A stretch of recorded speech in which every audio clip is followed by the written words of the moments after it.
Oh no. Hi everyone. We're not Memorex. We're live. Ah, Memorex. I remember those days.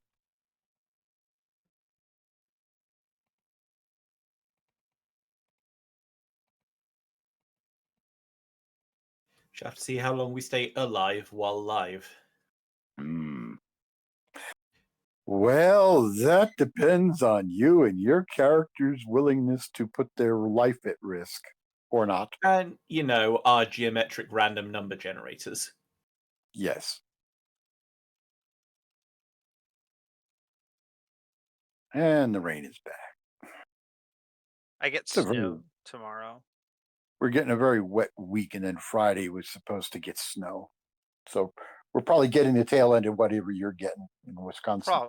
Probably. I mean, we're getting blasted with snow. This morning's going to be super super cold, which is funny because my apartment is roasting right now. Yeah.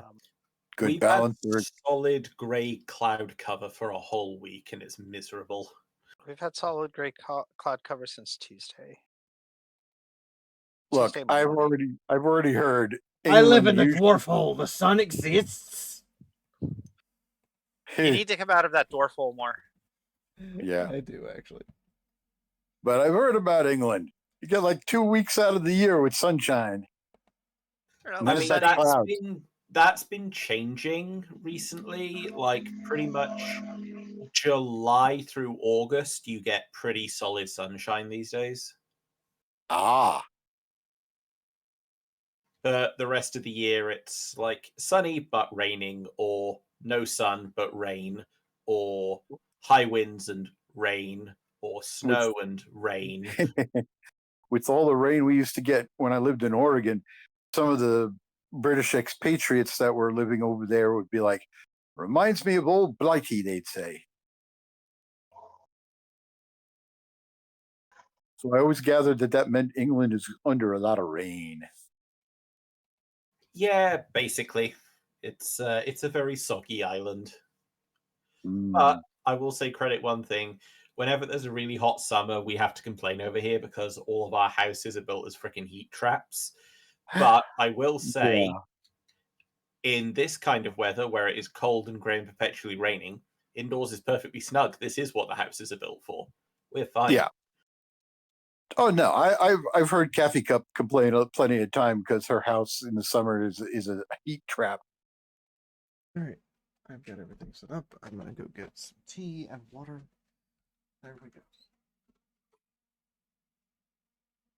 So can only imagine. Europe built houses to be efficient in the wintertime for maintaining heat and keeping you from freezing to death.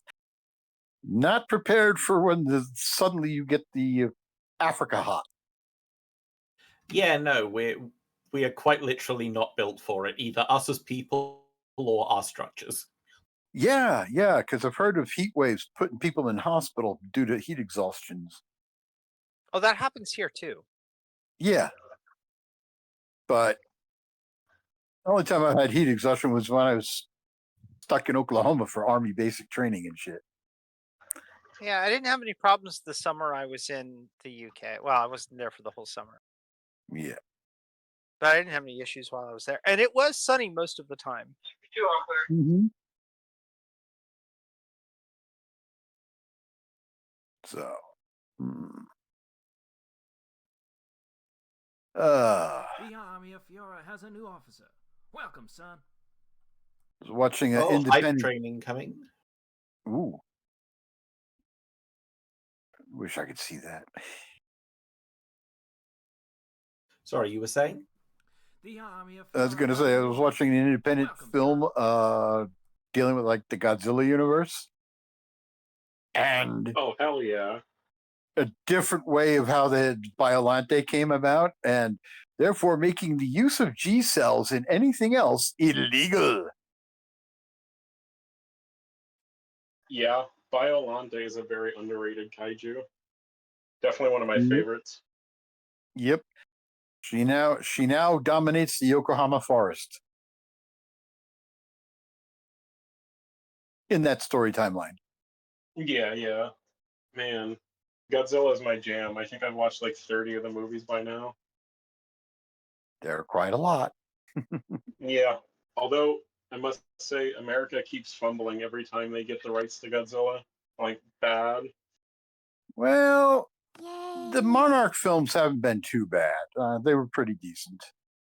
The But new Godzilla X Kong wasn't that great, but the last one was pretty good.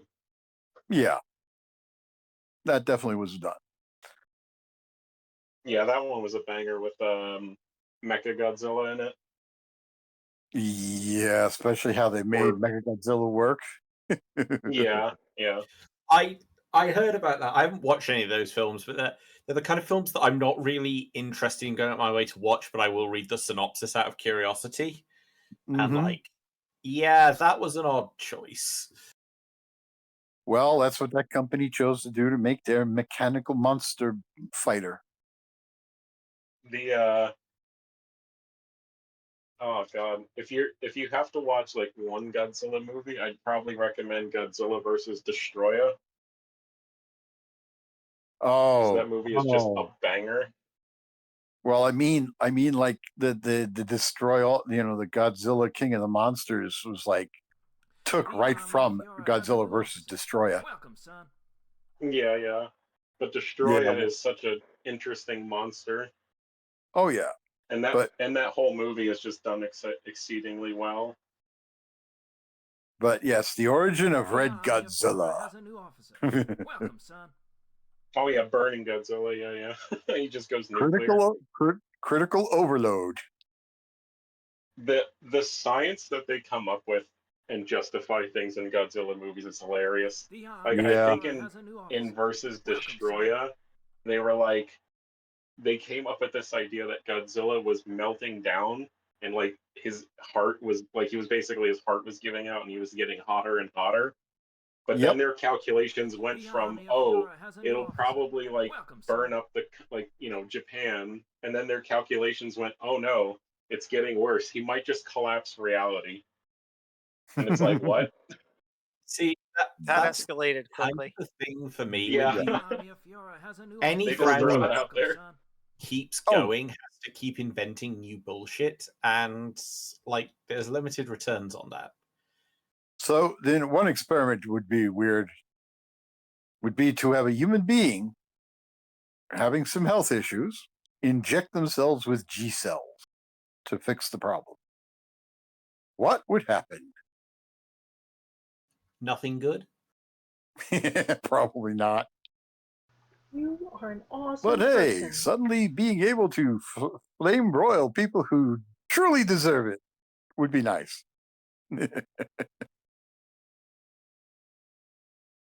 Then again, I might have this problem of being too big and go stomping around and accidentally knocking buildings over just by moving. Hard to say. Or I might grow spiky bits.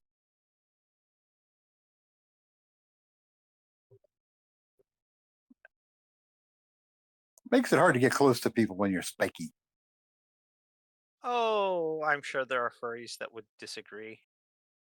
I mean, it's got to make buying clothes a right pain in the ass.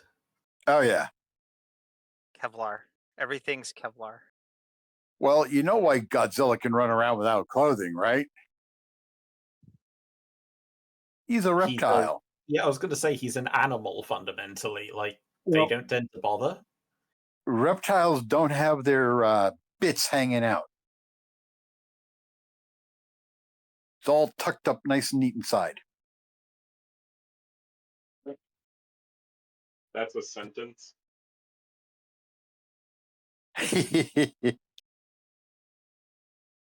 So here's a random little question on this topic because it's one of the things that got me into the whole kaiju genre.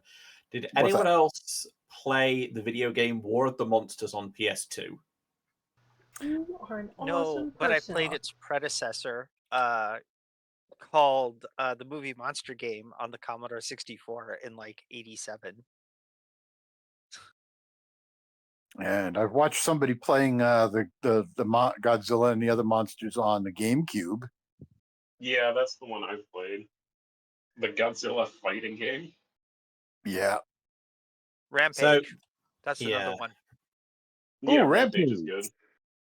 They made a movie based on that game. The movie Didn't was Dwayne the Rock They really Johnson did. star in it?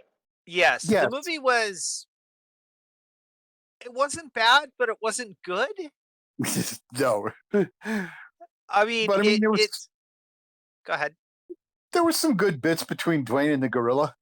I mean, I enjoyed the film, but Yeah. like, it was not good. In No. no way was it good, but it was certainly better than a lot of other films I've seen.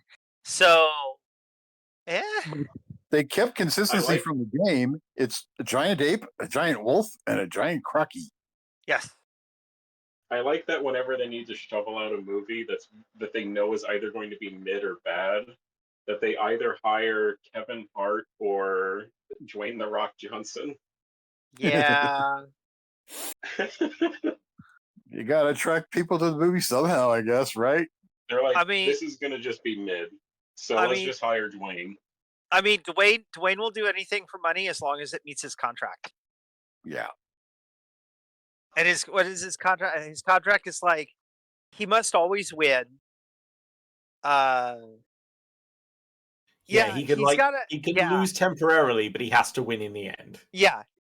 He always he only plays the hero. Yeah. Like it's a very weird There are actors contract. There are actors who are like that. Yes, but he didn't used to be. Yeah. Even in the movie Black Adam, he wound up in the end coming out okay. He is Yeah.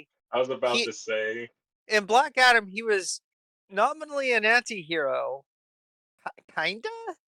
Kind That of a was tragic also figure. not a very good movie. He was also a tragic figure. Yeah.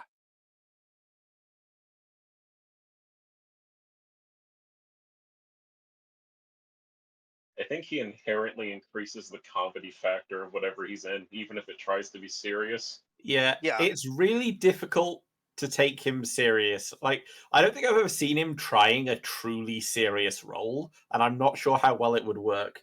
I'm Like- not sure. I'm not sure how good he could be in a Well, serious. and I There use the- was the movie he was in that was based off of Doom. that was and he did decide he wanted to play the villain in it. Yes. Yeah, he was the baddie. Yeah, he actively was like they had him reading for the hero, and he's like, "Nah, man, I want to play Sarge. I want to play the villain." Like that's the only exception I can think of to the things the rule that he's had. Mhm. Like, Yeah. Okay. Hey, look, he made Carl Urban the hero in that movie. yeah. Well, Carl Urban is just a phenomenal actor. That was the film that convinced me he could play Judge Dredd. Okay, the Carl Urban Dread movie was fucking phenomenal, and I think It was. it gets slept on. Yeah, it did. Yeah. There was talk of doing a series set in the same universe with him playing Dredd as doing guest appearances. Yeah, but- but he's still been doing also been contracted for The Boys as Butcher. Yeah, and honestly, I can't see anyone else playing Butcher. Nah. Having read the comics, Yeah. What's also funny is Stallone fighting him. Dread is underrated. And the funny part is, out of The Boys, the guy playing Huey is also on Star Trek Lower Decks as the Yes. voice of Boimler, oh yeah, and And- played Boimler in live action. and he did. Yes, he did get a chance for that. And Wait, there That was a one hype episode train? of Train- I wasn't even here. There was what?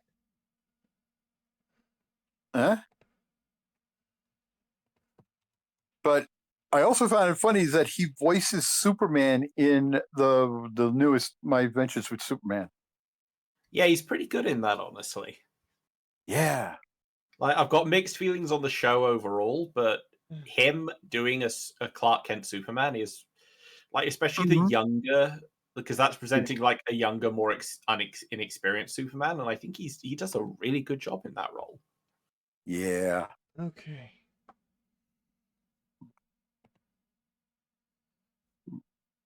But poor Huey, the man without powers.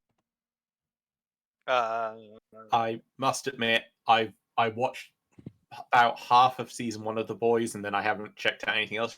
Just Oh, the whole concept is just to me like, what if superheroes were actually American dickheads? And it's just like, yay, Well, this premise does okay, not. I know. Oh, I if I can just finish, like, go ahead. yeah. I've come to the decision that I'm tired of subversion in media. Like, I can see it has its place, but there's so much of it. It's just like, can we just let positive things be positive, please? Like, the world's shit enough as it is. I don't want any more subversions. I'm tired of them. Let good things be. Let Superman be a fucking hero who just is uncomplicated and genuinely the best person he can be. Like, fuck injustice, fuck the boys, fuck it all. I am so tired of, but what if this thing that is positive is actually negative? I don't find it creatively fulfilling anymore. Okay, Well, so I feel like everything is just trying to do the Watchmen again. yeah, and that's the problem. Is both the Watchmen and the Boys are cut from the same cloth, which would be fine if those were the exception and not the rule. yeah. They've become the rule, and that's the problem. Now, Yeah, they were interesting until they became the norm. well, because they became successful. Yeah. Yeah. And And- that's the issue. Is they became successful. And studios are no longer run by creatives; they're run by corporate executives who are like, "Well, this succeeded in the past. Let's do it again." So there is one animation studio that is run by creatives, uh, and it's gonna sound funny. The folks who did Arcane, Yes. they were basically given a blank check by Riot. Riot Games. Riot said, "Hey, as long as we can make skins of some of the animation stuff you do, You here's are the an characters. Tell awesome the story you person. want to tell." And it has been so wildly successful, both as a visual story and as a written story. Like the writing is exceptionally good. That like Riot has gone back and taken the lore from the show and is now using it as the official lore of their universe that they play in. Although some They although are, some and it's people going to do be a still like complete the original clusterfuck. Jinx idea. What was that? There were two people talking. A lot of people prefer the original Jinx lore. Yeah, except Jinx was basically originally a Harlequin clone. Like She's straight like up. their, well, she's like their Joker. Yeah. What was like Harlequin. Like the developers at Riot have even admitted that she was basically their take on Harlequin, on Harley Quinn. Right, but she's always come across more like the Joker. Yeah. And I'll be honest, I actually Mhm. like the character as portrayed in the show better, simply Mhm. because she is a much more complicated and less two-dimensional character. Oh yeah, she's very complicated. Two of I the mean, voice fair. actors from our, Everyone in League of Legends is two-dimensional. Like, they really had a blank slate for Arcane and they made it work. Oh yeah, Yeah. yeah, okay, yeah, Oh, yes. I found out one of the other things. Two of the voice actors from Arcane are also in Star Trek Prodigy. Yes. The one who voices Echo in Arcane, and of course the one who plays Jinx. Yep. And they're both working together in that show. Yeah, well, I don't know if we're gonna get more Prodigy. I want us to, but Yeah. yes, Lunacy Lunar, you should watch season 2 of Arcane. Make sure you have a box of tissues nearby. Yeah. Oh, the feels. Oh, the feels. No Yeah, spoilers, The but field, no spoilers. No. so season 1, if season 1 was a really good painting by a master painter, season 2 is like their magnum opus that they will never do anything as good. Like Mm. Um, it is Out of the two, I think I preferred season 1. I've got some nitpicks now that I've come, because I was emotional as hell at the end of Yeah. season 2. But like now I've had cooldown time. I've got a few things that I don't like, but they don't take away from the fact that it's still a 100% recommendation from me. Like nothing's yeah. perfect. Yeah. But My Yeah. main issue is that there's some pacing issues in season 2. yes, there's Um, pacing issues, and I gosh. feel like a couple wait, of real characters are quick. not.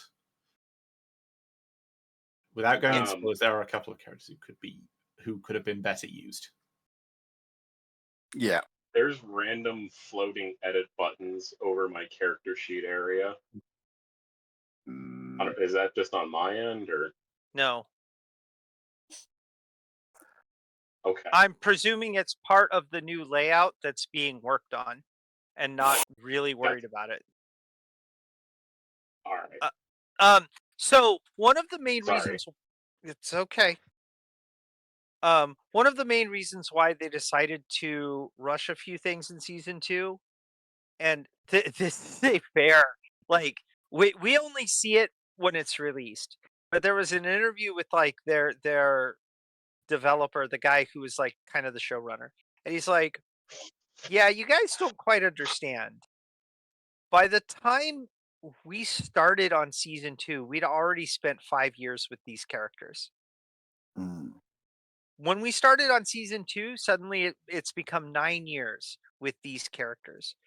And we really wanted to tell other stories set in the same world. That's kind of one of the reasons why they rushed through it, and focused on the characters they did. A lot of the characters who we wish could have been better utilized, they've already said that they're going to tell more stories in that universe. yeah. It's just not going to be called Arcane, because the series Arcane was really focused on well, we got a lot of Vi and Jinx, but the driving force of the story was Jace and Victor, and their use of the arcane and hex tech and the awakening of the Yeah. arcane. But they didn't really dwell on it. It was just kind of a thing that happened. So The glorious evolution. oh yeah. Yeah. I mean, as It's someone kind of who... weird. Sorry, go ahead. I was gonna say, has anyone read Garth Ennis's other works? Like everyone knows The Boys, but I have you fucking hate seen? Garth Ennis. Yeah. He is a fucking hack. Yes. Yes, he is. Goddamn, tell us how you really feel. Right? Go Shit. ahead. Hey, look, I like that in The Boys they actually brought in Giancarlo Esposito. I mean, I get called a hack, but it turns out the people who called me a hack haven't actually read my works, and I look at them and I go, "That's not in what I wrote. Where did you hear? No, where did you hear that?" And then they repeat some rumor garbage from someone else, and I stare at them like, "Uh-huh."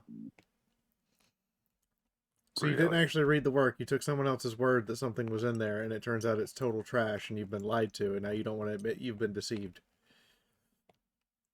Lovely.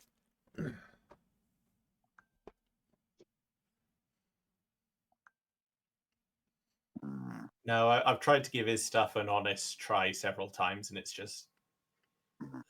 it's so fucking unpleasant and just... I mean, unpleasant's the most succinct word I can think to use, but it doesn't do justice for how much I just kind of loathe everything he's made. I am back. Hello. That's fair. Hello. Hello? After I had like a fleeting interest in The Boys, my dad busted out the Preacher comics, and I was like, "What the fuck is this?" Oh, that's a weird series. So I Yeah.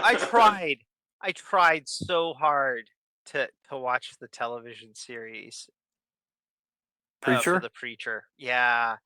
And Mm. I had some fundamental issues with this nature of the series, not in dealing with the religious stuff, but just like none of the characters are likable. Yeah, Like, I think it suffers from deconstructionitis, like yes, we were Yeah. talking earlier. yeah, Which is Like why a lot of Jesse can't be an earnest like priest because he needs to be deconstructed. because, like, I mean, like in The Boys, you've got the Superman figure. He calls himself Homelander, and man, is he a psychological mess. yeah, he is. And he was in the comics too, but his reason for being the mess in the comics was far more interesting than why he's fucked up in the series. In the comics, he keeps seeing footage of him doing some truly horrendous things, like that entire sequence on the plane in, I think, season 1. He only finds out that he was there like after it happens, and it So, turns out it's a cliche thing. He has an evil twin that Vought International has been keeping in check, so that if they ever need to rein him in, because he is an asshole, they have somebody they can use to rein him in that's on his power level. And it's an interesting idea, but it's been done. The evil twin It's has the been clone done. cliche. Yeah. It's the Yeah. clone cliche. Yeah, Yeah. and but he spirals pretty badly because he thinks he's losing his mind because he can't remember doing any of these horrible things. And it's that psychological examination is really interesting, and they simplified it for the show. yeah. They actually made him the person doing those things. And like, Hmm.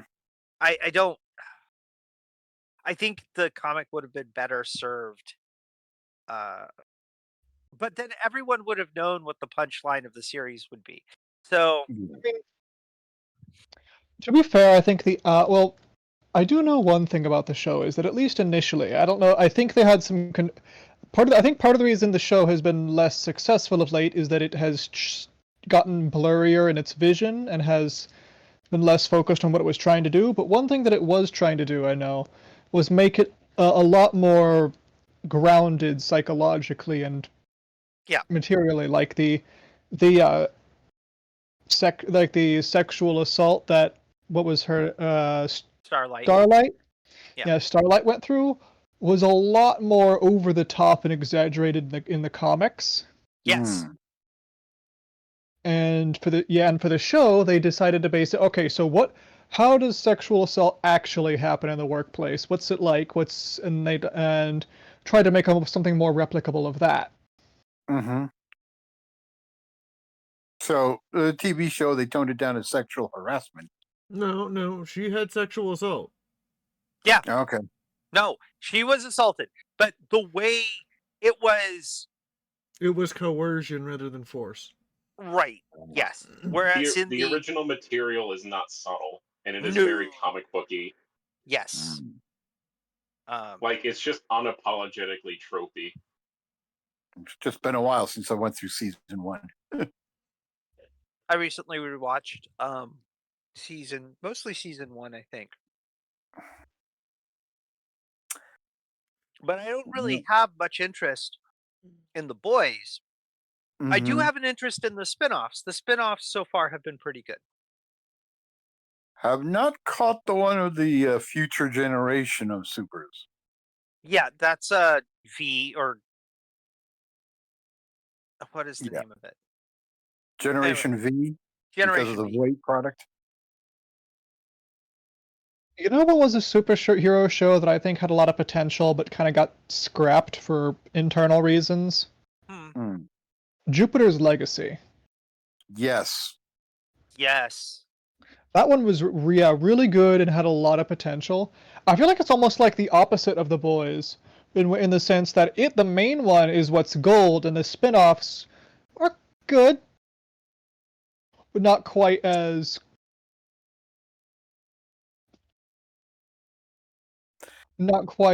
interesting.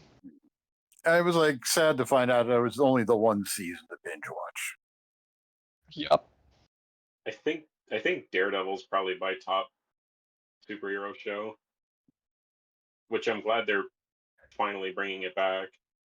What I'm really glad about the fact that they're bringing it back is that it is the same setting as the Netflix series. Yeah, because Yeah. I think it was like that. It got caught up with Netflix, and then Netflix has kind of been slowly sinking. Well, No, no, what happened? No, what happened was Disney bought out Marvel and then said that's Right. all ours now. So Disney bought out Marvel, and I'm losing my marbles. And decided that they didn't want Netflix, who is a rival streaming service, to have one of their gems. And at the same time, around the same time this was happening, there was this whole thing with Ike Perlmutter and the television side of Marvel, Yeah, which was at loggerheads with with Feige, who was running the movie side of things. right. And so the end result of this was they decided the best way to deal with the whole thing is to pretend that none of the television stuff, which included the Netflix things, were part of the same continuity. Oh, another thing that was on Netflix until Disney bought out Lucasfilm, the Clone Wars. Yes, but we did get a season 7 out of that. So Yes, Finally, yeah, yeah. Which Mhm. introduced to us the Bad Batch, which is also good. yeah. Yeah. And then also, to be fair, they pulled off the rating limit for that last season.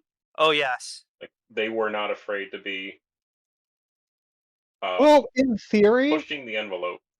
I will say that is they pulled off the rating limit in theory, because in practice they did some edits that were like in previous seasons, you'd have Ahsoka straight up decapitating whatever the Mandalorian, sorry. Just straight up decapitating Death Watch. That's it. They'd have a lot more direct. The violence and certain other things were a lot more direct, whereas in this season 7, they kinda had to tone it down. Where Ahsoka never really actually. I'm sorry. Season 1 through 2.5 of Clone Wars is war. Like it is, Yeah. it is 100% war, and then everything after the halfway point of season 2 is more we're going on an adventure. Season 1 is really hard to watch. It's very Rewatch. disjointed. They really screwed up the Well, that's because episodic. that's because in season 1 they did not have a single person writing, so it was like a My Little Pony season where there's 5 different writers. So you're going to get some wild whiplash when you're trying to tell a singular cohesive story with little mini stories, and then you don't have a master writer, you just have a director. Well, my point I was think, here's what I was going to say. There's some of the guys that grow up later, but it's like there's a story arc or two that start first, and they're in there and they're already getting their season and experience, and then suddenly we jut back without an explanation to when they were shinies and cadets and just started out on a simple guard this moon mission, and it's like, what the hell? well, it's because something anthology series. right. That's exactly it. Yeah. Because Filoni was commissioned to tell an anthology series and not a cohesive narrative, and then he had to work with Disney for a while in order to do that, and And eventually preferred, go ahead. yeah, they preferred a more sequential storyline. Sort of. He preferred a more sequential storyline, but they some of that was, hey, we've now introduced these characters, where do they come from? Yeah. Let's tell their history, some of that. Although I gotta say, what was it? D Squad. The D Squad storyline was some of my favorite from the show. Yeah. Absolutely agreed, yeah. And knowing that going in, I actually was advised to watch those episodes in their chronological order, and that was a very good thing to do. Yeah. I was about to say something spoilers, but it looks like somebody in chat has not seen it yet. Seen what? Oops. Clone Wars. Oh, yeah. Okay, I okay. think- Clone Wars is more than 10 years old. We are allowed to say whatever spoilers we want on the air. I'm sorry, them's the rules. Fair enough. Fives, Yeah. my man. All right, well, Rodolin. All right, I have to ask. So, during season 7, I thought the most brutal scene was Maul going down the hallway, just pulling things off the wall to like skewer clones with. That's true. In the meantime, Yeah. who would like a laugh? What? Love a laugh. So, everybody remember Halo's Warthog joke from Red vs. Blue, where they were like, "Well, I'd call it like a puma. Stop making up animals." Yeah. Okay. The new light vehicle in Helldivers is referred to as the Puma, That's funny. and Oh, it has the same outline / profile as a Warthog. That's Yep. that's pretty good. For your entire should have- 4-man squad. They should have a. Oh, no, it they only should have fits a 3. skin One guy for it has to called run. The, they should call a skin for it the Chupa thingy. Yes. Legate, Lori, Clone Wars is actually worth watching. Yes, Entire generation. 100%. Both It is. ver- It Yeah. is one of my favorite okay. Star Wars content of all time. I am going to Sorry, clarify continue. this. I'm going to clarify this. Both versions of Clone Wars. Both Yes. the Tarkovsky stuff Yes. and the Lucas stuff are both worth watching. Yes. And And Disney Plus has both of them. and I So- think one of the few decent moves Disney made in the last 2 years was giving Clone Wars an ending. Yes. Yes, a definite ending.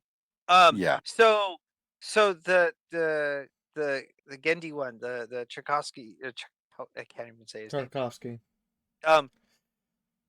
That series actually has a place in Star Wars canon, and I think this is hilarious. It is listed as New Republic propaganda aired during the Clone Wars. Nice. Although it did build in and tie on to the final, the third prequel movie, the third prequel. Of course, Yeah. they both did.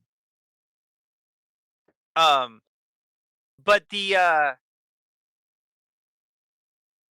yeah, But the they- Tarkovsky one was made for like right before episode 3 came out. right. On Cartoon Network it aired. Yes. And you get to see why Grievous is always coughing, because Mace Windu crushed his chest zone, which is where his guts are. Oh my god, some of the most insane force uses from Windu in that series. Well, Windu uses a fighting style that allows him to go back and forth between light and dark. Or Windu runs around like the fucking Terminator. Yes. Yeah, he does. Yeah. He just- specifically He his just tore style. apart droids with the force. Oh yeah, specifically his style of a pod taps into the dark force of others around him, draining it and empowering himself. Mm-hmm. But he's got to do meditation after the fight. And it also requires a dark side user to be fighting him in the first place. He can't do it off of nothing. Yeah, the movements of a pod he can do, but like, it's why he wasn't considered the greatest duelist in the Order, and how that title went to others, because the pod is just, it is great against dark side users. Yeah. That's about it. Man, literally too angry to stop punching angrier man. Mm-hmm. Oh, there's Mo. Okay, then we can... I mean, that's how he did. I've been here and been participating with the conversation for a minute. This has been great. Yeah, but that's why Palpatine got all warped and looking, because he cycled the warp lightning back at him. He embraced his final form. Sith Yes. nutsack. He they had to put the hood on because without the hood on, he was looking a little like his head was looking a little like the little head. He had to wear the hood because otherwise the FCC would get involved. Oh fuck yeah! The makeup for his head was obscene. Mm-hmm. Anyway, so are we ready to do recap? And after that, everybody, we get to do the unveiling of the piece of artwork, because the piece of artwork is going to change how you view the stream from now on. Ooh. Shiny. It is It's a a K-hole, isn't it? Ooh. Fuck. it is a direct, massive alteration to how we see everything. But in the meantime, God damn it, it's ketamine. our Oh. Welcome back, everybody. I'm your favorite recapper and storyteller. Even introduced you yet? Did I say your name? Did I Beetlejuice you into existence yet? Yes. I'm being proactive. Cletus, everyone. Do you feel that feeling? That's the sound of a peg leg stomping on your fucking toes. Stumpy, stumpy, stumpy, stumpy, stumpy, stumpy, stumpy. So anyway, the party, having defeated the bandits and started gathering up the treasure, soon discovered they had new company to deal with. Rodents of unusual size. And they had to fight that. Also, they had to bandage people back up. I do believe they got some of the bandits set so they could leave while they were just wounded. They also managed to get the rat catcher out of there because he's not in any condition to fight any further. But yes, they decide now the party will have to figure out whether or not they're in good shape enough to either require going back up to the surface to fix themselves and recuperate, or do they go deeper into the sewers and encounter whatever else is down there? Smart money would be on recuperation. But unfortunately, this is a party of adventurers who are mostly a bunch of squishies with one block. So we will see what they decide to do from here on out, because this could make or break the party.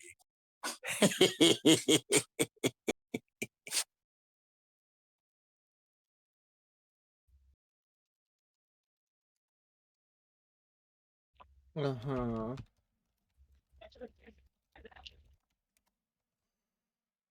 Is that everything, Lazabi? I didn't hear a fucking word of that. Yes, that was plenty enough, considering we also had a big gap in between. Hello? You're not Hello. muted, Bronze. Nobody's muted. I muted myself. Okay, I was confused. I'm He gonna says, mute he myself says again. muted, but my stream broadcast is showing it's going through. Confused. And I turned I'm the gonna volume on see. just to check, and yeah, we're going through. I'm very confused, Bronze. Bronze may want to check his own stuff. Oh, you because you hit the mute thing. Okay, never mind.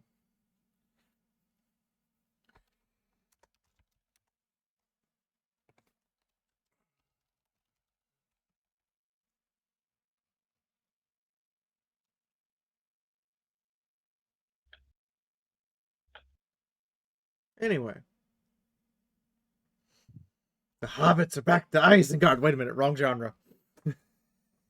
That's low fantasy. We're high fantasy.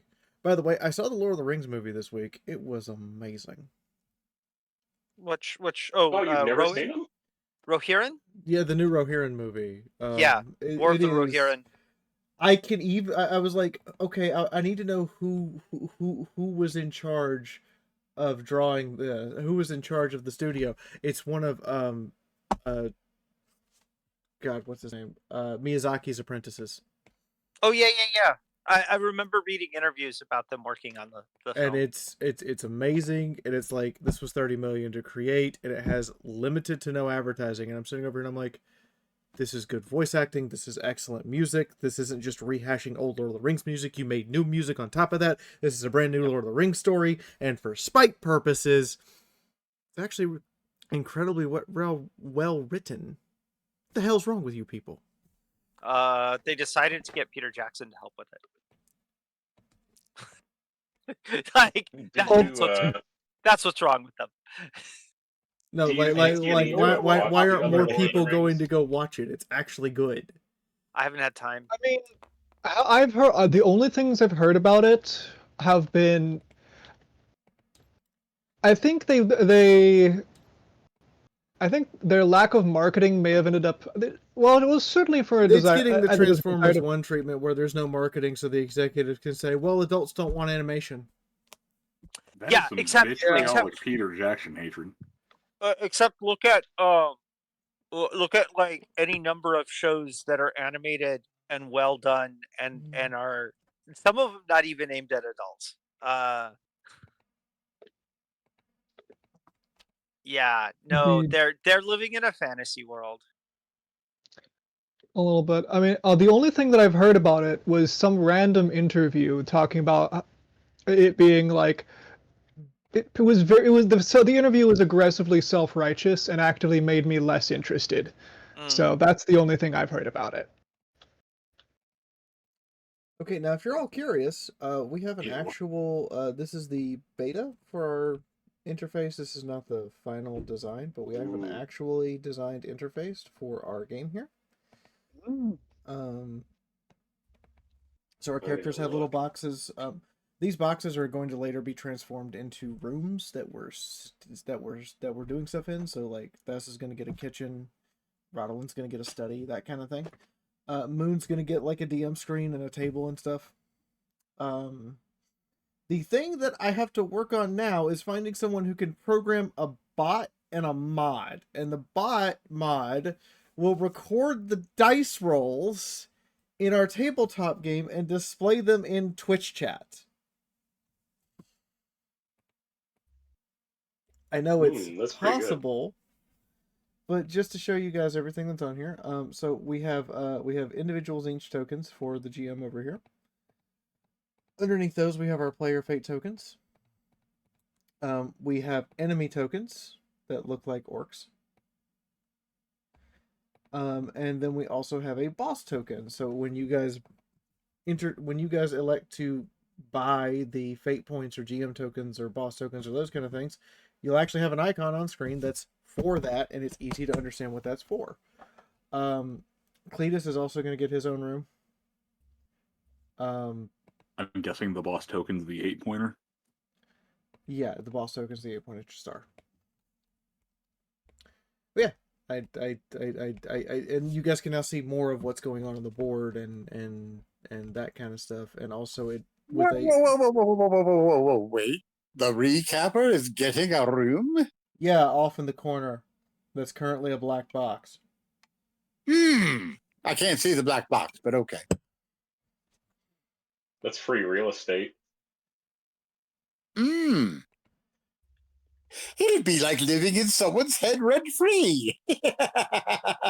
I'm gonna kill him. Hi. This Programmers is $5 gold. Fate points for the win. Okay. And now that we're getting started, so apparently we now have 3 fate points for the players, and we can get started.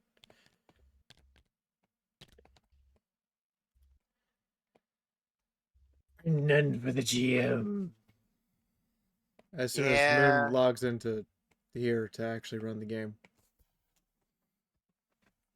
Me slowly turning to Moon.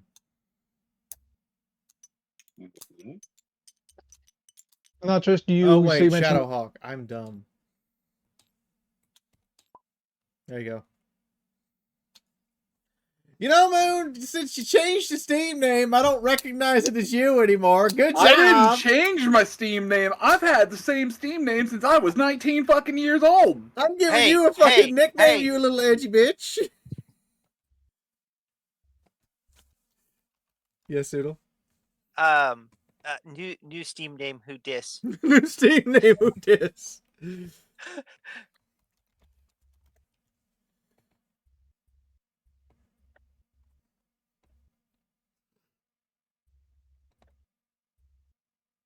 I'm upset that it actually doesn't change your name in my Steam list. It just puts a parenthesis next to it. Because then it would change your name in Tabletop Simulator to match what I had given you for a nickname. Okay.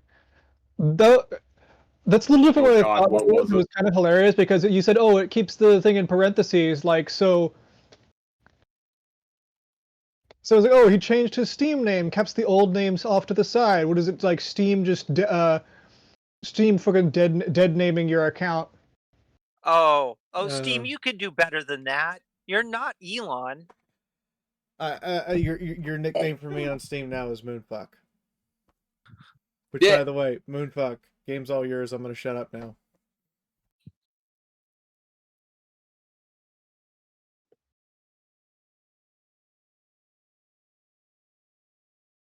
Hey God, wheezing, lungs, not processing air, processing memes. Cannot respirate memes. Seems like a you problem. Hey, no, dying.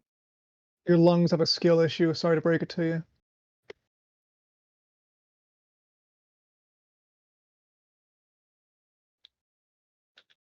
Fucking goddamn dry post-COVID cough. All right. So, following all of the joyous fuckery that happened last time, with the couple of those who descended down below to find the collapsed passage, there was also the collection, the acquisition of the assorted belongings down here.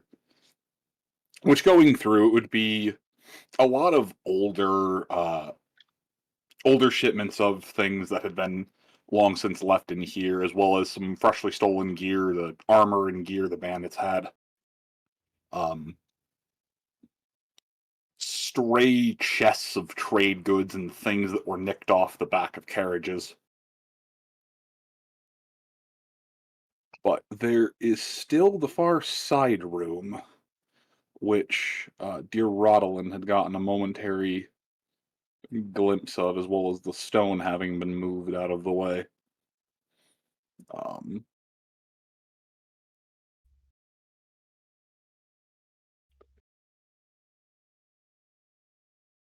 The rats are dead, and I am confused why they are in here. Because rats Oh. get everywhere.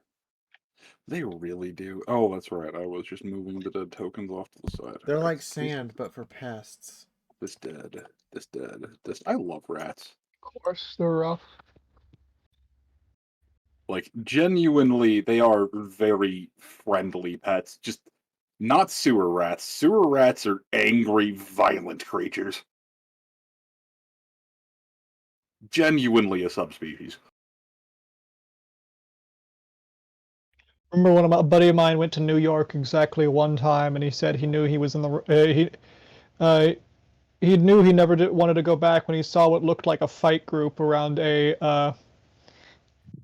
people. He thought people were fighting, and there was a little bit a cluster. People were like, oh yeah, and he just wormed his way in to see 2 dead rats and 2 living rats tearing each other up while people were passing money around. That is so uncomfortably Bronx.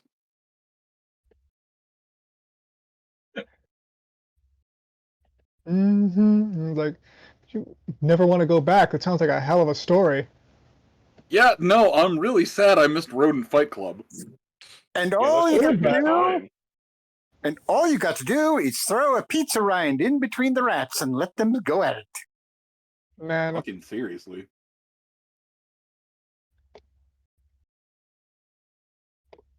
Anyway, there'd be And don't forget to. One more thing. No. And don't forget for somebody to have a copy recording to play of the fight music from Star Trek.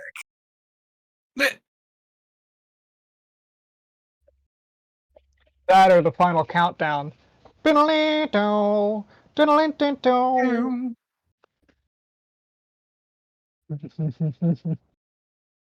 Alrighty. Let's see. Oh, yeah. Oh, that's right. He dragged all the dead out there. That's what he was doing. Okay, I understand now. Okay. So Sage, having moved the dead bodies of the giant rats out into a general location, not quite understanding why you have to remove an ear or whatnot, but not really quite not really quite grasping the like finer machinations of the rat-based plans, just kind of simply doing whatever, whatever is asked. There'd be the remains of armor, the remains of gear. So if anyone wanted to take a moment and attempt to throw on leather leggings or gloves or such, you'd be able to now. Most of them won't fit me. I have weird, ugly legs. Don't Give think me anything's wrong with your legs. Fess, give me a flat D100. Absolutely. Where's my dice? Okay. Where's my character sheet? There's my dice. Okay. Watch me roll something stupidly epic. Yeah, 95. No. No, is that 60. 90 or 60? Either way, it's a 6. It's middling, very middling, and not bad. So you find at first, or someone finds at first glance what you think might actually fit you. You see a pair of leather riding chaps, Are they assless? and sorry, only to realize, I mean, they're chaps. All chaps are assless. Yes, I know. That's yes. I know. I'm sorry, that's a pre-programmed response. Yes. But upon closer inspection, you realize that these are chaps sized for a halfling.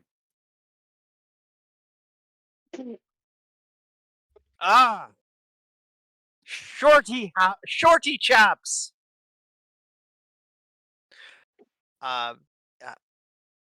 Okay. These don't fit me.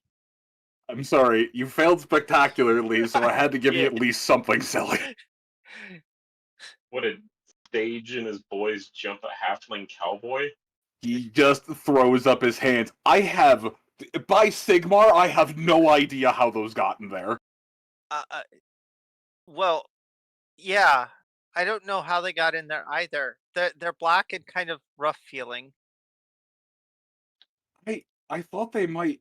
I simply saw chaps at first. I didn't realize how small they were. I guess I kept thinking that there was more tucked in. Nope, they're just really that small.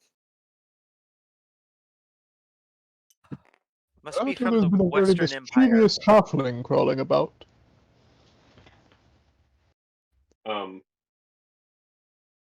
I think if perhaps we cut up in one of the bigger rats, we would find the halfling.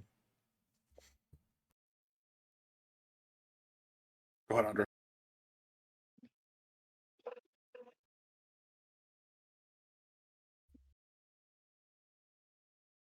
Hello? Hello?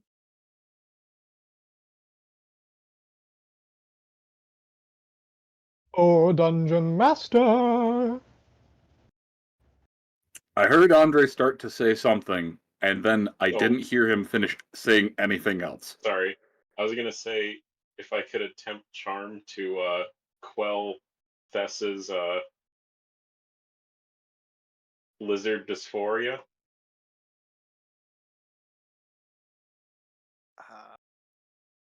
That is up to Thess. Will you allow yourself to attempt to be assuaged down from the...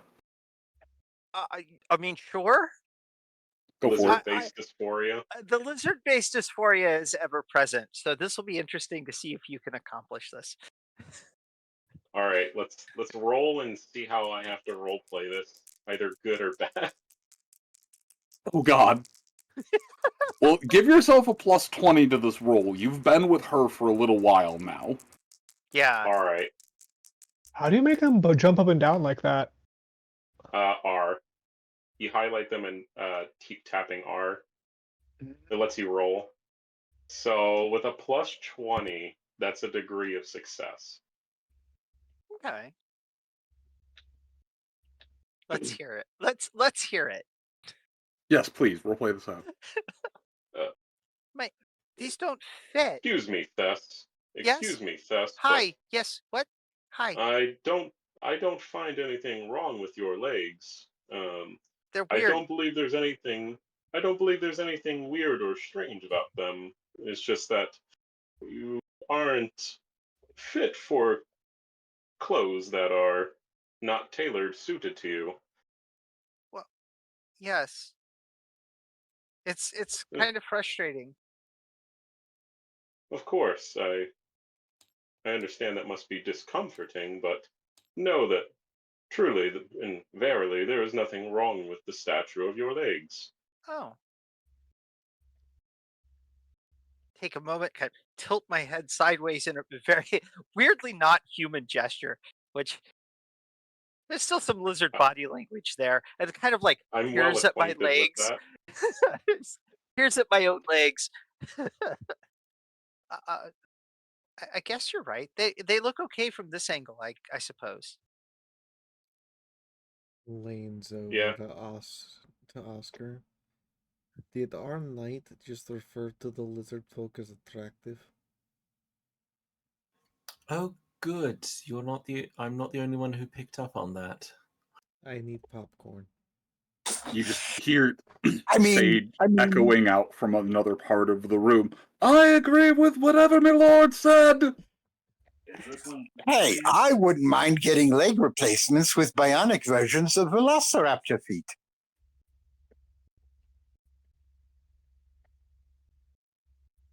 During that sentence, you stopped being a drunk and became a dwarf with cocaine. Oh, final sight! If you only knew Thess and relationships. I can't wait to see how that plays out.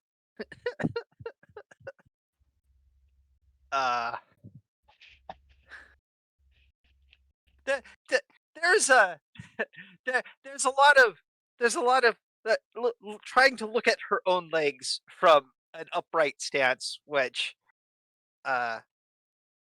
she looks very puzzled, but is a lot less frantic and actually quiet for a few moments.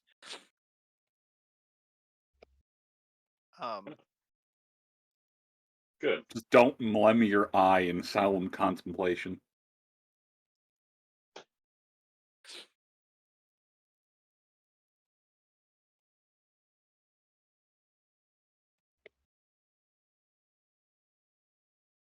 I can already picture the body language of Thess because of my lizard.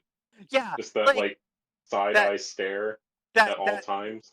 Well, it's not even a side eye stare in her case. It's she makes a very concerted effort to have much more human body language, but there are moments where just because of biology, it just does not happen. Like there's just no way for it to work that way.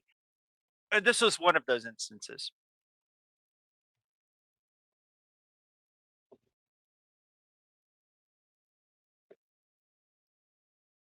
See, now I'm just wondering if this has nictitating membranes.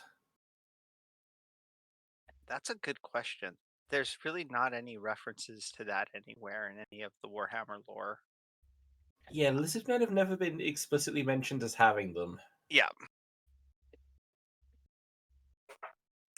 But it wouldn't surprise me if they do. Yeah, it wouldn't See, surprise me I'm just proud of you for making the brave choice and not giving Thess snitties.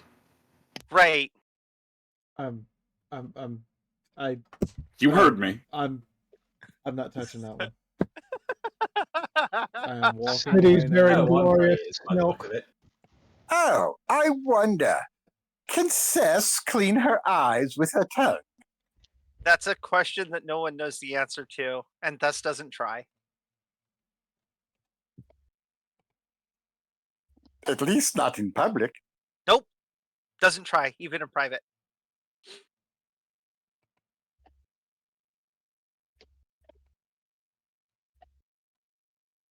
Well, the lingering question still remains: are a lot of you going to make a path of egress back towards the surface, or are you going to press in while you still have a bit of momentum?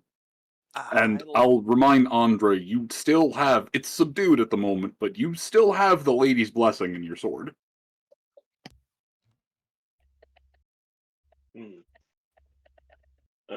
Well, you haven't I mean, you haven't run from combat. There's nothing in here to fight at the moment.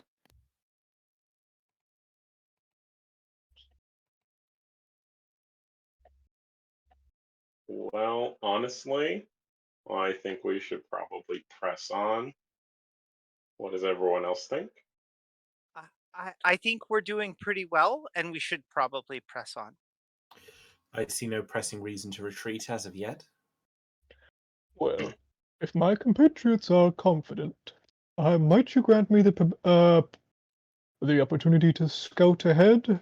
Though not in the traditional sense, I'm sure you understand. I only request because it could take a few minutes. What sort of magic tricks do you have up your sleeve this time? Oh, well, I've already taken a gander into the threads of possibility, seeing glimpses of what might lay ahead of us. However, I have yet to view them directly. I possess means capable of doing so, though it can take anywhere up to half an hour for me to go make a sizable gauge and return. But it would be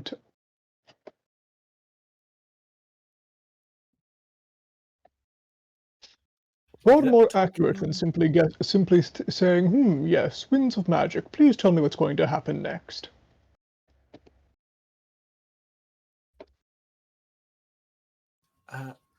Talking of the future, Mr. Sage, you mentioned that you and your compatriots found blasting charges a moment ago, I believe? Yeah, we had found in one of the barrels, it's just one of the ones in the stack since all of the generic items in here have been more or less put together. Yeah, we found it in one of the barrels. It'd been really well packed in there with sand and some straw, but as soon as we found the first one, we just set it aside and opted not to fuss with it. That was a very astute decision. Oscar's going to go over and take a look in the barrel. What are we looking at in terms of quantity here?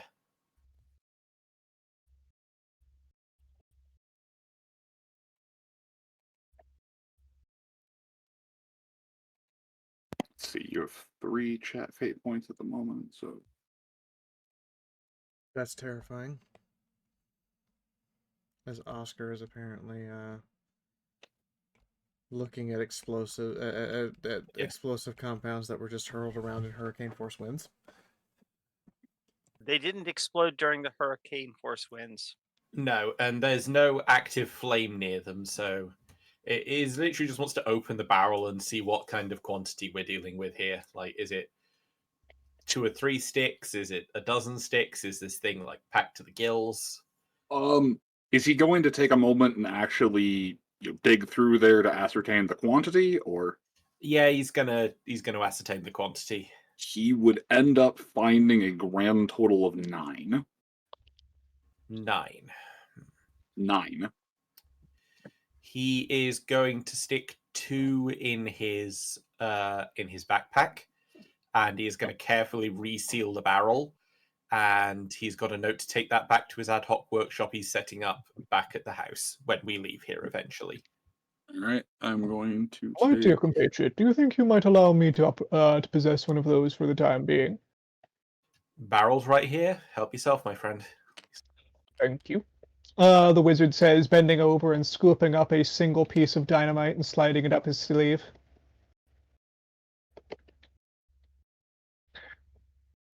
Or hobbling back over toward the little entryway we found.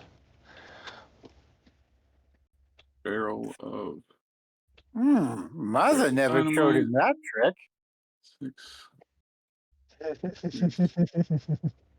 6 sticks remaining. I dread to wonder what black powder and sorcery make together. Explosives. Yes. There is also the the barrel of just black powder. That needs to go back to the workshop too, I think. Yes, that will be going with us. I'm just adding those things to my, well, I say might, to our inventory document in the background.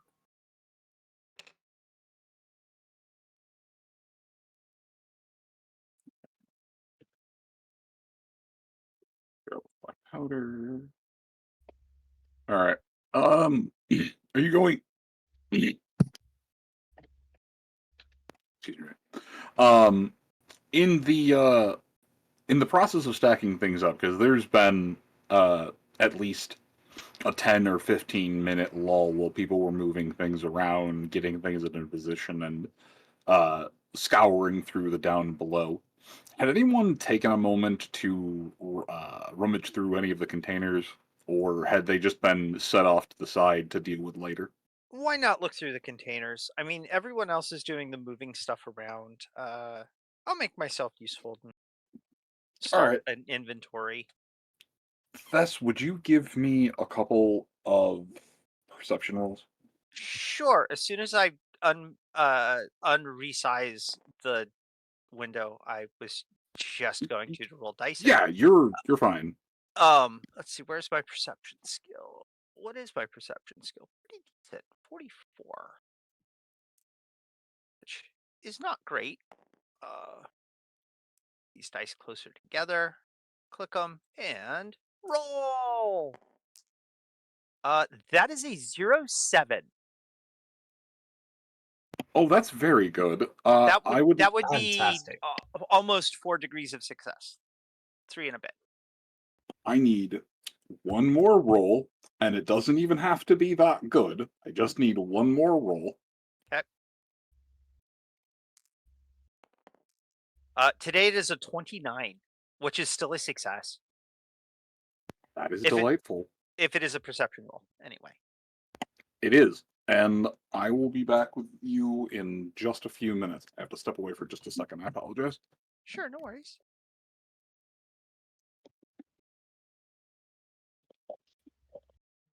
I was going to say, Tess, us finding an entire barrel of black powder is going to make both of our lives very easy, because logistically, like, the two of us needing to buy black powder was going to be an expense. And now, Yeah. and now you just need appropriate size sling stones, and you know, to know how much powder you need. Yes. Yeah. I am not. Alas, that is a Fortunately- skill set I do not have. It is, however, pretty much mostly of what Oscar does. Yes. The mighty power of maths coming in to save us once again.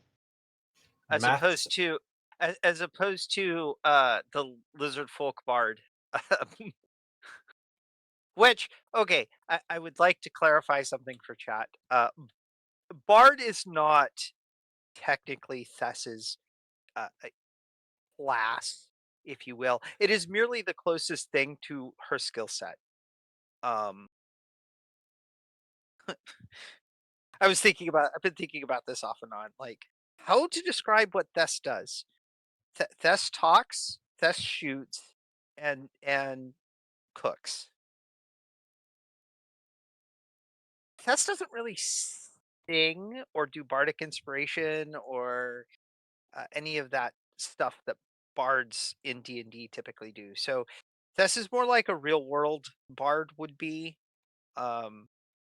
rather than what D&D bards would be. You know, a jack of most trades and Right. overtly friendly. Yeah, the friendliness is more of the thing with her as a character. Like, Mm.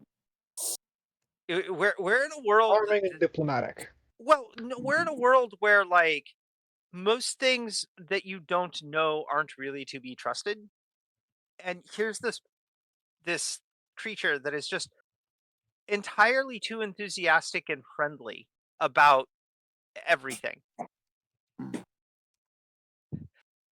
Which either they're an idiot or they're really really evil because nothing is that friendly, right? Like it's that's Warhammer Fantasy. That's most Warhammer settings.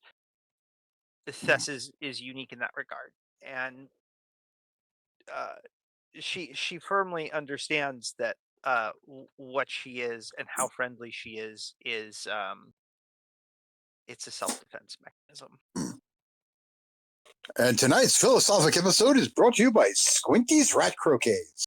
Croquets coming in several varieties of flavor. And buy them and enjoy them today. This episode is not brought to you by anyone except for you. We do not have actual sponsors. Please do not believe Cletus has somehow found us an actual sponsor.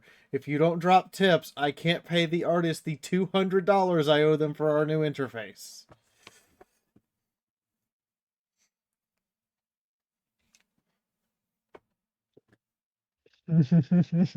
See, this just makes me want to go and research all the silly little advertisers they made up for Warhammer Fantasy's Blood Bowl spin-off, just so Cletus has some fun in-universe things to quote. Absolutely do it. I have Blood Bowl. I am all for this. Hold on. This didn't take me long. No, I'm sure it wouldn't have. All right. I have the logos. We got Block and Dodger, Bloodweiser, Bugman's Beer of the Mountain Kings. I know Bugman's Beer. Deadbull, Elfian, Yep. Faceblock, Goblerone. Oh, that one's amazing. Hard Block Cafe. We've got Leap Over, The Lawn Company by Halflings. McMurdy's Sandwiches. Yes, McMurty's, that's one of the classics. Mummy and Disfigurer. Instead of Tommy Hilfiger. Necrosoft. What's your Tomb King running on? God damn it. Nesquig. Nurgle King, where good food came to die. God damn it. Good lord. Orca Cola. Orc Airwear Martins. Panasonic. Scavenger. Reblock. And Regenerate. Your players get up despite having lost an arm. There you go, So in Blood Bowl, do they actually like end up losing limbs and crap? Yes. Yes. Oh, yes. You could lose a limb. A player could just... And remember, Blood Bowl games aren't just like singular games. The game itself requires you to play in a league. Yes. So you could have like a player who's earned 3 level ups on a bad die roll just get decapitated and they're dead. With no recourse. Yep. I have played a significant amount of Blood Bowl, not as much as some people I know. I mean... And the Amazon there's a reason it's called Blood Bowl. The Amazon and Elf teams basically cheat. Yeah, I'm a Lizard Man team player through and through. They're my boys. I play Amazon, but then I give them dwarf level ups so that they can run people over. Hmm. It's great when the big old Ow. when the big old Croxagore guy for the Lizardman team walks up and gets decked by this petite little girl who's barely Absolutely. 5 foot tall. Oh, maybe if we need some downtime, maybe a little Blood Bowl league between this group of players could be a laugh. Might be fun. I'm not real big on PvP stuff, so That's fair. Could be us versus the GM. And each there of we us go. controls a portion of our team while the GM gets to control his whole team.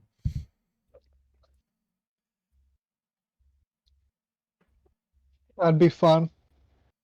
God, if Blood Bowl was actually canon to the main Warhammer unit, I mean, what am I saying canon? It's an RPG, you can do whatever you like, but just the notion that through some reason our little group here actually ends up having to be on a Blood Bowl pitch. The Ostmark Mafia has hereby and Cartel is sponsoring the Blood Bowl game in Altdorf. This requires Altdorf to admit ogres, undead, and a variety of other creatures under escort by the quote-unquote Blood Bowl Guild that is actually just a bunch of cartel members who are holding someone hostage important to the Emperor.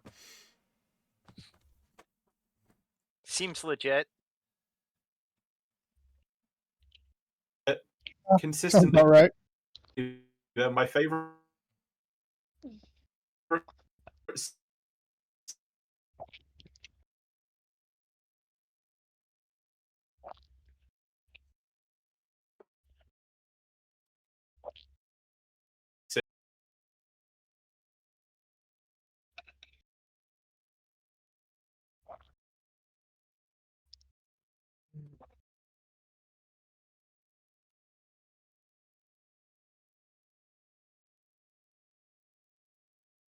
It should also be noted for everyone.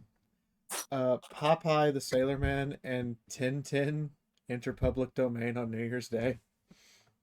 Hmm. Oh boy, can't wait for more asinine horror films. Hey, Absolutely. Go ahead. we're Oh. Popeye is insane. Doodle, what were you saying? Like, I was gonna say we're already getting Asterix and Obelix shit. Hmm. I grew up reading all of those books. They're my childhood. Netflix did an adaptation. I haven't seen it yet. So it's Netflix didn't make it. Netflix are the international distributors. It's a French studio that made it. Right. Yes. Yes. Well, it's good that it's a French studio that did it because I think the books are originally. They are originally French. Yes. Yeah. Oh, I did like the one Roman general called Antivirus. Oh, all the names in that series, all the names are puns, and they are fantastic. Like, yes, I said, like I read all of those growing up. I mean, they're not quite common. I suppose graphic novels is, but they're not that.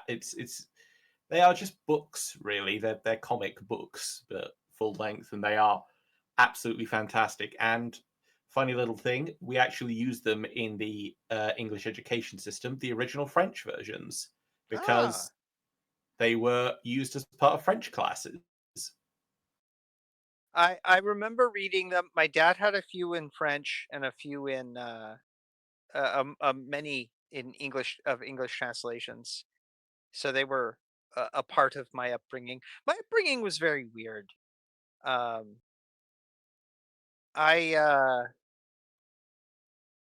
I was exposed to a lot of cultures that weren't native to even my little Hispanic town I lived in.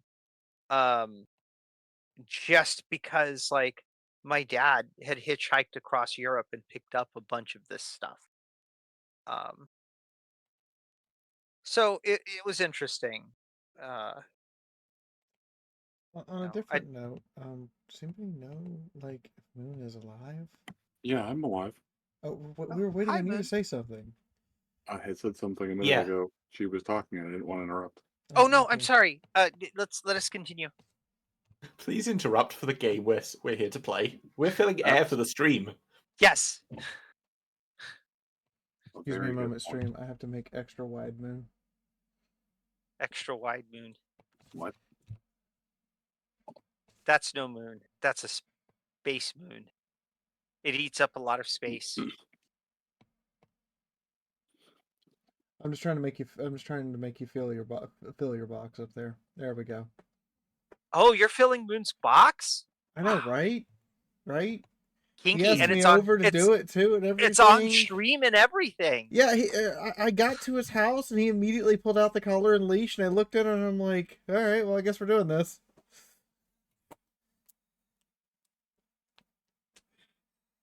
And I missed it. You have an off switch, and it's at the end of a tranquilizer rifle.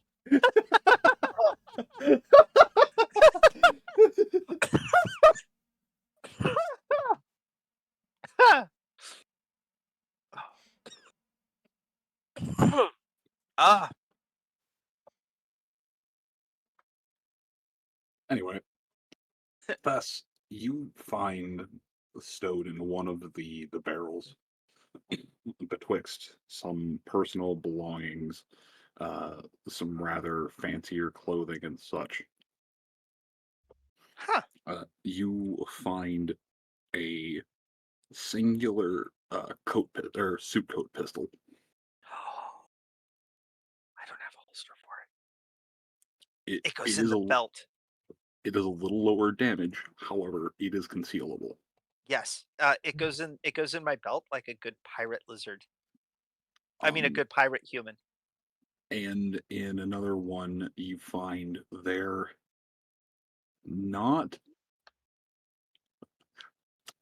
all poor quality, but you manage to find what looks like a small shipment of firearm parts. Oscar, I'll lay Yes, them that's- out. I'll roll out like a cloth, like you do when you're cleaning a firearm, and start putting the firearm pieces on top of one of the crates on the cloth. Come here, take a look. I found something. I'm not sure, but they look like all the proper pieces to another pistol, another firearm of some kind. That is exactly what this is. Oscar's actually going to look over at Sage and just go, one of the campus's shipments was missing an item a week ago. I think I found where it ended up. Very good find, Thess. Just looks around the little enclosure, not meeting your eyes. Now, the honest thing for me to do is to return this to the engineering college. However, this could work quite nicely for some indulgent tinkering if you're interested, Thesserau. I am interested, but I think we need to consider the possibility of returning it. I mean, that's the right thing to do, isn't it? Yes, but at the same time, the Indeed it university's already written these supplies off as a loss. So, I mean, as far as they're concerned, this stuff was lost on the road, so we can keep it, or I can go and earn some brownie points with my professors by handing it back. So Well, whatever let's hold on to it for now and make that decision later, I think. If either of you have some... sit around our house for a little while longer. I just distorted my window again. What was that, Moon? Said if either of you have a engineering knowledge or similar profession, you may roll it now. That would be Oscar. Yes, I believe that would be an Oscar thing to do. Oh, yeah, probably.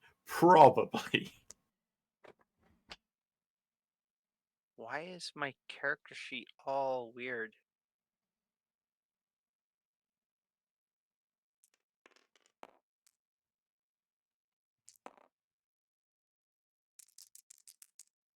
I somehow think I ended up with some of there they go. Okay, that fixed it. Well, that's 69, which is, while a nice number, not necessarily we have points. We have 3. You can spend We them. do, yes. I'm just checking because would there have been any positive modifiers on this? Because I was rolling for a 55, so I might still have passed depending on if there was any modifiers present.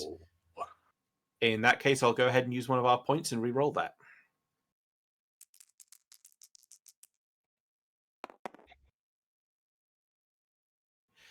76. Not any better.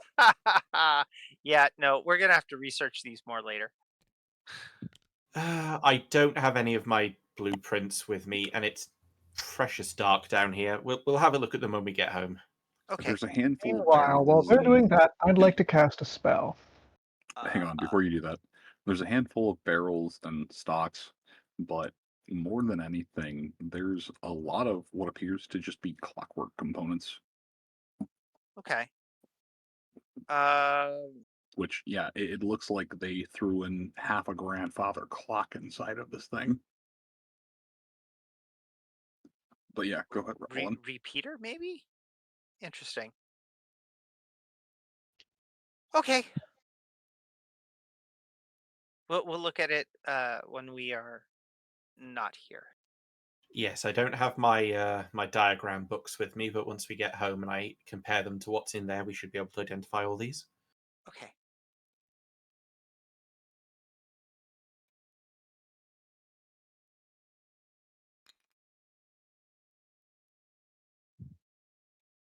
Well, if this is the case, I suggest we get moving and figure out where the rest of these vermin are, and then go home. Absolutely. Yes. Speaking of, there is 2 spells while all this is going on that I would have been liking to cast. And those are? First and foremost, the second Portent of Almuel, so that I can get my 2 rerolls back, unless I still have those from yes. Did I spend those? I know you think spent one. I don't know if you spent the other one. Hmm.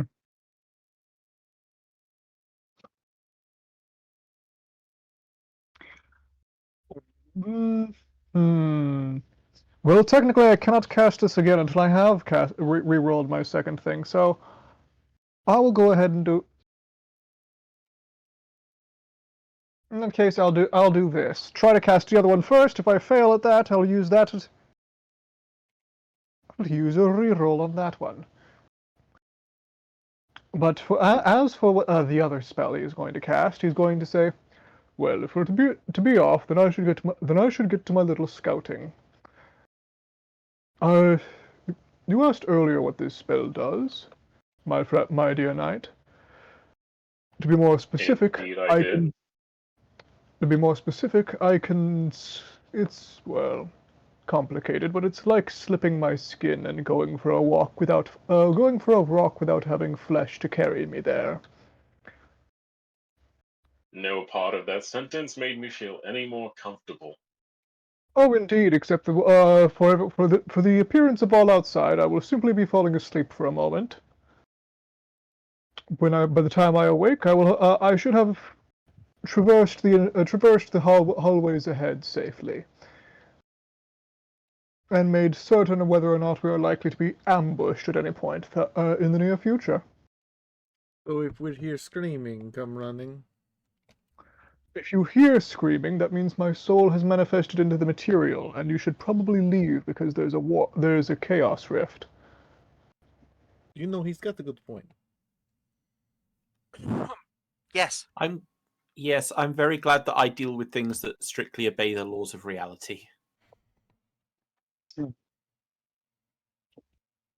Just has this very knowing smile looking at Oscar out of the side of her eye.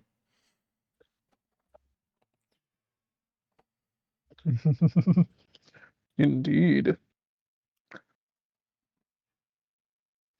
But alas, I will attempt to be off, and he's going to... Actually, I don't need to do this. I need to channel first.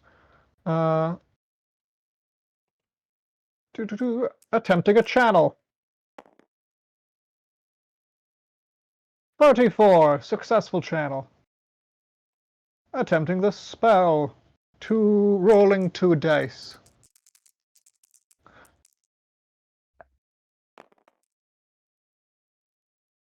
17, 18, 19. Our successful spellcast on the first try. Rodland mutters sounds that seem more almost like a whistle than proper words. Stepping back to lean up against the wall and wait over here.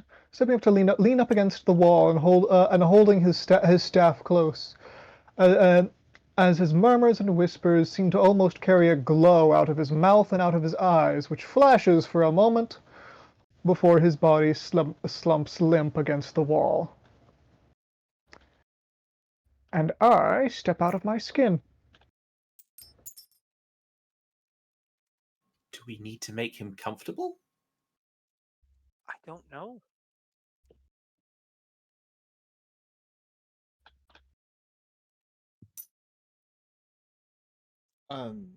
It might be a good idea, otherwise he have neck cramp when he wake up. It's funny idea to give old man neck cramp, but I'm pretty sure Skin and Bone would not appreciate it. Probably right. Just give me a hand, Tess. We'll lay him straight on the floor. Perfect. Yes. Carefully. We don't want Oh to my break God. him.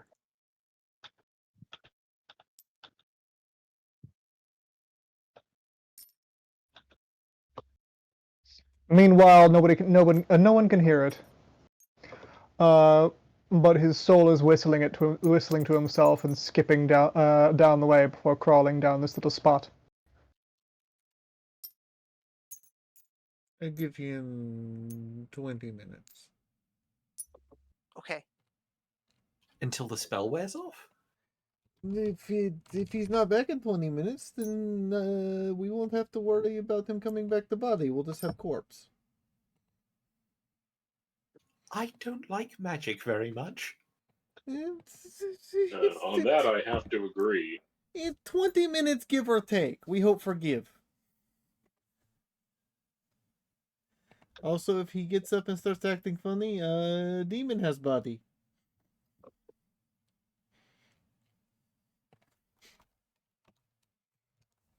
Is that likely? No, very slim chance. I think I'm beginning to understand why magic is outlawed in Brettonia. I thought the damsels practiced. Well, yes, but they're an exception.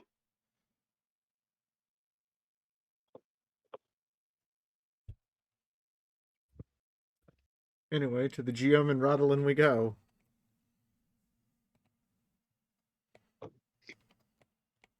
Indeed. What does the wizard see as he crawls his way down this space, ethereally? Unfortunately, wizard souls cannot pass through objects. I can just kind of crawl and walk about.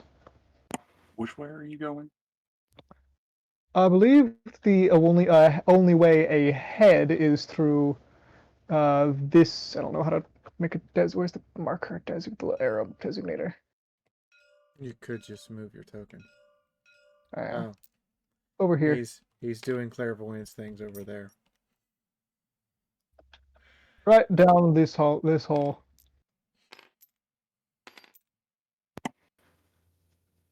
Oh, that is not the pathway the vision showed you, but okay. Oh, is it not?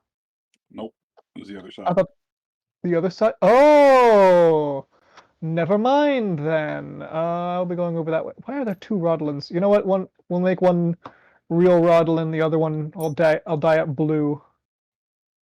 If you hover over it, one is labeled Phantom Rodolin. Oh, I see.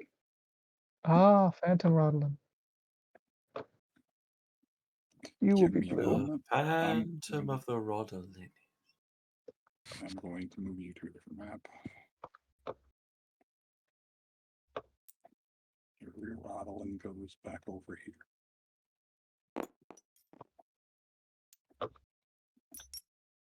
Blue. Phantom Rodolin hops and whistles and skips his way down the path ahead over yonder. Mm-hmm. All right, give me a moment. Clone. That's weird.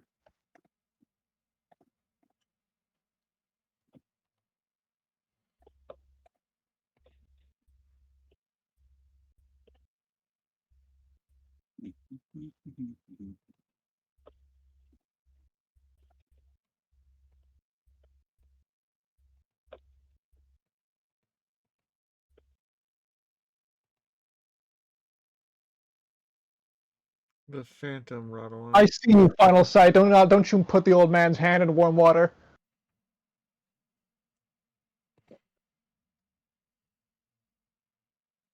He's a wizard. He'll zap you with lightning where the sun don't shine.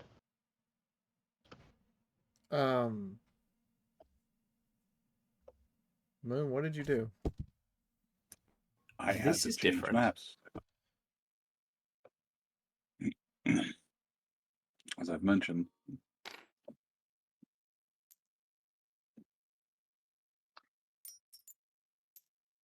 Okay.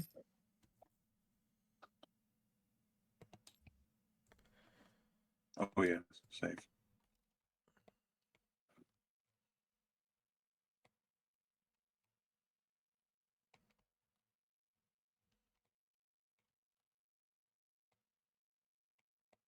You couldn't delete the old. You did. All right. Can't delete the old map yet. I didn't delete. I just changed.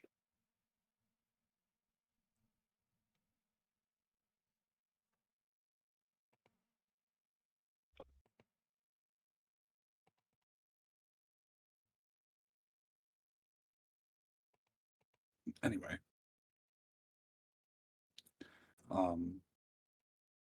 you are able to wiggle your way astrally through the rocks that are fallen, and you come to the inside of the remains of a room that's been decimated Sounds very from quiet, time Moon. battle. Hang on a second.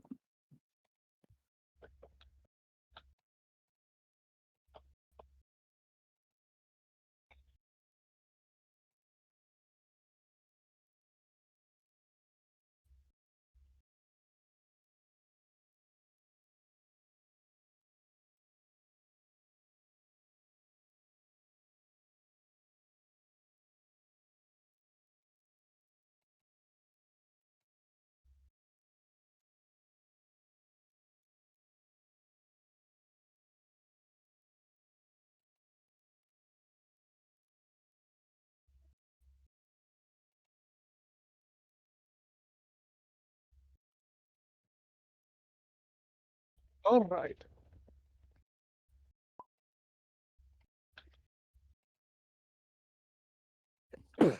Excuse me. Yes. No, I had a sneeze and was trying to stop it from causing a disruption. Ugh. Achoo, son of a sneeze. Santa the sneeze.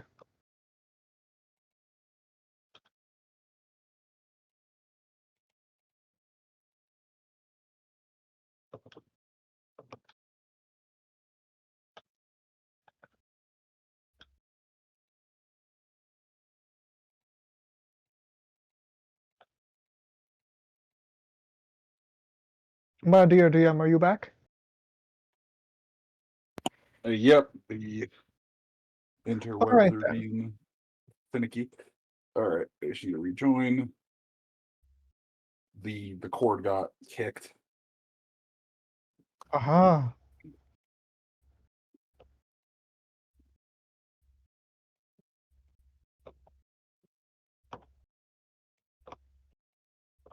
Which put me back onto Wi-Fi, which is fine. That was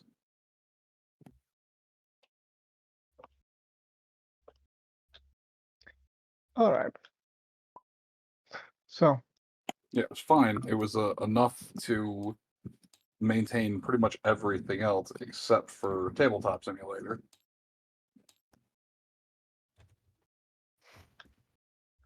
Anyway, so Ronalyn, as you ghost walk your way through the rocks, the astral nature of things allowing you to shimmy around some questionably tight spaces. you come to a room which saw a sizable amount of conflict at one point in time. There are the skeletal remains of they're the skeletal remains of combatants. In some instances, what the damaged remnants of wolves and other weaponry. Are you looking for anything in particular, or are you just trying to make your way around the room? I will be taking note of things that stand out for later search, for a later, more thorough search. All right, Such give thing- me 2 perception checks, and do you have to make any magic checks to navigate, or No, I just Ooh. walk around. then It's just not a like, not mag? like raw. Then just 2 perception checks and a mag check. All right, could you spawn some dice in for me? Yeah, those might be helpful. Let's see here. Dice. Plastic.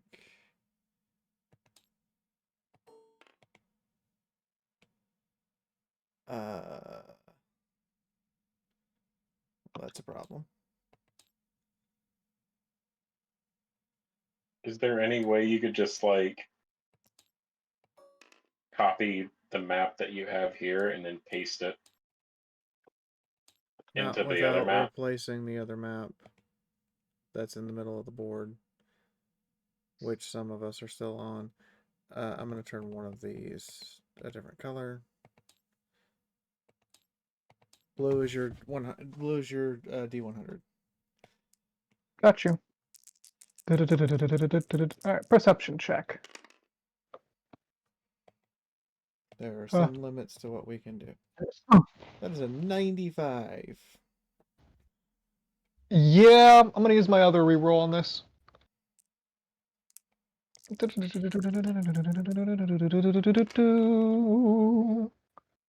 33. That's a...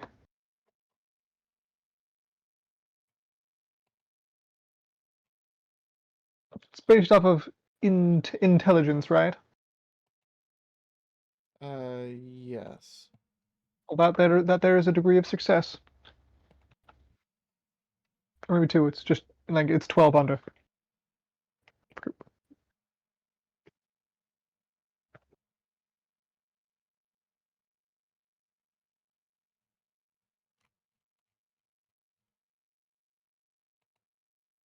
And then the next one, the second perception check.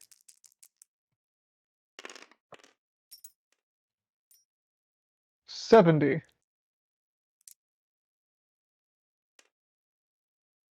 Which not as great. And the magic check you requested, yes?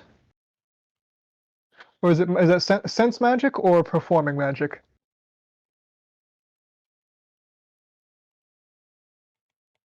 Moon? By Jove, I don't think he can hear us. Dear God. Game Master says what? That's a bit rude, isn't it? You're making the assumption the Game Master speaks at all. It's true. He only communicates in eldritch math and sign language.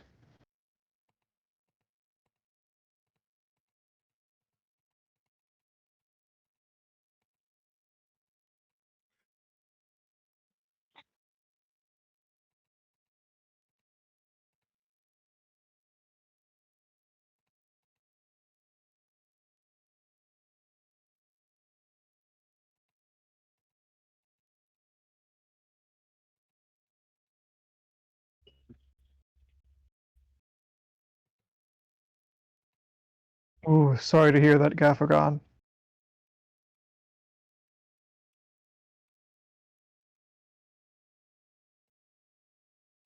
That's rough news. Hopefully it's all for the best.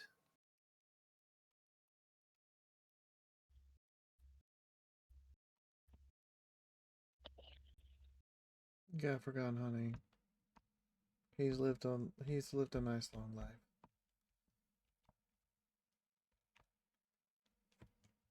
I know that you're upset, but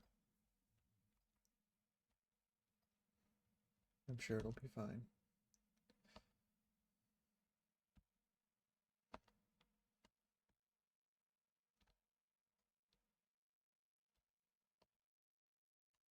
Remember to cherish the moments you have with people, not the moments you wish you had.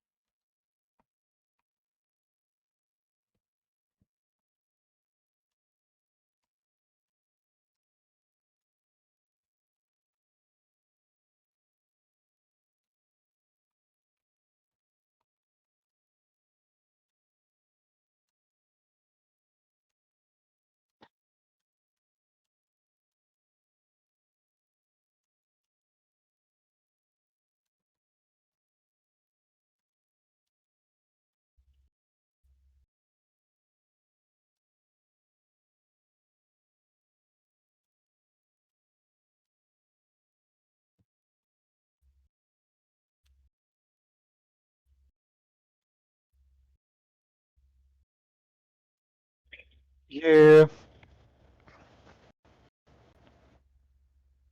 My grandfather passed, or one of my two, both two of my grandfathers passed not long ago.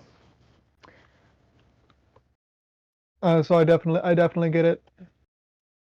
Even in the worrying when they're probably going to be fine, it's like you got that thing hanging over.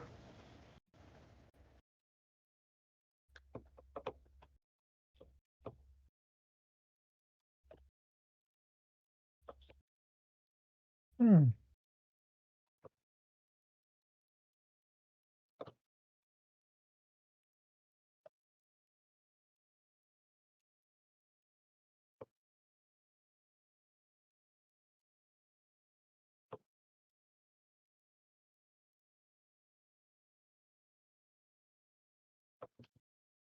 In the meantime, while our dear moon has retreated us, what are some of your guys' Christmas plans? My Christmas plans have been ruined by British Airways. Ah. So I have not Yeah. yet made a plan.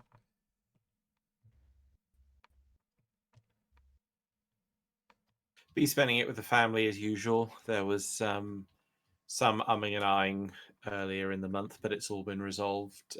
So we'll all be together as expected. So it's going to be a nice little day with the immediate family because sadly we don't have any extended family left in this country anyway. Oh, really? Where are they all off to? So in terms of what family we've got, my cousins got two cousins who respectively live in South Africa and in Australia. And in terms of immediate family, they're what's left because their mother, my aunt, has passed away some years ago now, and all the grandparents on both sides have moved on as well. So they're genuinely, we do not have any immediate family left in the country. Do have to make sure Doodle gets here before I go off to somewhere else so she can be here with the boys. My two gay boys upstairs. They're very gay. Much gay, very crimes. Extreme gay.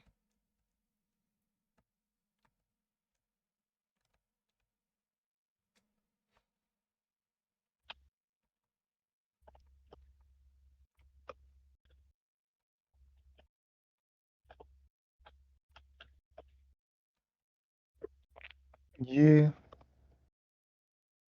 I was going to have some people come down to visit. Unfortunately, their HR kind of has this thing where it's a literal coin toss if they approve time off. Wow, really? Mm-hmm. Especially ironically, because he works on airplanes as a mechanic, and holidays end up being Genuinely the sorry times that about. it's. Genuinely sorry about that. I got called away to do an old people airlift. Dang old people things. Yeah, well, that's the downside of being able living Hoyer lift. Mm-hmm. Anyway. Yeah,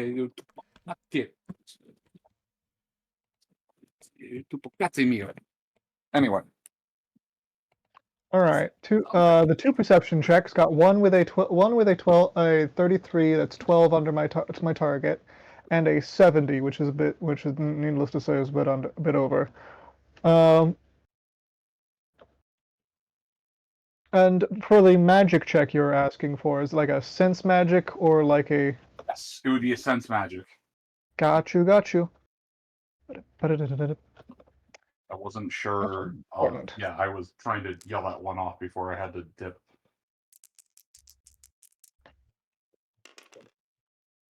No, pull over. 11. Holy shit. Yes. Okay. I know that's doubles, but you are not actually casting anything, so this does not count for the rule of doubles. You are literally outside of your body, so you can detect, as far as I at least understand the material, you are outside of your body, so you can detect magic like it's another sense. Indeed, who knew you'd be, Well, the way that I understand it, and someone please correct me if I am wrong, but untethered to your body and with an aptitude for casting and sensing the winds of magic, you're effectively an unbound spirit. At least temporarily. effectively, yes.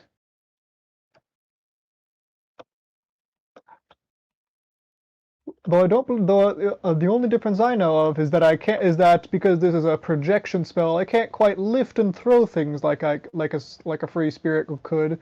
Sadly, I want to haunt people. I would love to haunt people. Yeah, you'd have to make actual casting rolls in order to do that. But you can sense around this room. Okay, so the first thing that you'd notice with the past perception is that there is a small pathway around here. You can either clamber over, or you can simply make your way around right about here. Got As you. well, this pathway seems to lead downward with a. You sense a faint wind, but it is not a wind made of corporeal air. But that's not the only place, as more localized in the room, you sense over just on shit, I got stuck. Damn it, still stuck. You more just sense over on this side of the room, writ large, a potent source of magic. Going to go over. Indeed. Going to go over and investigate said source. Shimmying my way around the rocks. Alright. And this little corpse of somebody stuck in a corner here. Yes, so that's another one of the places. There are multiple signatures of magic. I don't have I didn't have a proper token for it, but that corpse is far more withered and desiccated, almost mummified without the bandages.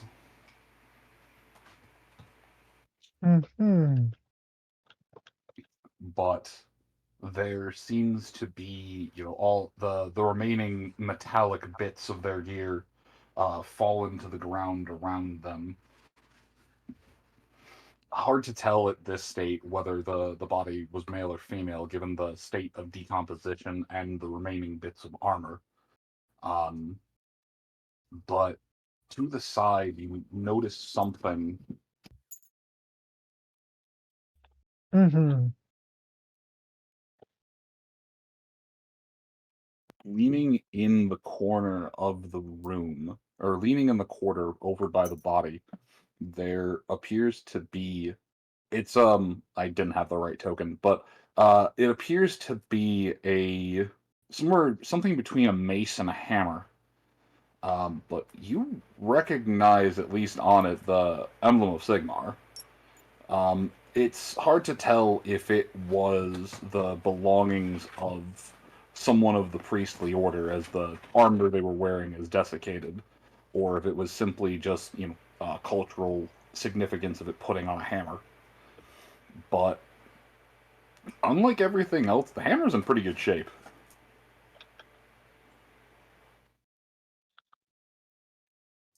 I'm going to bend down and attempt to run my ethereal fingers through it and examine it closer, seeing what I can detect. Okay. If there is magic woven into it, would that prevent him from moving his fingers through it? No, but it may alert the caster. Okay. You notice as you move your fingers around it, there appears to be one put on either side, or one put on either head of a hammer, one put down the shaft of the hammer itself, and one put on the actual handle. A series of a series of dwarven, almost. It appears to be dwarven-inspired runes that can either be used independently or as a series, though without actually taking time to study them, it would be difficult to see or say what any of them do. I see. Well, I'm going to make note of that when the full party is through here, and begin hopping along. There is, and stopping here, you would notice that the magical emanation seems to be centered on this just massive pile of bodies.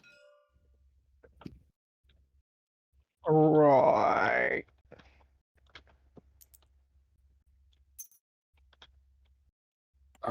Give me another perception check as you're moving along. Got it. Um, Dun-dun-dun-dun-dun. Dun-dun-dun-dun. Ah, yeah. 17 17. hiding.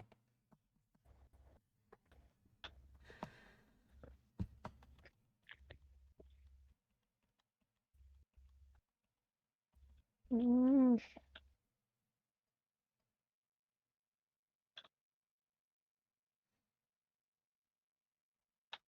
Wait, is that what he rolled, or are you just reading the dice? Because I know someone had just rolled the 79. that is what I rolled for my perception. Is this? Yeah, this is a regular perception, not magical perception. It is a magical perception. In that case, I would like to burn a fate point because this this is muy importante. You still have one of your rerolls. Oh, okay. In that case, I will use one of my rerolls. 58. You don't catch anything as the sensation seems to have surged and gone, but there was a momentary an active pinprick of magic coming from this general location. It's hard to tell if it was any one thing, all of them, something betwixt them, but something is here. It's hard to tell exactly what, but there's something here.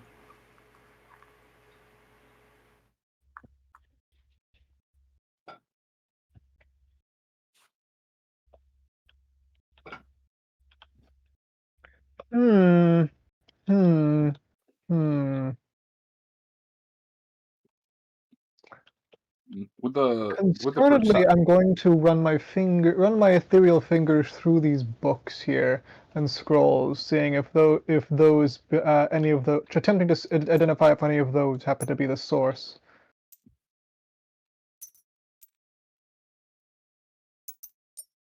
Oh no! No! Stop! Behave! There we It go. refuses.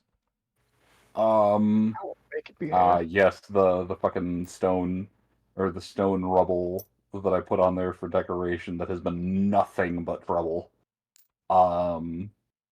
The books, it does not appear to be any one of the emanations. However, you would discover that one of the objects amongst the paper is actually a scroll. Oh, noted. Without examining it, and given that you're a spirit, you wouldn't be able to. It's impossible to tell what magic it contains, but the effect is still the same. There is magic bound in this parchment. However, it is different from the pin or the pinprick spike. Well, this appears to be some kind of very if universal magic had a sensation, it would be roughly this. It's not so much that it's any one thing in particular; it's more the absence of any of it bound in the ribbon and seal keeping this roll together. But no, what you sensed was more necromantic, chaotic. It was definitely something foul. I see. Hmm. I would look. Hmm. Well, that's not. Well, that's not good. But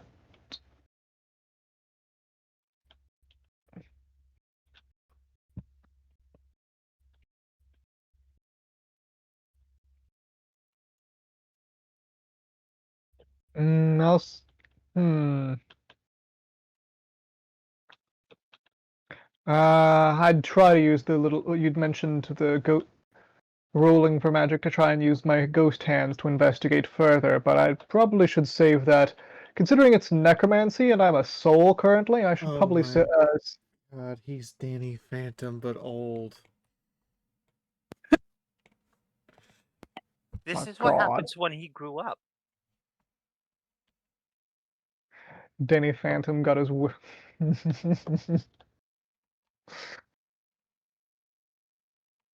Danny Phantom, but he's a nerd. Oh. Gotta go tomorrow. Danny Phantom. Danny Phantom got old and had a sense of wanderlust. Yeah, we'll just call you a Danny Phantom. All right. So you resist the urge to poke the darkness. At least until I have my semi-necessary meat suit back with me. You're able to sense very faint bits of very faint residual, essentially like someone taking a Geiger counter and running it over a depleted uranium round. There's a chance it might spike a little bit, but it's not magical anymore. There seems to be residual spikes of magic coming off of the arrow or coming off of the arrows themselves, but Mm-hmm. but outside of that, the concentration as you get over here, the concentration is definitely coming from this area.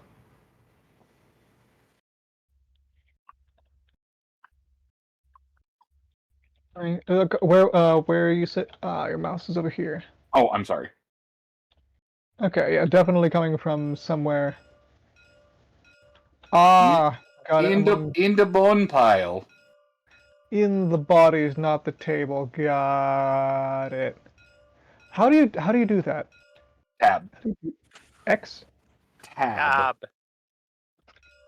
Tab key. Ability acquired. Yep. In that area, you sense the whiffs of necromancy. Got you. He's going to make note of that and to warn his compatriots, and then attempt to meander his way back over. Also, all these chests look locked, yeah? The one with the blade stuck in it is locked. However, the rest of them, it is case by case. Then, really quickly before I move on, I would like to attempt to use my ghost hands and pick things up. Excellent. I believe that would be. You know what? Make me 3 willpower rolls. Excellent.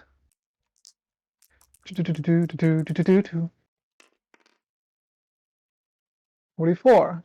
One simple success. One more, and then you'll be golden. Failure. Ah. And that's 3 degrees of success. No, 2. Yeah, 3. All right. Pretty good success. 22. The one large chest over here is not locked. It is simply stuck. The closings have been more or less rusted shut with time.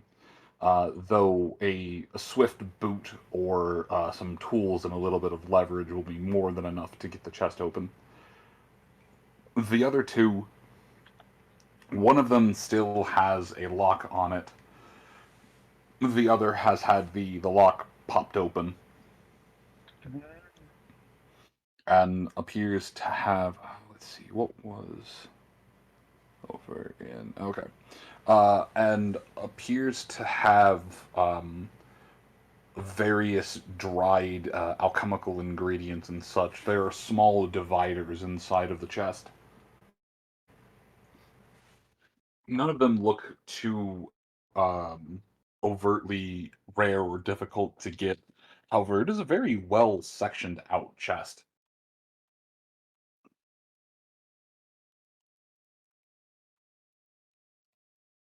I see. And what did you say was in the big one again? Oh, you're not got. I didn't.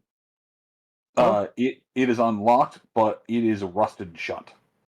Ah, got it.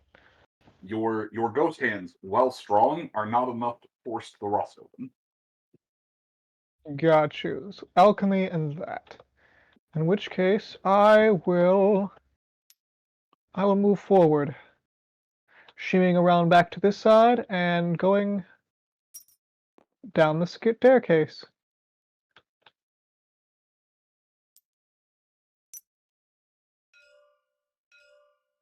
Love that there's a little ding sound every time you do the attention. Ha ha ha ha ha.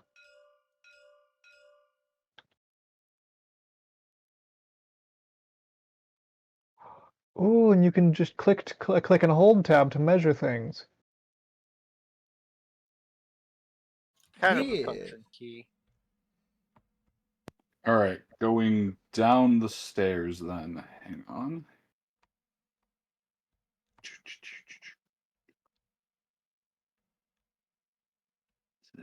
This one, I think. All right.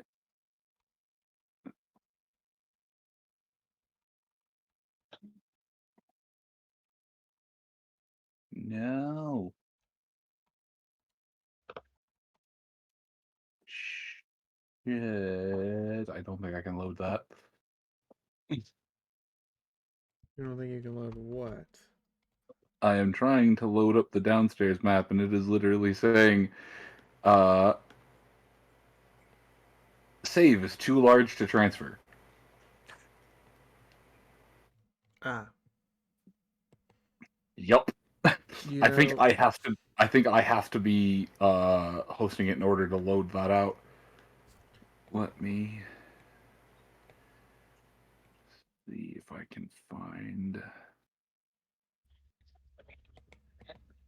I had not expected him to go down the stairs in his astral body.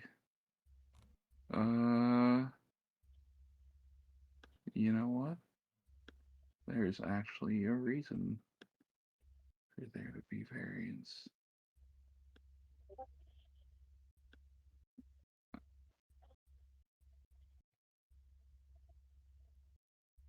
If there are ignore some of the loaded assets.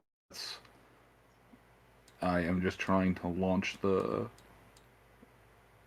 unmodified version of this, just to give you an idea.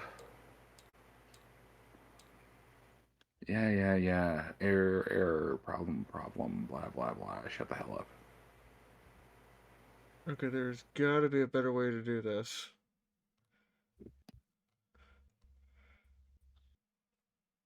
I am going to have to go watch more tutorials on how Tabletop Simulator works. I apologize, dear audience.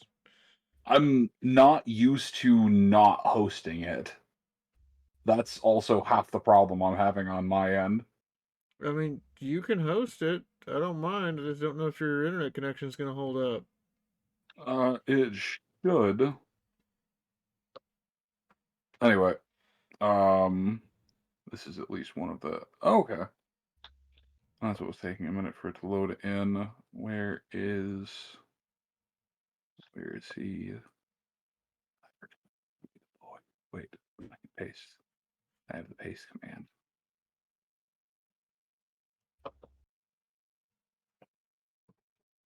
Shit. Nope. Paste command gone. Anyway, moving down the stairs, you would see the remnants of the remnants and the rather overrun top of a sewer system, and with the body removed, and with the senses removed from the body, there would be an immediate sensation of relief as the scent attempts to assail nostrils that do not exist.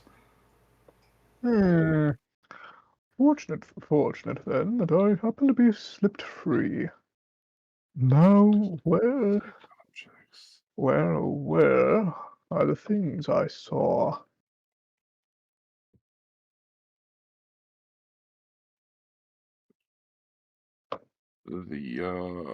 What a marvelous new smell you've discovered. Oh, I wouldn't call it marvelous, dear friend. Not unless one is in the patronage of Nurgle. Remind me again, what did I describe him seeing?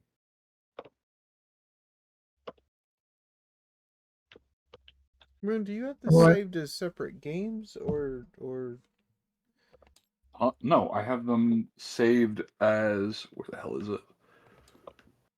I have them. I guess it is saved as separate games. I have them saved as separate asset maps to cut down on the overall transfer size. Okay, you know you can additive load them.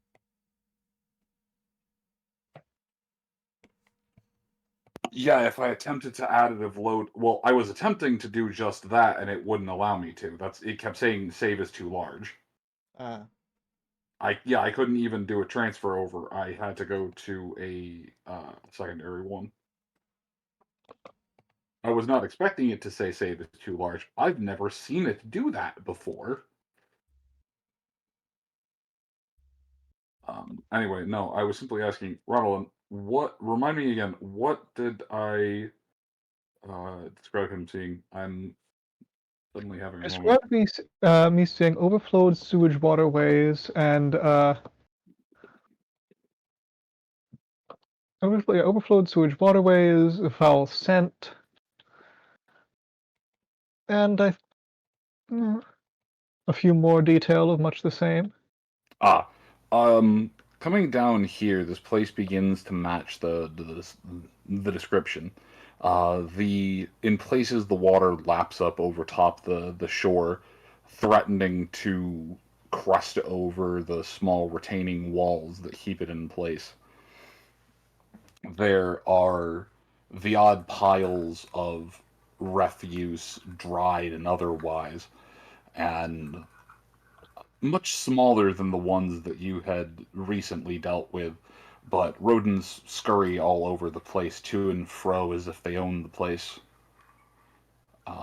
They disappear in the crevices of walls and reappear moments later from a completely different location. Some of them end up overboard and have to swim to shore to the far side, and inundated against disease as they are, they still seem to be hacking and coughing hard, the others staying away from the almost drowned rat.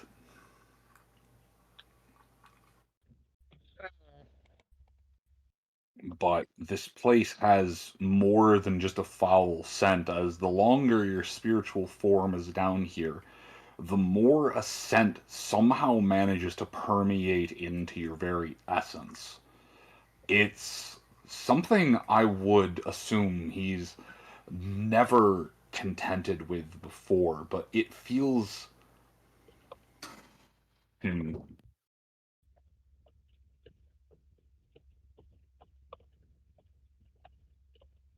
If rot has a deep and earthy scent to it, while still being rather pungent and aggressive, this smells almost like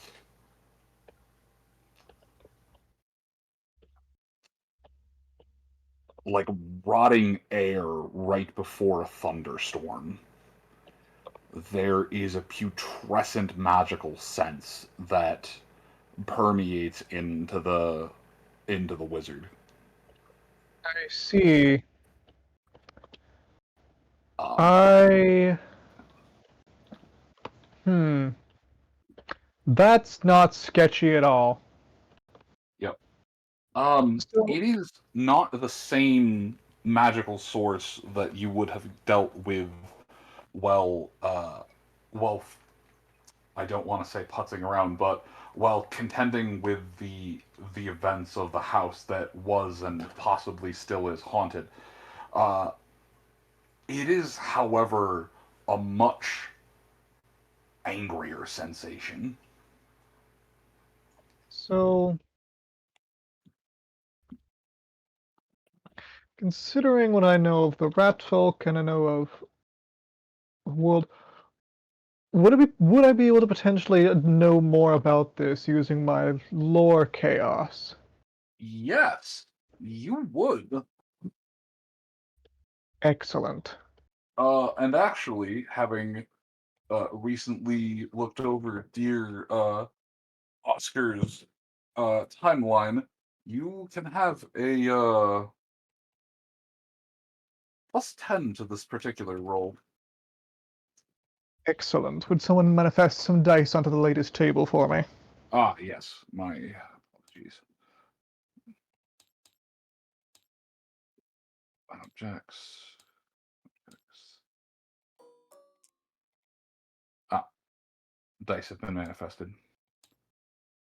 I am just quick on the draw. Right. Where's my... No, baby pumpkin, do not go downstairs. Alright. Blue for 10, green for 1. Indeed. I'll roll over by the... Oop, my dice are frozen in the air. Alright, there we go. I'll roll over by the skulls.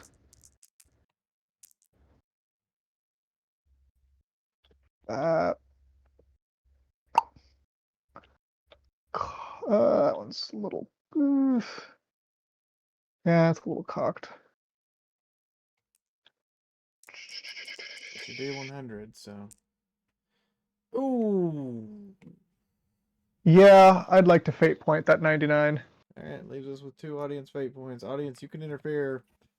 You can literally make him fight a demon, I don't know. You could spawn.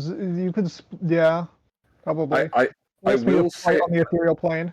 I was going to say, I will say the other boss token is currently, I don't want to say cashed in, but it is currently built into something at the moment.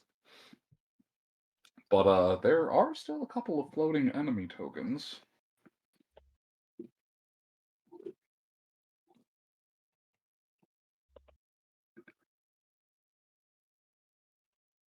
All right, did you re-roll that 99? Did you spend? Yes, got myself a 59, but down to 49 total. 59. The 59 as opposed to 49? No, 49 because that's you said the plus 10, but lower is better, so it's minus 10. Ah, yes. Either way, it ends up meeting itself out. What's your total? Well, let me look at my squint at my character sheet. Any degrees of success? Hi, yes. Are you trying to go find the rats too?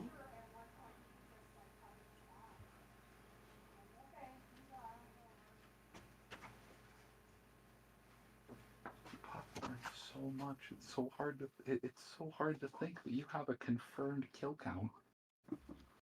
Are you? Talking Yes, to I my believe it is one barely success. Please tell me that's. Nice.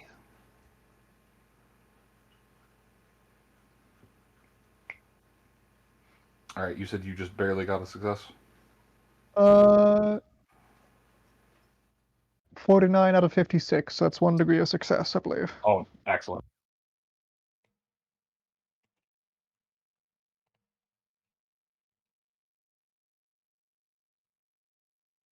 I can actually move my mouse now. Okay.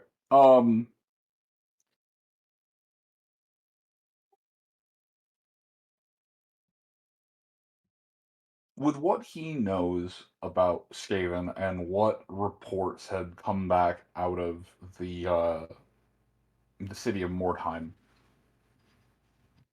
it would not be outside the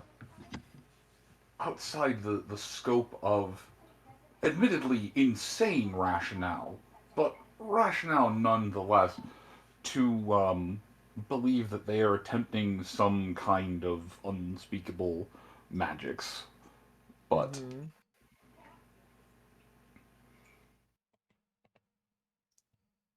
but what rat-themed horrors they are attempting remains to be seen.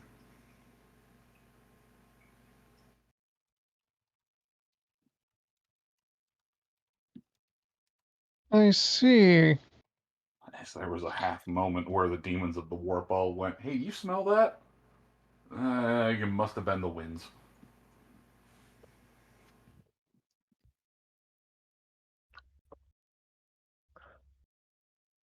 Their Also, magic collects gently about, like a fart in the wind. Also, important question: how long does My is he able to maintain?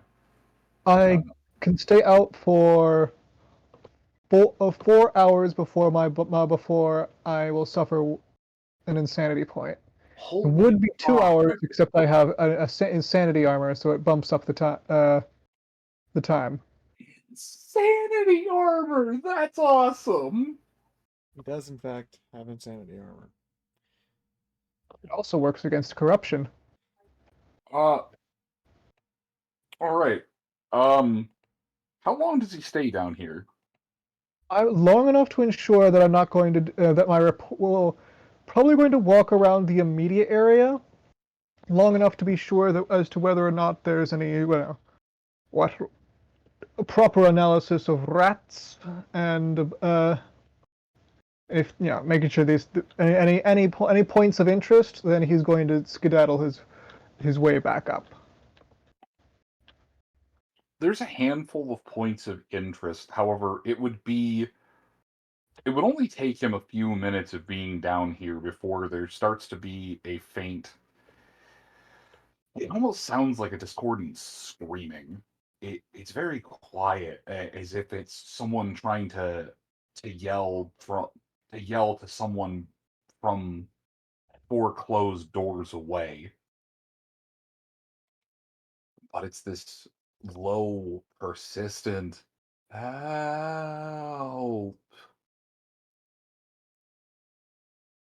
occasionally interspersed with an "Oh." But at no point does it ever go away or increase in intensity. It always just seems out of earshot, but always there.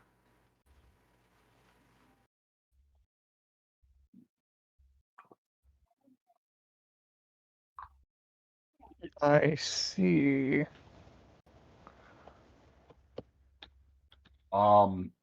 Around the half-hour mark, give me another perception. This time with a +10, as the noise would almost suddenly shift in pitch and intensity.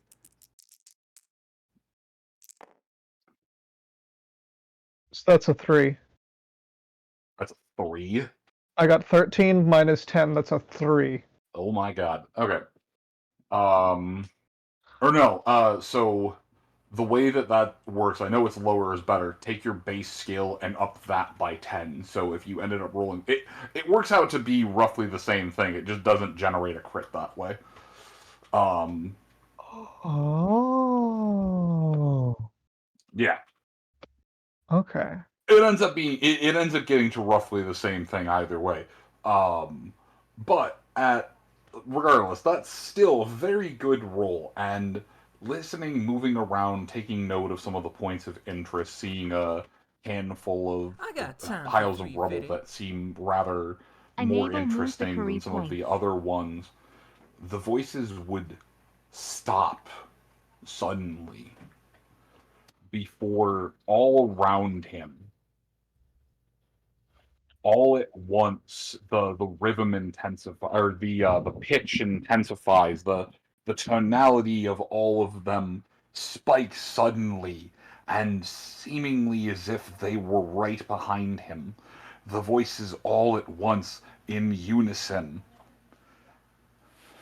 Leave while you still can, before you end up like we did. Go now.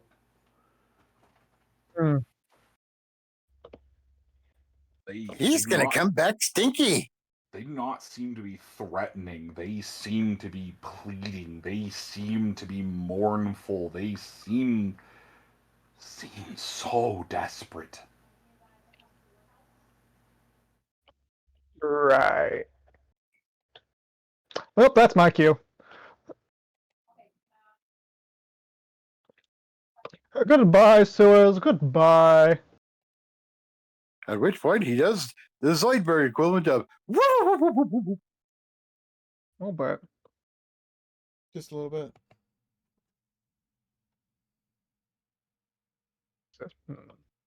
right then. My companions will surely need to be hearing that. Or of that, rather. Don't think dear Oscar's heart could quite handle hearing that. I was just gonna bring it. Because out of everyone, I feel like Oscar would probably be the one who'd take hearing "Get out before you're trapped like us" the hardest. He would think that is very good advice and follow it. Yes, he would. Okay. The yeah, ghost we'll voice move knows that what it's one. talking about. It's dead.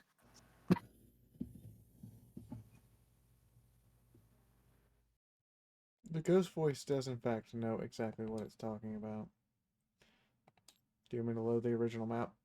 Yeah, you're gonna have to load the original one. I don't have it saved on mine. So, Shall we I'm gonna quote do some Monty edits to this Python? map afterwards to decrease how much it takes up and try to figure out a better. And I'm gonna go research better ways to just import maps wholesale. Mm.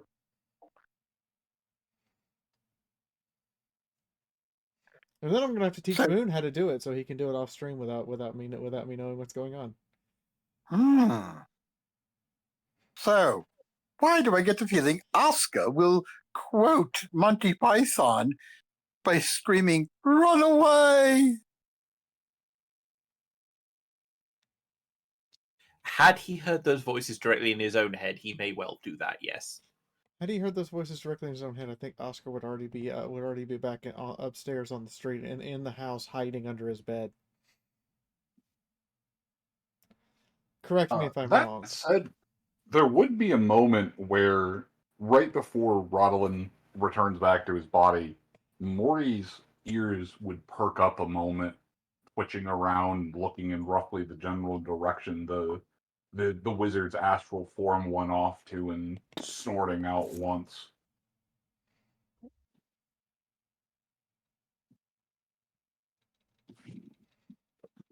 I see. Rodolin, you return to your body unharmed. What? So, as my senses as I return to my body, what exactly conversation do I walk back in on? Well, what is the To the party. Yes. So the proper way to fillet a fish is with the really sharp obsidian knife. No, But you have to remember to bread it properly before you put it in the oil, because otherwise you end up with a very soggy fish and not the crispy outer shell. No. The proper way to fillet fish is you use good old-fashioned hunting knife, like boot knife. You could do that, but the obsidian knife is sharper and gives a cleaner cut.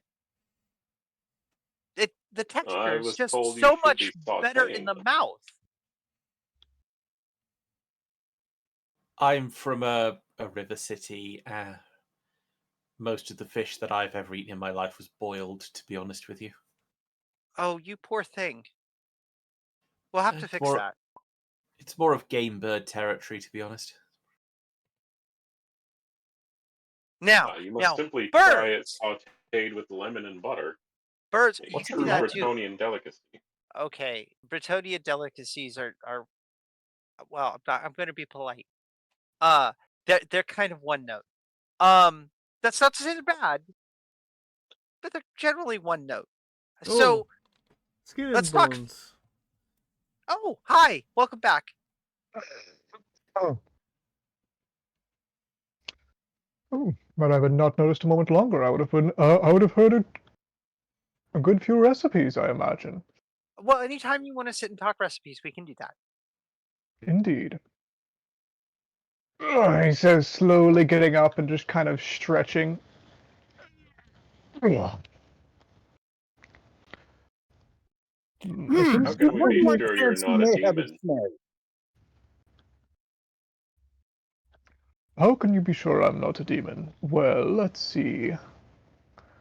One, I would sense something wrong with him almost immediately, and two, demons aren't usually subtle once they have a body.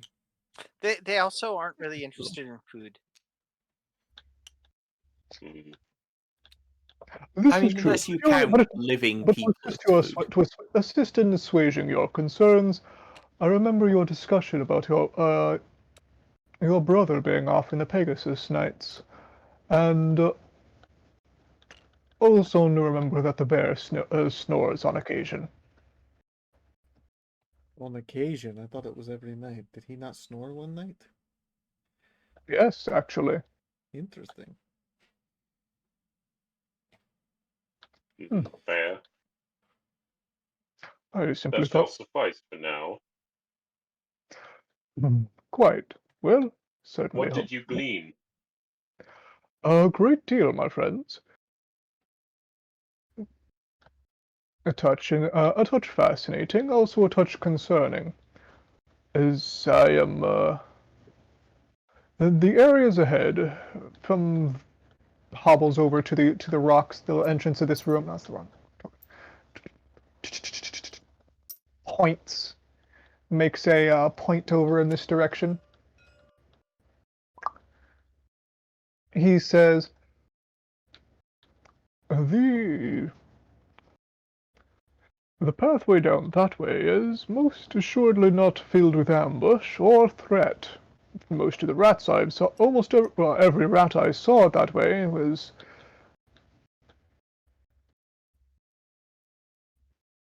was regular sized, and not far from bold and courageous. However, I did detect a good deal of foul magic in the base of this place where the water flow reaches. And by foul magic, I mean the kind. Well, I'll describe that in a second. The next room over, however, has some looks to be things worth looting.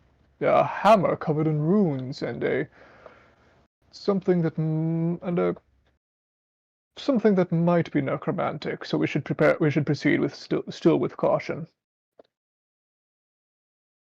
My Necromancy. cousin. Indeed, the wind of death and the stink of darker forces lingered around a pile of corpses in a corner. Oh, good, more dead things. Were you expecting alive things down here? You make an excellent point. Because I don't if think you were expecting alive things besides rats and problems, I like your level of hope. It's Oscar. He's always hopeful. Hmm. Or panicking. Don't be too hard on him. I'm not. I think it's interesting. I can't Oscar imagine that they're tries to doing think of a wonders way for the to- water. Oh. Go for it. So Oscar tries to think of a way to respond to that conversation about him and just sort of shakes his head and moves on.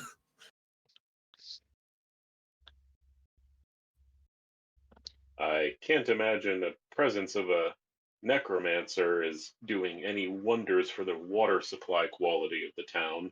Probably not. Indeed. I Although I dread don't to wonder what chaos magic they've unleashed on the water supply.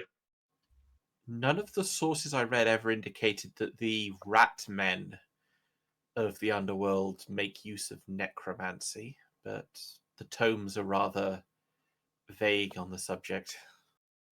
No, not that I was averse. I have far more experience in the matter, and I can assure you that is not something that is standard practice for them. I mean, I certainly know quite a bit about them, as they are a blight that I was cautioned and educated about. And no, they don't tend to.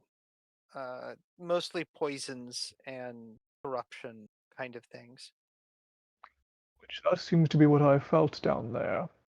There was the spot of necromancy, true, but past that, in the bowels, in the bowels and lower places, the water felt sick with a stink that was that was perceptible and deep, and I felt it in my soul, not in my sense of smell. Hmm. Additionally, go on. Where one type of evil gathers, another type will also congregate. They could be opportunistic allies. Hmm. I got a flash of the dead fighting the rats when I looked into the future. I don't know if they are allies now, but whatever bindings tether them, I assure you are far from pleasant upon their experience. I don't know about you, Rodlin, but my mind is going back to that horrible business with the von Karsteins the couple of decades back. Agreed. You act like such horrible business is concluded. At least what we've been told in Nuln is that the vampires are entirely on the retreat. There is a very good reason why my own quarry avoided Sylvania. Mm. And a very good reason why I would avoid it as well. If it's all right with you, Lucia, I think I'm going to ignore the implications of that for now, at least until we're out of the present danger. What, that an orc was smart enough to avoid Sylvania?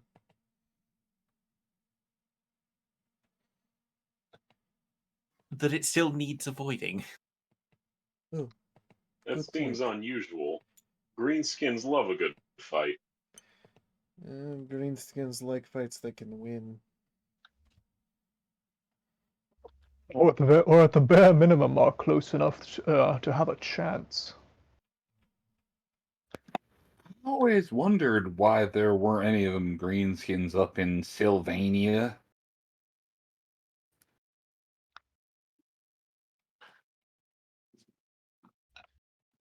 Well, I say we put the dead to rest. Make our way down there. Seems like a perfectly capital. Capital? I'm picking up your speech. That seems like a perfect idea. Good idea? Indeed. Sage, my good sir, do you mind working post-haste to unbury the northern passage? Oh, yes, my lord. Oscar Good. will pull the pry bar out of his kit and go and help. He's not comfortable letting Sage do all the work. He hops the table. Speak Which one are you for gonna have? yourself. Which one do you have Sage? Because he's not really sure which one to start with. So you should start with the left or the right. Which one did you go down, wizard? I went down the rightmost path. Then that one, good sage. Righto, righto. He'll make his way over there, drags his friend away. Ooh, sorry there, Flint. He takes a moment, ruffles through the one bandit's pockets, pulls out exactly 1 gold coin, 4 copper, and a silver, puts it into his pocket, and just takes a moment to say a prayer. You hear him mutter something, Oscar, as you come over, about finally repaying that bar tab. You know, that's entirely fair. Oscar's not actually going to comment. That's perfectly fair. But the whole matter is treated with an almost sort of religious type reverence as he's going through carefully, like only taking just what. So you actually see him at one point put a gold piece back, before he goes over and starts trying to move the rocks. He's able to move the first one without too much trouble. It was I'm wondering how a thankfully... man as honest as you ever ended up in this line of work, Mr. Sage. Huh? Oh, it's a funny story about that, but it's kind of a long one. I tell you what, if we get out of here in one piece, the first round of drinks are on, well, on Flint over here, but the first round of drinks, and I'll tell you what's what. It's not too terribly interesting, but it is a little bit long-winded. If I get to hear it, it means we both came out of this alive, so I'll hold you to that. As for myself, young sir, there's nothing in this life I like more than a good story. He'd actually smile at that. Like, yeah, getting out of here alive. I like the sound of that. He'd stop to look over at Oscar. If you're going to give me a hand, I would definitely appreciate it. The stone's a bit too big for me to move on my own. Yeah, gonna take the pry bar out of my engineering kit and bring it over, and let's see what we can do. All right. Rodlin is also going to hobble over and use his staff to help pry and push. So with 3 of you together, no rolls are needed. You're able to leverage the thing up and over. Nope. Which knocks away some of the smaller stone just so... No, that's... Alright, now please flip. And then... Flick. Nope. Flick. Boom. Okay. Oh, alright. So let's see. I feel like this is gonna break it. But I'm gonna try. Can you promote me back, GM? Yes, I can. I'm gonna try to additive load it, but I am worried what it is going to do. Give me a moment. I'm gonna make this a little easier. Yeah, definitely save first. I'm gonna save first, then I'm gonna make it easier on the current load. Give me a second. You're fine. I'm going to delete all these Arrhenius tokens.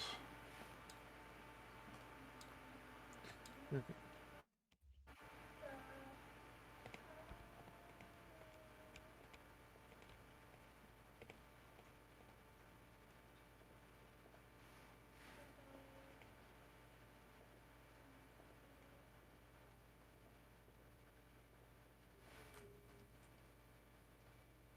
I figure instead of using the pre-made tokens, you have specific tokens you're going to use anyway, so... Oh, shit! That was the wrong thing! Alright.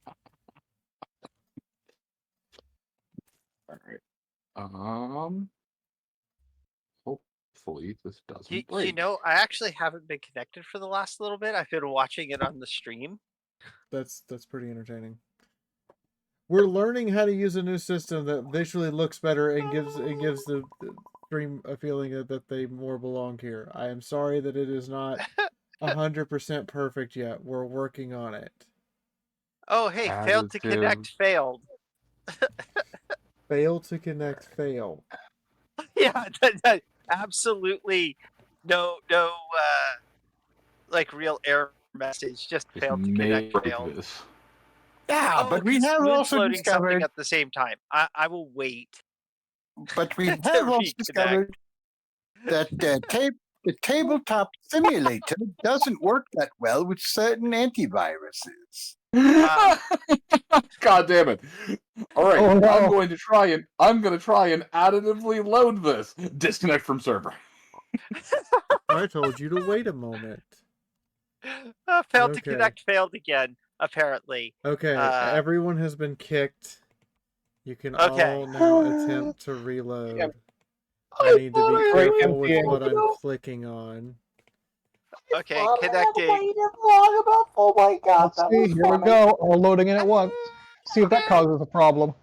Holy fuck. Oh, yes. Like 50,000 problems. Boy.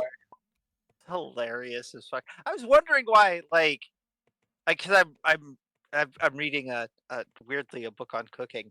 I was wondering why, like, out of the no, like, okay, so when we play our characters, there is some aspect of us in every character we play, no matter how different they are from us.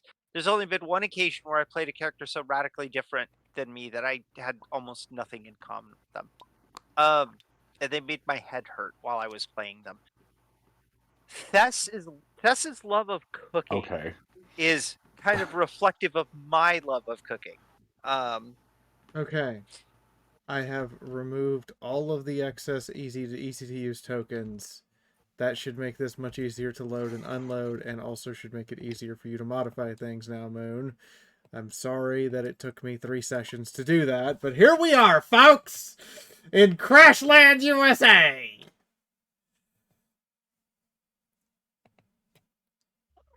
Crashtopia.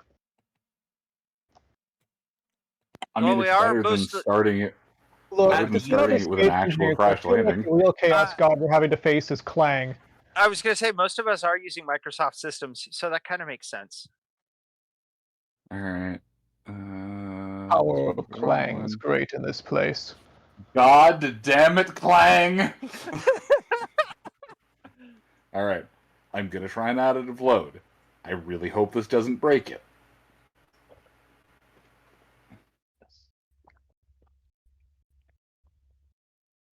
Watches it shatter.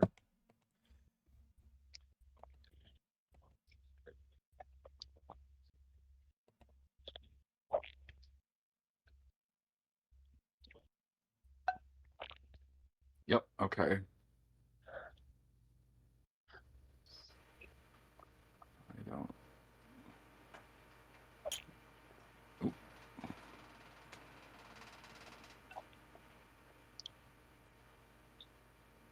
Yeah. So much fog of war. I can hear a hot mic of somebody munching on something. So much fog of war. Nope, and it broke. Disconnected from server. Time out. All right. I'm just gonna have to move it over to the one thing that was. Okay. Sophie, one of these afternoons, you're mine. You belong to me, and we're going to dedicate it to fixing this map. Well, that's what Oh we were my. supposed to do Am I today, but you understo- never reached out to me all day. Touche! Parried and dodged! I didn't think that attempting to load the map would make Roll20 go. I knew it would! This is not Roll20, you're doing it now too! So, God damn it, I said the wrong... hold on, Moon. It's a double whammy. Fee did not go rock climbing with me, so she could be there for you. Yes! So I did not get to go rock climbing today. Wow. If I had known that she was not out there, that she had taken the day off from feeling up the wall in an acrobatic sensation, I would have spent some time fixing this thing, or attempting to smooth out issues that I didn't even know were going to crop up. God damn it, why is there two in the code? We've only been using it for a month. There are I know. going to be swaths of subscriptions that are wrong with it at times because we don't understand what we're doing exactly yet. People came to watch us fuck this up. I know for a fact that Insane Scorpion just put a piece of popcorn in his mouth going, this is hilarious. I mean, if I had popcorn, I would totally be doing that. I rest my case. If I had popcorn, my hot mic would be melting this frickin' chat. Crunch, crunch, crunch, crunch, crunch, crunch. If I had popcorn, I still wouldn't be eating it, but that's just because it's just super late for me and I don't eat at this time of night. I'm just going to A grab a old handful of... man with self-control. Right? How Look at him dare go. you. As I found out to my cost in the first session, if I snack during these things, I'm not actually tired enough to go to sleep when we're done here. And then I end up pulling an all-nighter. Yeah, I'm still on the fence about doing that. I probably really shouldn't. You should. My job The does human actually. body is not. No. No, well, I have trouble sleeping after session. I have trouble sleeping normally, but after game, it's really hard for me.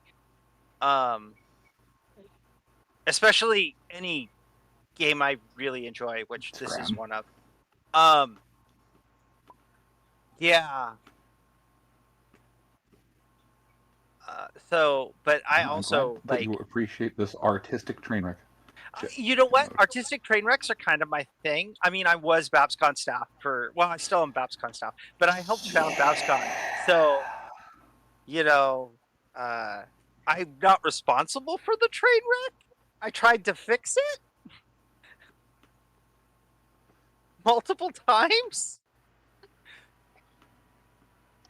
But yeah. I don't have movement capabilities, so I'll have to wait.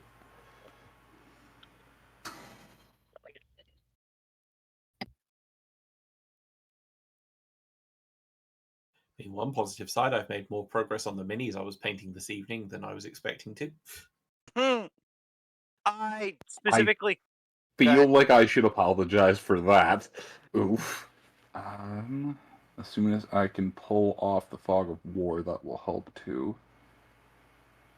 Yeah, that we don't- Blizzard's doing Blizzard things. Yes. Oh, is there a blizzard over in your area? Blizzard, not Blizzard. Blizzard is later today.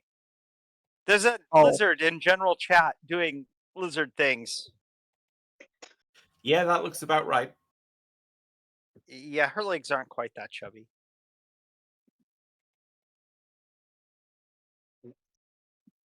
Komodos are absolutely built. They are. They are absolute It's fucking just units. it's a slab of fuck you. That is what a Komodo dragon is. Look at the muscles on this thing. They are. Oh my god! They are It is fucking. yoked. They are fucking built. I knew they were built Look out at of. how thick its neck is. I knew they were built out of spite and autism. I didn't know there were creatine was a part of the mixture too. Yes. Oh, they're also right out of the egg, full of attitude. They think they Yes. own the world.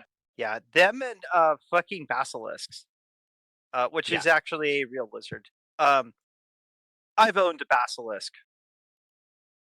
I will never I've own done a a reptile show with a basilisk. Yeah, if I keep lizards ever again, I am never keeping a basilisk. So I was trying to prevent him from getting injured, and I picked him up, and the fucker whirled around. I mean, he was pretty domesticated, and the fucker whirled around and bit me hard enough to actually hurt. So I flicked him in the head. Let go, because when they bite, they don't want to let go. And he looked at me. He looked at me all offended, like, "How fucking dare I hit him upside the head?" I'm like, "You just fucking bit me, you little gremlin." Nope, still not have jam powers. Okay. I'm Ah. working on it, Moon. It's just, Yeah, I know. It said you were still loading on my screen. I know I'm not giving you a hard time. That was more just me mumbling aloud and not realizing I didn't have my microphone muted. Hello, cat. Hello, cat. Get the fuck off my keyboard, cat. No. What I found was interesting is that besides the bacteria and viruses in their mouth, the Komodo dragons also seem to also have a salivary venom. Yes. Yep. Oh boy. All right, then time to delete What? a whole bunch. You know what a bird that's absolutely terrifying but has a respectable attitude? Which one? Go on. The ones that are like that have what are they called? I think giant. Hold on. It's the birds that bow. Oh, I know the one you mean. Yes, the giant. Oh fuck! What are they called? There's a Oh, list. you're talking about the ones that sound like a gun going off? Oh yes, the giant shoebill. Whale-headed stork or shoe-billed stork. Or they can chitter their mouths and sound like a machine gun fire from the sheer volume and sound of their chittering their beaks.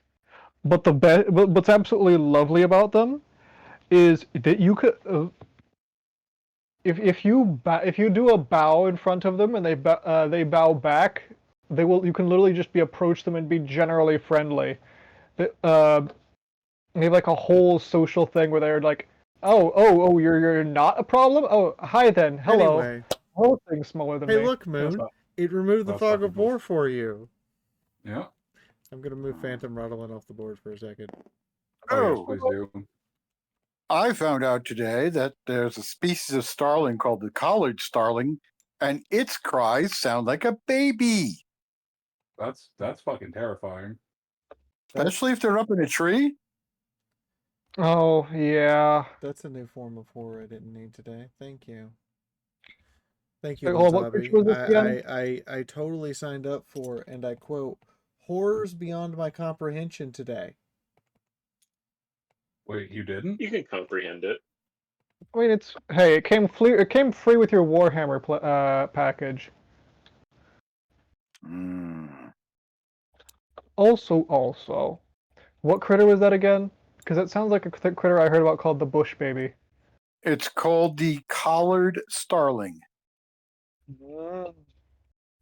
It's like it's got like white feathers interspersed with dark feathers, and when it went off, it sounded like a baby crying. I mean, the whole, kind of sound.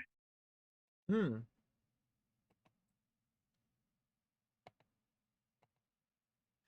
Oh, that's fair. On a slightly equally terrifying but much more wholesome note, there is a primate called a galago, also called a bush baby, that, yes, absolutely.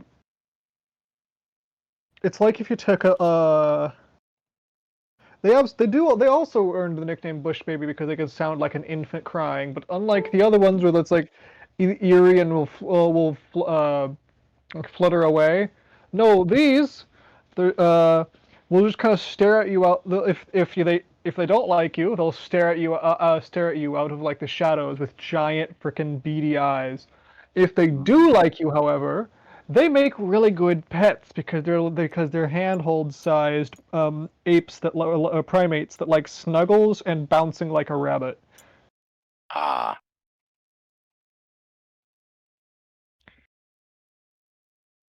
And they look like hold on. Well, I also got to hear another bird. I forgot the name of it, but its call sounds so artificial. It sounds like a machine. One thing I would add to the bush baby conversation is, while what you said was true, they are actually illegal internationally to keep as pets because they're an endangered species, and they are endangered because they were kidnapped en masse for the pet trade. I didn't know that. A lot of lizards fall into that category too. Yeah. Good job, pet enthusiasts. That was terrifying. I mean, what's terrifying is the number of those rat tokens you have off to the right. Oh, those are for a different map. Yeah. That doesn't make it less terrifying. Wait, I can make it less terrifying. Well, I can name you something else terrifying. See, they're gone now.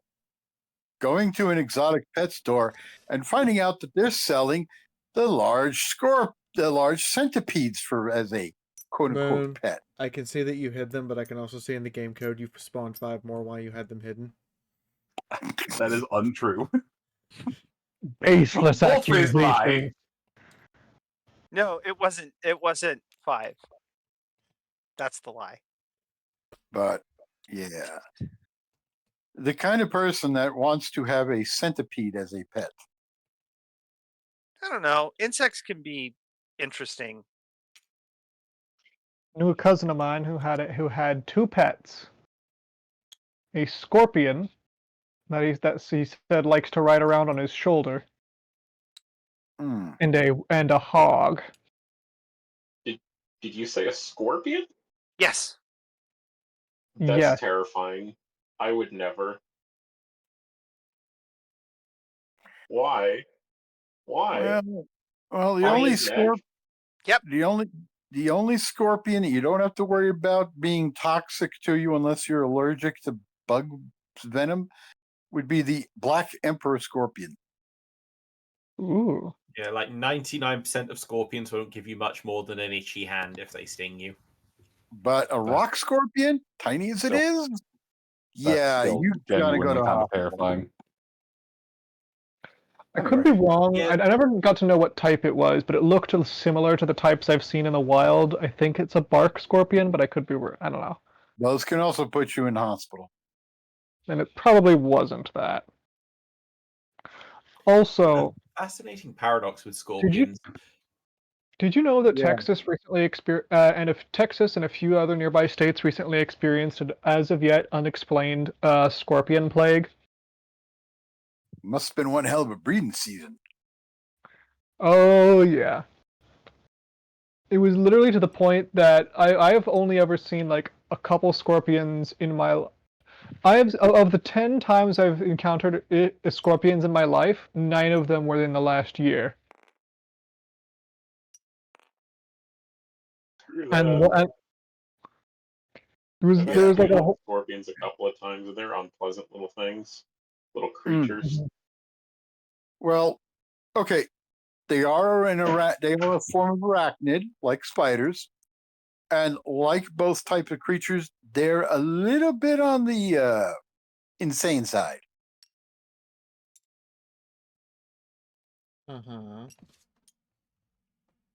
Yeah. Well, speaking of insane side, with the bulk of the large stones having been broken up with the trio, and so that's always interesting when that happens. I duplicated it, so there's now just occasionally multiple copies of the same asset just on top of each other. Like here, watch. I'm gonna it was this one, I think. Oh, not that one. This one maybe? Nope. I don't remember where the red. God damn it, Spice! Do not go down cellar. No. Get. Did you know cats like hunting spiders? Yeah, I am extremely aware of that. Anyway. But yeah, so spiders are kind of they want to run away from you if you give them enough space to run away. Scorpions, however, they see you and they're like, "Kamikaze! Fight me! Death or glory!" Exactly. Shiny and chrome. I mean, ironically, I don't know what it is, if these were different, but oh yeah, by the way, of those 10 times I encountered scorpions, 5 of them were in my bed. Jesus that's a no. I kid you not, the scorpions got so prominent and prevalent down here that they would try and aggressively find ways into the house for various reasons, and I found like 5 in my bed. I did not ever get stung. I don't remember. I did, however, wake up to one crawling across my leg. I don't remember that episode of Monster Mizume. Yeah, they want your moisture. Like I said, I don't remember that episode of Monster Mizume. And cat in the bag. Anyway, but yeah, the group's able to quickly unblock the worst of this section, and while there's still some, let me clone that. And while there's still some debris and such, it's a lot clearer to walk around now.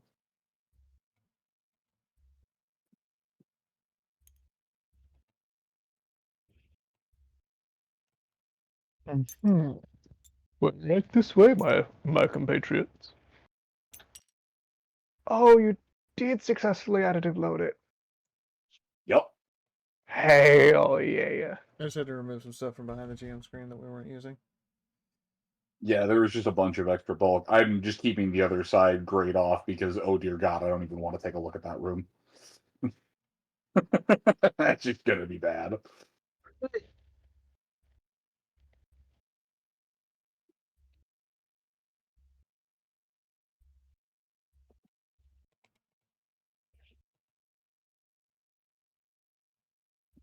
Yes, the silly seconds.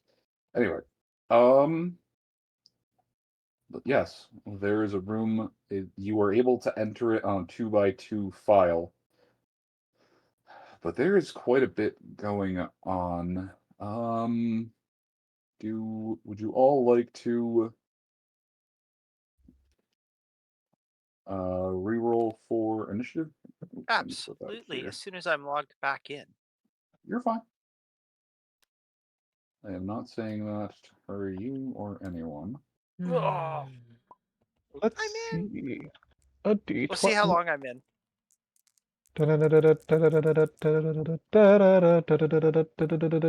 Oh, it's gonna happen. Rolled 2 max on the initiative once. Now I got a minimum. So that's what for you? 34. 34. Okay, so it's 2d10 plus something. It's just Oh, a D10 2d10? plus your. It's a single D10 plus your agility, your total agility. Okay. I see. I have a 43, and Maury has a 38.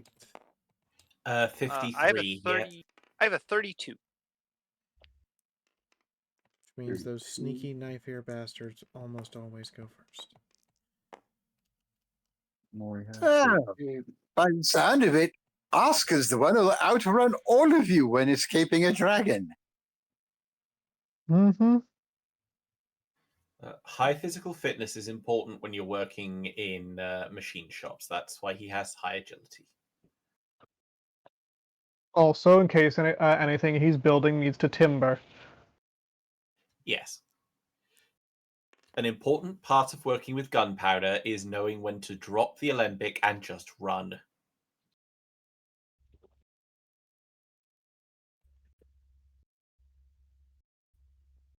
That Sometimes you appears can to be made salvage out the of 7 situation. parts explodium.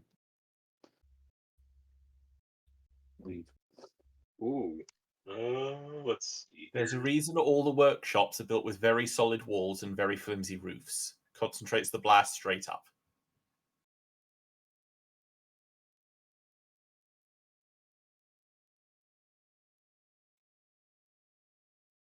I'm at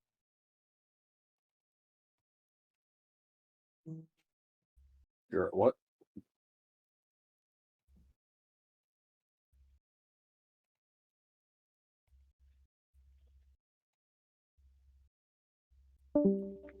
Hello? Hello. Uh-oh. I think it sounded to me like Andre's computer just had a brain fart. Looks Quite like. possibly. These things do happen, unfortunately. Yep. What Lucia? What'd you get? I got a 43, and Maury has a 38. Okay, you got a 43. What's your agility? 38. Okay, so you go first.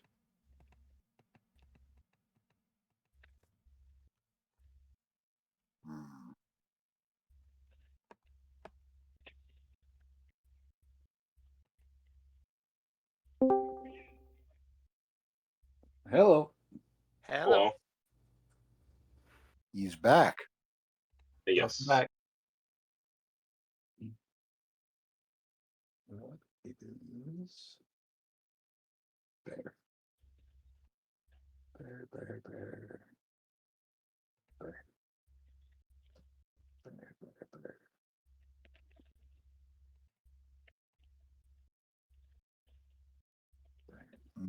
There. There. There. Oh God, they're tied. Okay, yeah. So Maury's just gonna take that. As I would, I'm just gonna have ties go with the PCs for things that don't matter. Everything matters. It's all physical, right? Matters. Yeah. Oh, boo, boo. All right. Andre, what is your initiative? What'd you get? 46. 40. Ooh, nice. Okay, so stay in the same spot. All right, there we go. But yes, preferred fighting style of mine is to fend people off with me hook while drinking me ale because I'm stoking myself up to be a drunken monkey.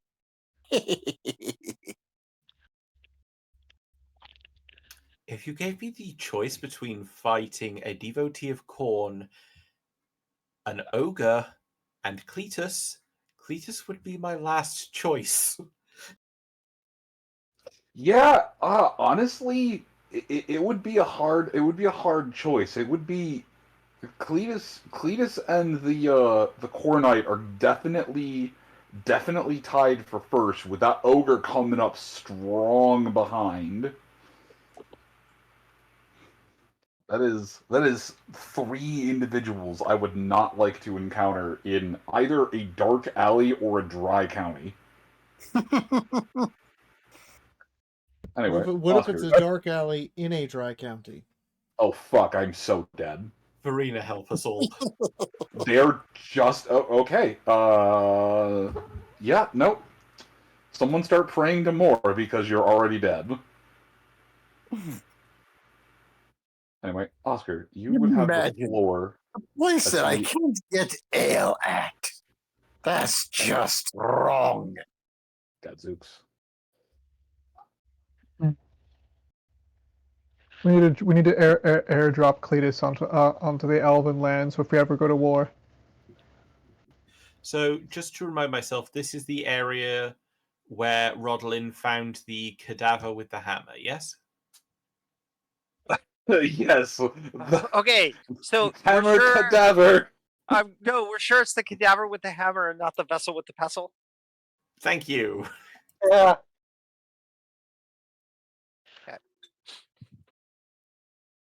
Well, since Oscar is passably fluent in Khazalid runes, he'd like to have a look at the hammer and see if he can deduce anything to see if these are runes with any form of direct translation or if it's more just a case of they're enchantment runes. Well, over here where he is, there doesn't appear to be anything of that like. There's the skeletal remains of a couple of fighters, the remnants of some the iron scraps are just plates that have rusted apart, the leather cording having long since rotted off of the bones. They appear to have been some kind of man at arms, but the as he gets close to this side, even examining these bodies for a moment would reveal that these were not human, as neither are I those beg your humanoids. pardon? Neither are these humanoid skulls, nor do human beings have tails. Ooh, what kind of critter are they? Would these appear to be the rats? It is genuinely difficult to tell, given the fact that they are just in skeletal remains, but there were some kind of claw at the end of the hands. Though In that they, case, I was going to say, though they do have a skull that could be either reptilian in nature or mammalian in nature. Oscar is going to call out as he makes his way over to where the hammer is. He's just going to say, Thess, you mentioned that your people had dealt with the ratkin a lot. Do you happen to know what their bones look like? I think we have some here. Acrobatics as you Yes. go through this area. What was that? Or sorry, agility as you go through this area. Sure. Okay. I will take a look.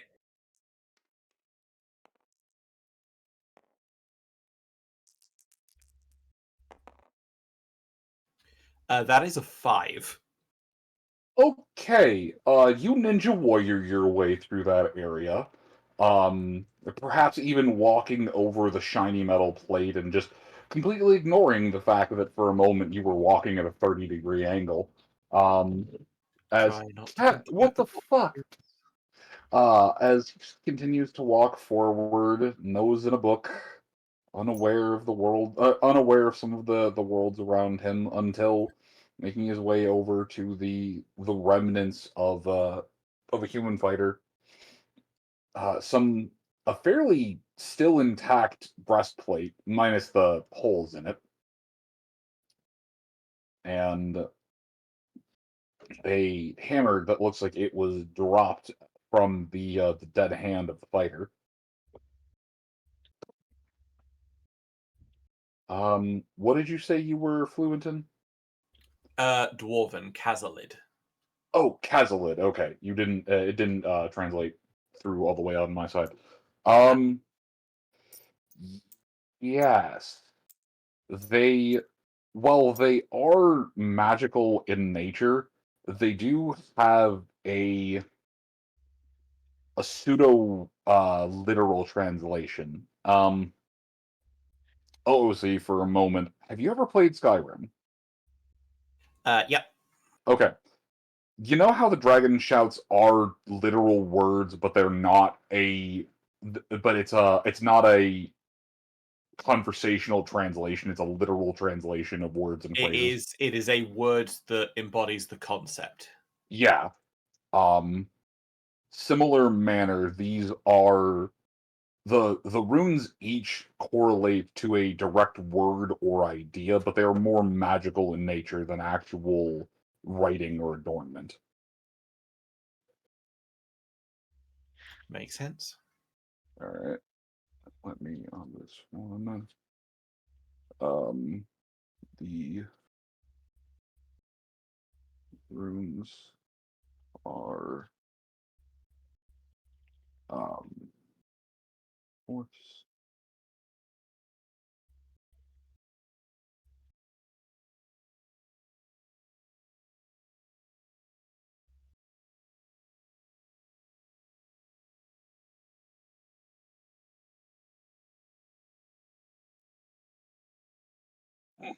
Armor and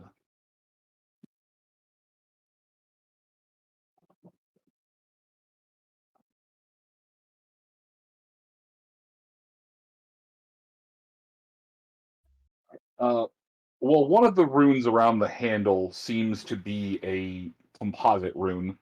The words that he can make out are on either side of, or on either hammerhead, there's a rune for force and a rune for light. Down the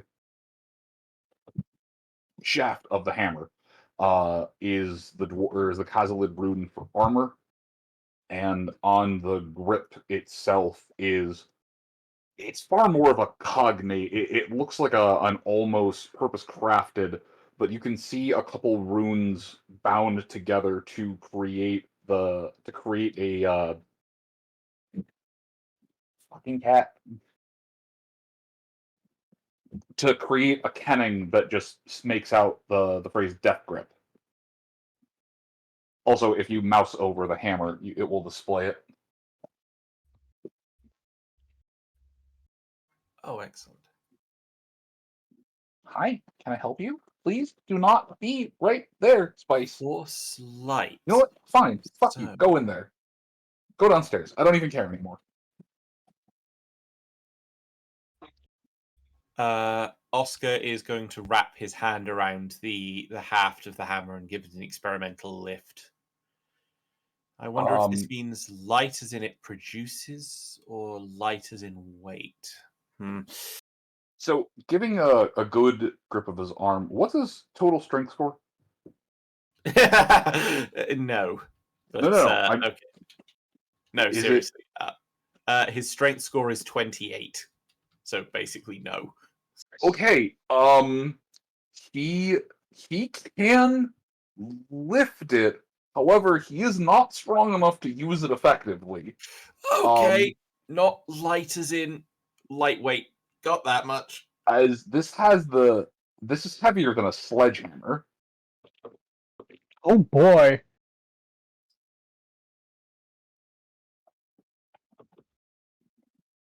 It looks like it could be used one-handed, but it definitely seems to be designed for two-handed use. He's curious about the conjunction of the words light and force. So he's going to take a two-handed grip, and he's just going to not make a serious. He's just going to experimentally strike it against the flat of the wall to see if there's any kind of enchantment on impact with the placement of the runes. Okay. Which wall? The one that doesn't have the person on it, or the one that has the person on it? Definitely the one that doesn't have the person on it. I think we'll go for this one. I was gonna say, or like this one over here where there's neither. Yeah, let's go for that one. That's the best one. Hey, so I'm just gonna say he scoots this metal plate out of the way. Testing a hypothesis, that's what science is about. Yep, sorry, I accidentally locked his token.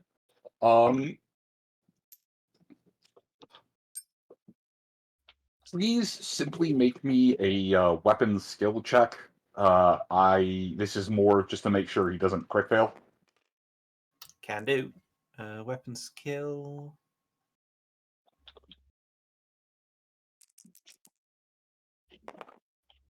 And is he striking with the side that says force or light? He's striking with the side that says light, and that's a 19. Holy shit. Okay. Wow. So, hey, come on, get the hell out.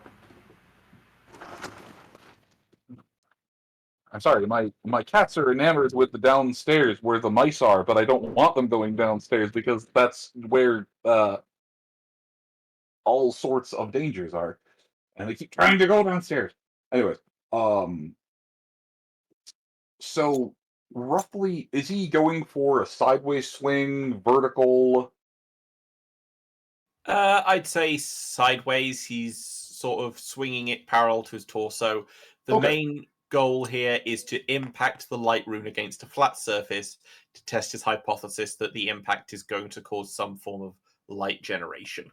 So one of these two bricks right here in the middle, the hammer impacts, and you feel it solidly connect into the wall. But a moment later, you feel but as you're swinging, as it connects the wall, you have this almost instinctual sensation to shut your eyes. And as you do, as the hammer connects with the wall, everyone inside of this downstairs area or this underground area would be able to see the flash of light from any available hole it would find its way out. Oscar, when you open your eyes again to look, there's a small scorch mark that's burned a little bit, or that's burned a couple of inches into the stone where the hammer struck. As it seems like it was a almost concentrated torch in the single location for a second. The runes of Morgrim used to carry the blessing of Sigmar. An alliance made into one weapon. How charming. Well, I won't be able to fight with this, but I have some friends who might be able to.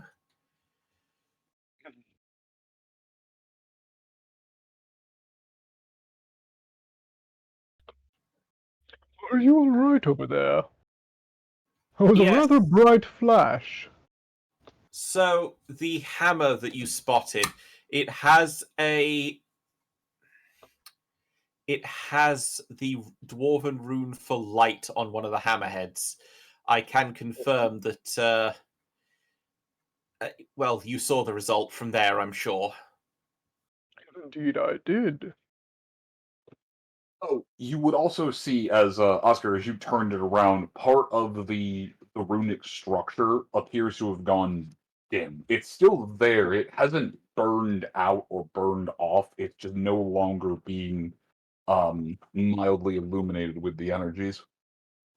It appears to need time to recharge. That's not unusual for runes, from what I've learned. Yeah, the odd part is that there's still some charge to it. It's just not as fully charged as it was a moment ago. The other side, the one with force, still appears to be fully charged.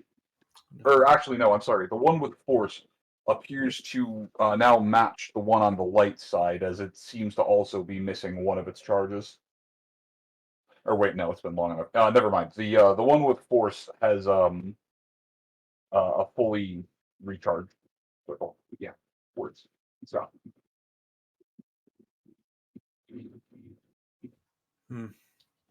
Well, Not I every assume day that's you everything find a magical weapon. Yes, although it's... Well, I can just about wield it for this experiment. I don't think it's within my means to make use of in combat. Reasonable assumption. It's rather hefty. Almost inhumanly hefty. Dwarf craftsmanship, they're stronger pound for pound than any human I've ever met.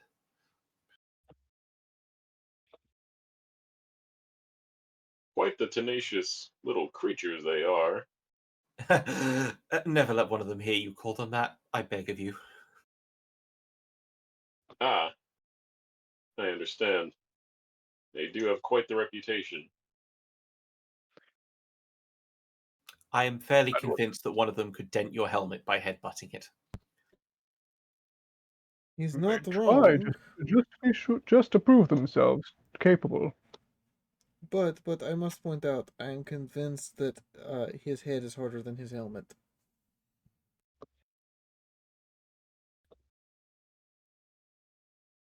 Anyway, I believe that's sufficient action for Oscar for a turn. If someone else wants to pop in their turn on the turn order.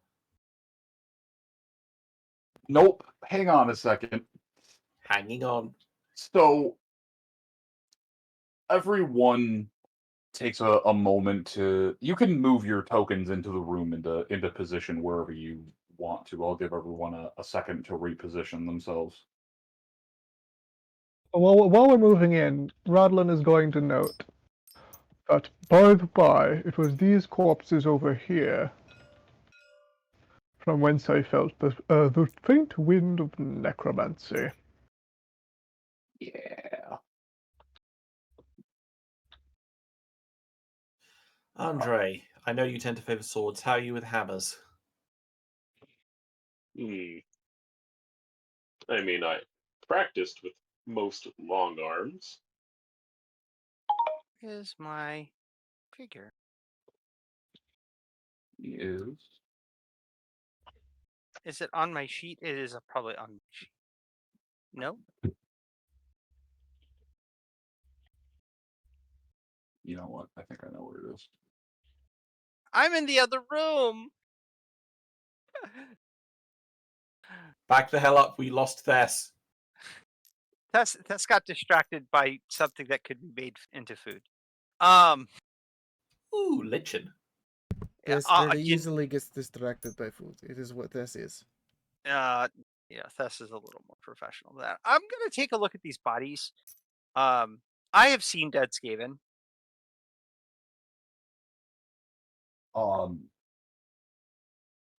These are rather large for Skaven. Okay. They look almost purpose bred. Oh. The skulls are larger, almost. It looks almost like one of your siblings who didn't quite make it to venturing off age. They discovered that gravity is a cruel mistress rather early on. Well, okay, interesting.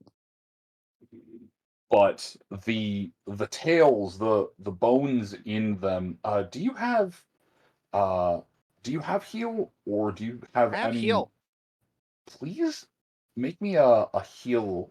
This is a knowledge base. Heal usually is. It's int based. No, I mean, so there's no retry on this one since you're not trying to fix a wound. Oh yeah. Okay, no worries. Roll. Yes. By 4 successes. Oh, nice. Or 3 successes. Excuse me. Yeah, they have a lot of the same features of. I don't want to say combat grade Skaven because they're all combat grade. Oh, but rat like almost bigger, almost like rat ogres, maybe. a stepping stone between. Okay. Storm vermin. Storm vermin. Yeah. It's a bit bigger than a clan rat. The rib cage, the overall vermin. frame is a bit larger and looks like it would have been more muscular. Yeah. But well, I haven't seen these in a minute. In a while. Only thought ever saw one. But as I'll be kneeling and looking at these things more closely. I was going to say, as you're kneeling and looking things over, and as the group of you are filtering into the room, As the glow of that light subsides and Oscar's scientific test finishes, all of you would, no checks needed, all of you would begin to hear what can only be described as an entire pile of bones lifting themselves, mixing and shaking, but rattling as Rodolin, you seemingly are drawn to the corner as one of the times your eyes crosses over, glancing across the room and gesturing where they were. You would catch the eye of this. Oh, hello, you are not locked. You would catch the eye of this skeleton in the corner Yeah. as it rotates its skull slightly to lock eye socket to eye with you, and then begins to stand. That's not good. No. Oh, dearie me. It seems we found the source of the necromancy. The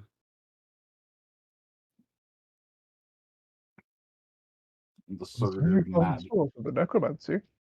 The surge And of it is magic. most unpleasant. The surge of magic Oh having no. them out of some kind of slumber. Oscar, from your vantage point, you would also see the body that had been pin-cushioned to the wall attempt to slowly move and writhe around, the hand grasping down for where the hammer was.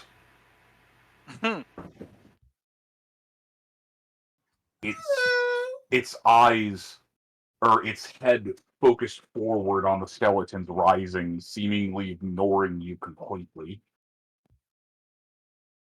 Wait, it's focused on the skeletons. Yes. It's focused forward on the skeletons. You're close enough. Can you make me an observation check? Yeah, absolutely. Or perception, sorry. If you have anything that gives you a bonus for noticing fine details or crafts work, you can add that to this too. Supernumerate? Yes, that will apply. Okay, so that's a plus 20 to this, so that means I'm aiming to roll under 75. Holy shit. And I rolled a 90. Fantastic. I'm fate pointing that.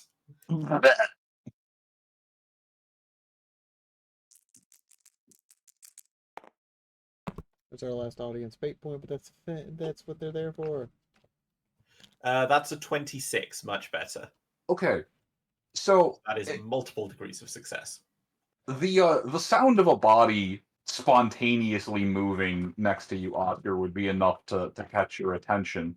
But as it's moving around and dislodging some of the dust on it, a chance gleam of light, or perhaps it was the fact that you'd momentarily been holding, or perhaps that you were just holding and examining the hammer.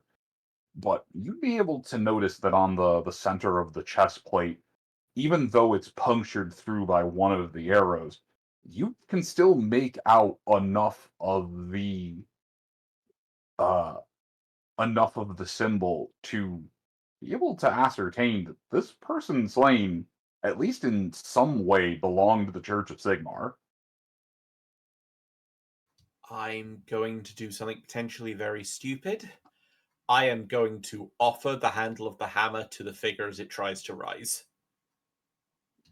It, for a moment, turns its head away from the rising skeletons, shakily reaches out with a hand, and proceeds to one-hand grasp the hammer as it tries to force itself off the wall. But that's what it's going to be doing for a bit.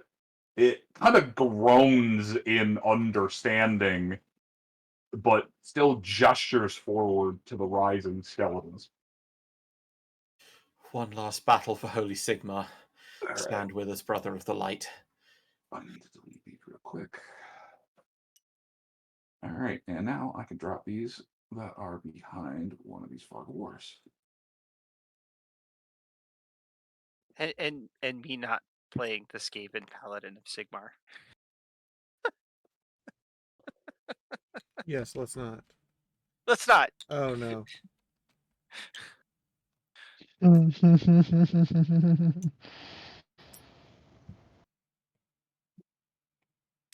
like how they were all just running in time with each other for no reason. Yeah, that was pretty great. I didn't mean to do that. Oh, what was that? God, what's the name of the famous stop motion artist who did the Argonauts? Ray. Harryhausen. Thank you. Yeah, very Ray Harryhausen for a moment there. Know all about What is him. that? What is that monstrosity in the corner? That, as it stands up, you recognize the lurch and just the simple way that it holds itself, as well as some of the ornamenting on its helmet, but noticeably on the shield and on one of the still intact chest plates. Andre and Thess being a bit more world-wise to the Skaven, the two of you would fairly quickly pick up the triangular symbol of the Skaven on its armor. But God damn it, Clan it, Ancient. it looks like more than likely the remains of some kind of clan rat or Skaven. But it Yep. looks to you with a pair of emerald green eyes.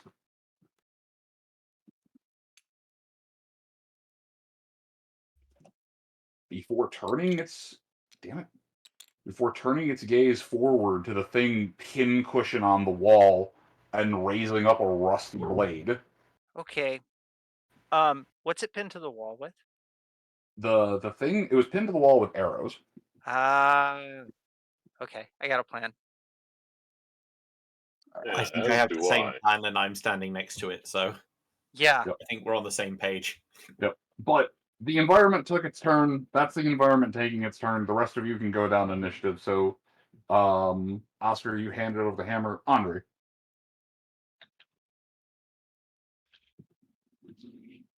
Sorry, the environment was going to take me a bit to move around, so I was just trying to get that done. You're good. I'll hold off the dead. You get that warrior free from the wall, and I'll abscond myself across over there. How far is my run speed?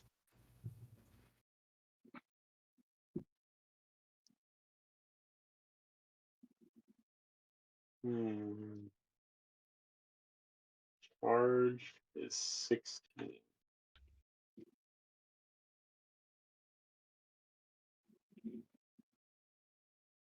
And each. How can I reasonably get over the? Oh God.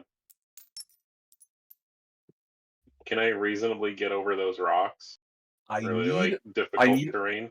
I need an agility check from you. But considering that dear Oscar breezed over them, you actually will get a bonus to this check as he kind of braved the way and helped tamp down some of the unstable terrain.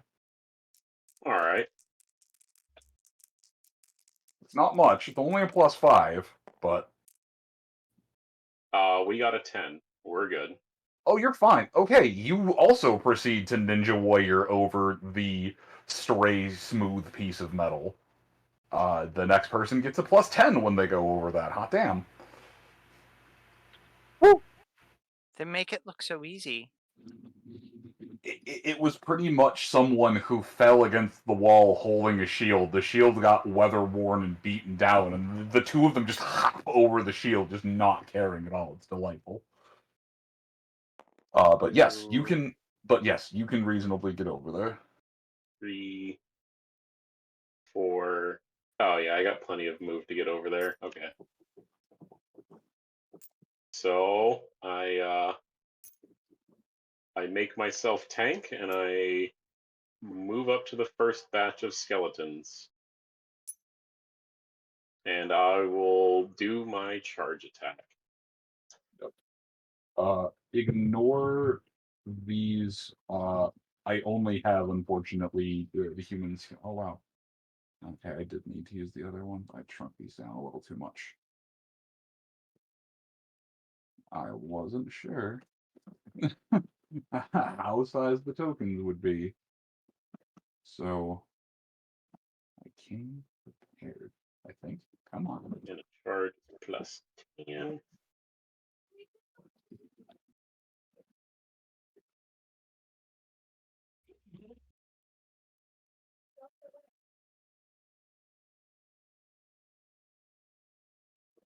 All right, let's go for it. Nice.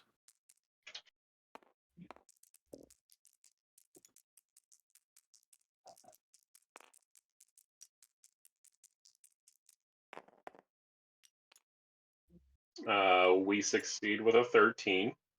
Hell yeah. And that's a 31, which I'm going to apologize. That text is way too small on my current setup. What's a 31 hit?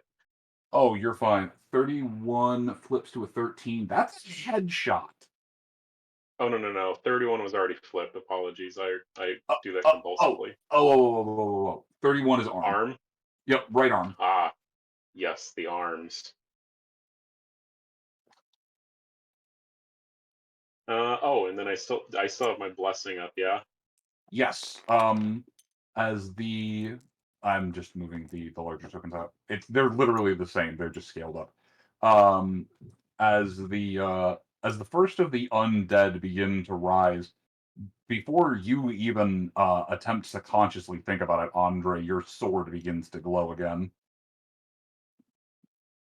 But yes, the blessing is loud and proudly glowing.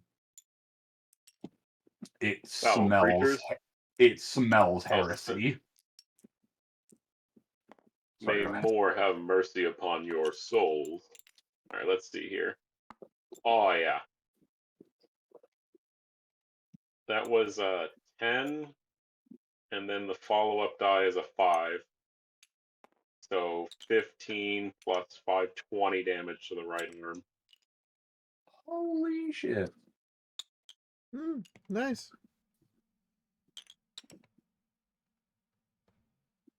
20 damage. Okay. So that radiant blade, the skeleton barely gets a chance to bring up its shield as it, still not used to being alive again or animate again. But your blade hacks into the thing, sending the skeletal remains over here, please. Thank you. Sending the skeletal remains flying over here, and I'm very sad the die command doesn't actually work.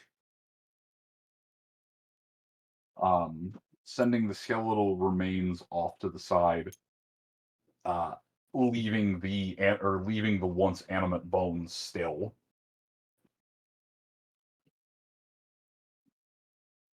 But as you hit into it with that blade imbued by magic, you actually feel it hit something solid in the middle. And just as soon as it hit, it carves through. But it's at that point when it carves through with the bones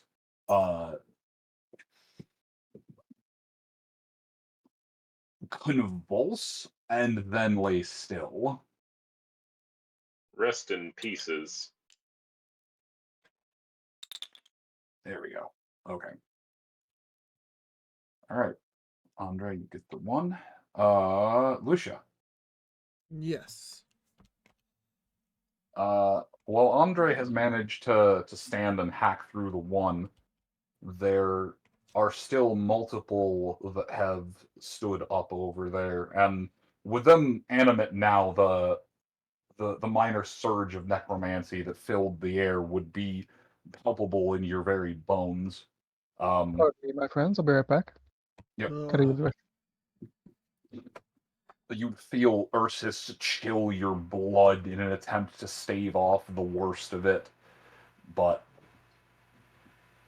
it is a foul stench. What do? So first off, she looks at Maury and goes, "Dead thing need be dead." And that's a half action to tell the bear what to do. And the other half action is going to be to move onto the rubble. Because I am not nearly as fast as our knightly friend.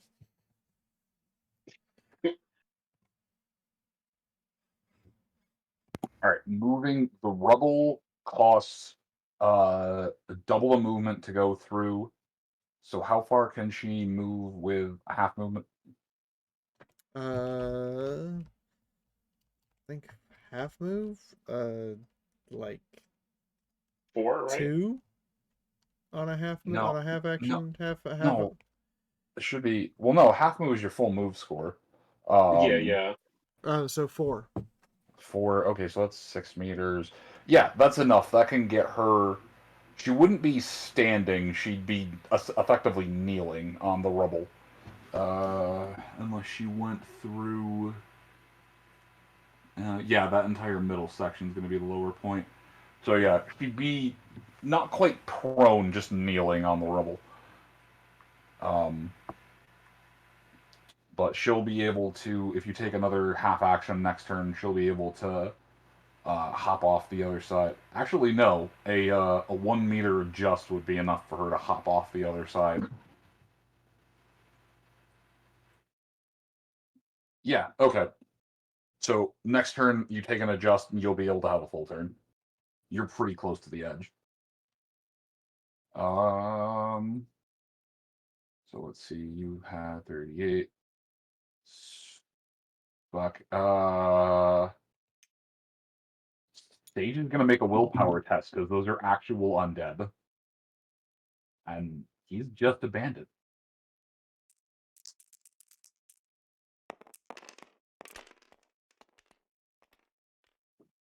Oh yeah, he's gonna spend his turn screaming.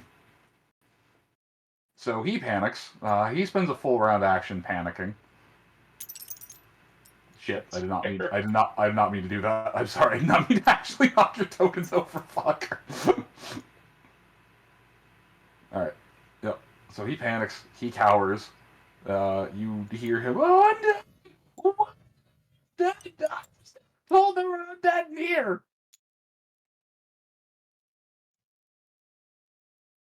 Play that.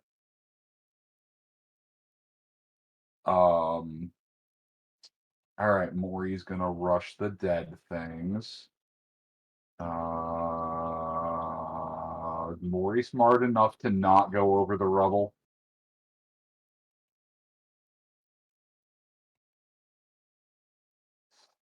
No, that's pathing. That requires.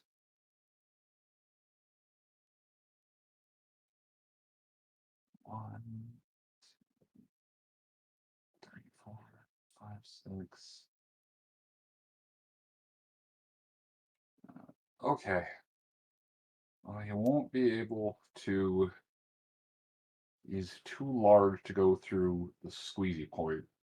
So it will take him both of the actions to get over here. But he can get over here this turn and be a right proper menace to the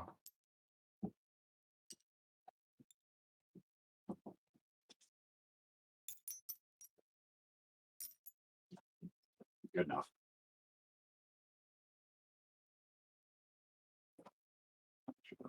He's running over that.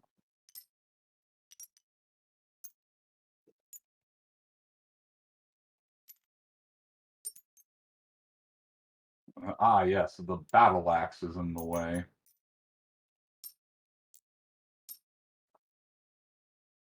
Excellent. Okay. Move the bear.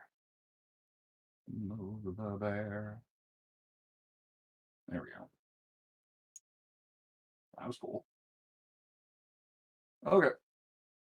So it'll take him both of his actions to get over there, but Mori will go and engage the horde. You get attack next turn. Alright, the environment. So it takes them their action to get to standing. One of them goes down in the process.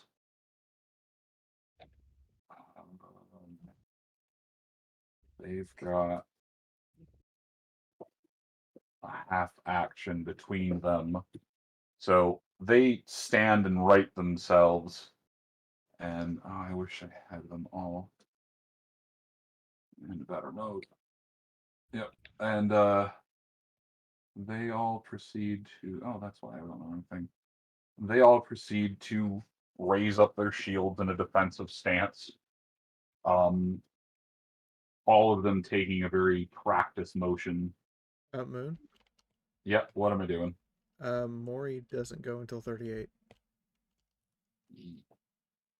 Yes, I know. Okay. The environment also goes on 38. Okay. I was just confused. Yep. I'm sorry about that. Did I skip someone? No, I did not skip anyone. Yeah, the bandit didn't pass a willpower check, so he's freaking the fuck out. Mori moved over. The undead are rising, and they move into a defensive formation, i.e., each of them drop into a parrying stance.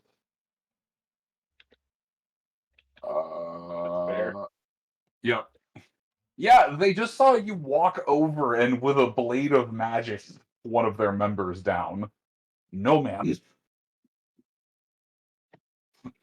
like, oh, okay. How much is this going to?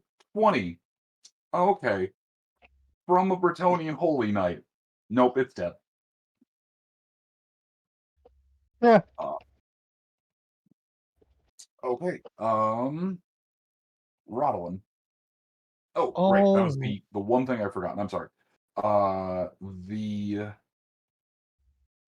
body over here takes begins removing the arrows out of the legs. But is largely still pin-cushioned to the wall, effectively. Anyway, Rodolin, go. Sorry, I just needed to mention that one part. All right. Let me see where what the distance is between me and the baddies. Rodland.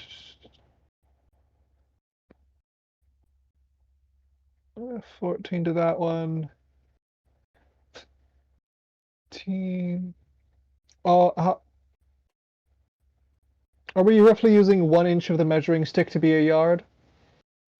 Or are we going by the squares? I think it's each big square. Not like the individual little square, but the actual like Okay, so it's tile 2, is one.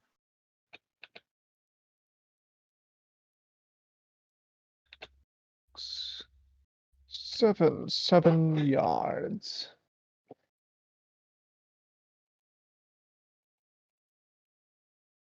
Let's see if 7 squares.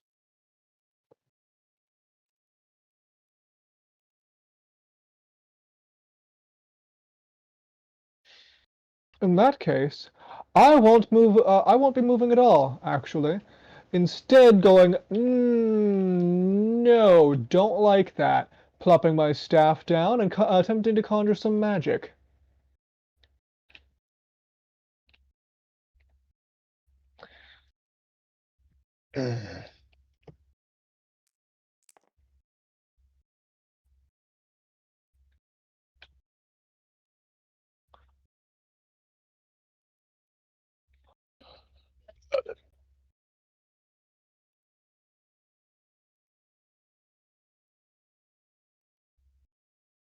Squinting at my magic sheet real quick.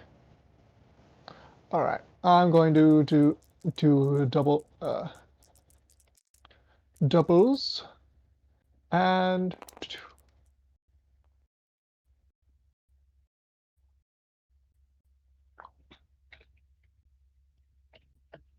that looks like a 10, but it's a little too cocked, so I'll re-roll this die. Oh boy, that is a 10. That's a 14 total for two fortitude arcane darts.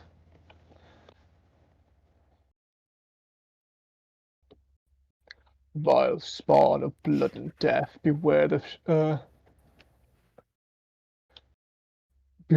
wind and storms beget. And his staff's going to crackle with lightning. Before he holds it aloft, and two darts of sharp wind curl from his staff and go over. And he's going to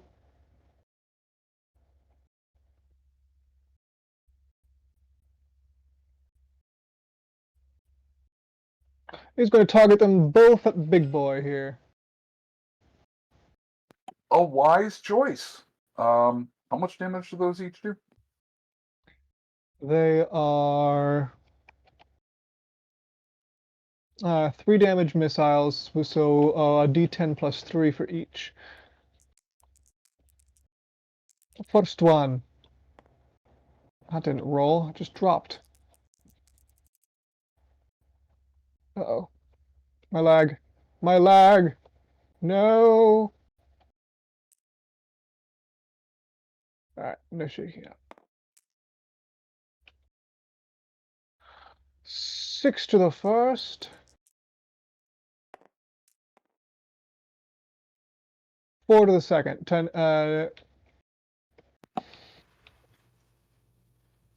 Are those resisted by toughness in any way, or are those just pure damage?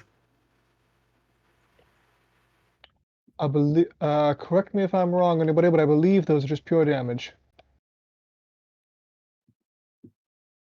I believe magic works that way, yeah.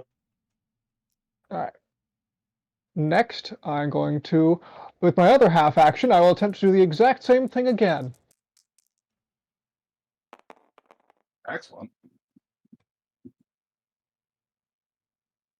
7, 9, 16. 2 more darts targeting the same person as he continues swirling the staff overhead, lightning crackling from his fingertips, and on the tip of his staff, small storm clouds seem to be almost brewing behind him as the wind swirls out from them. Damage numero 1. 9. Damage numero 2.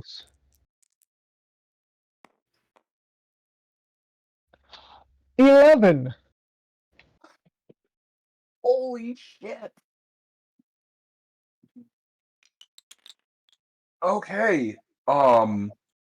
So the beast in the back who towered over these creatures gets wailed on with several darts of pure magic, and the first two seem to only embolden it a little bit, but as the final two come back and smack it around, the creature ends up reeling, getting getting knocked backwards against the wall and dropping to a knee in the from the force of it all. It doesn't appear to be destroyed, but it definitely appears staggered and stunned from the entire debacle.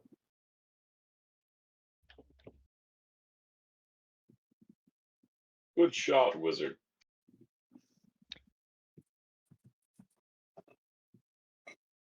Much appreciated, my dear warrior.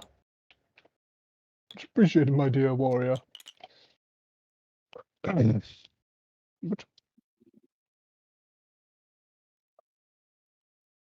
However, he says, coming down to breathing a little bit, breathing somewhat heavy as he seems to be getting focused in laser sight focusing in on this guy, as though he intends to simply slam him with as much magic as he can conjure for the next minute.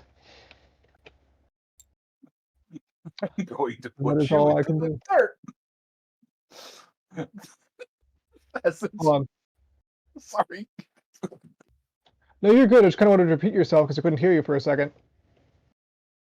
I'm giggle laughing to death as you are just going to put this thing into the wall.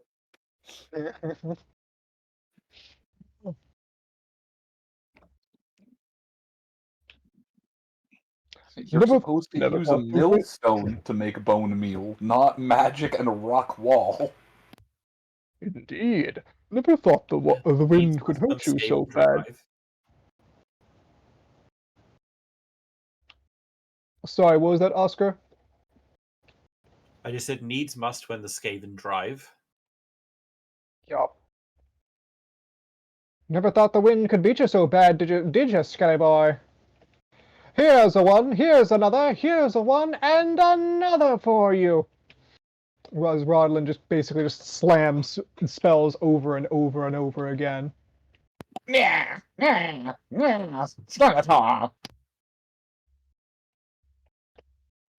doesn't actually talk. I couldn't stop myself. You're good. Anyway. Today we learned that Rodlin's fighting style is that he's a zoner. Rodolin, if that is all, I believe it is the round of Pesserau. Me? Yes, you. Me? Wow. Okay. Where's the guy lifting his hammer? Let's see. Oh. Over there? All right. No. I know what I'm doing. I'm basically going to do a full move. I'm going to have to probably make a roll to get over the stupid thing. Well, The or rubble. yeah, an agility check right there. But you do have a +10 as you're the third person to go over it. Yes. We'll see. +10 to agility. All right. Let's see. Yeah, I'm gonna try and cut through there. My chances are actually not great, even with the +10. No. I do have a point I can use. How badly did you fail? I rolled a 78. Out of 39, and that's with the +10. Okay. Might want to reroll that. Yeah, yes, I'm going to reroll that. Drop that fate point right there. Oh, watch me roll a 90. Because it's that kind of day. It's a 50, which is better. Okay. So all that means is that is under 20. All that means is that she takes a D10 of slashing damage from the rocks. Okay. Which depending on how much it is will determine how much damage I take. Well, I have 4 points. I have 3 points of toughness and 1 point of armor on everywhere. oh, on everywhere. Okay, then I know that. Well, my toughness is everywhere. My 1 point of armor is everywhere. Okay. Unfortunately, that is going to be 9 as she. Yeah, I'm so sorry. I watched it. No, it's fine. Like No, this is being enthusiastic and does not take proper caution. No, I watched it go from a 2 to a 9. That's fine. Like, oh, full dice. But yes, so I will take my 5 points of toughness my 5 points of damage. However, that is still less than 20. So Yep. she's able to go through. She just gets injured on the way through. Ow! That's why you going 70 is like, oh god, she's gonna get the damage and lose the rest of her movement. Oh no, that's fine. Yeah. Oh. Let me remove my wounds. So I take 5 wounds. Okay. That's sad. That's a lot, but and like I said, I'm basically heading straight for the to help the hammer guy free. And that's basically my entire action. Like he seems to be helpful.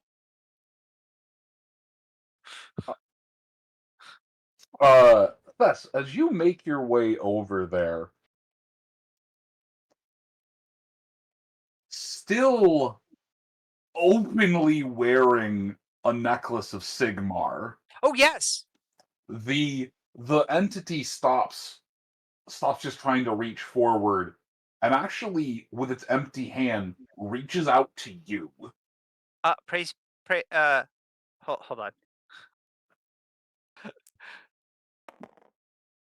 Okay, not horrible. I do remember that I am actually wearing a necklace of Sigmar.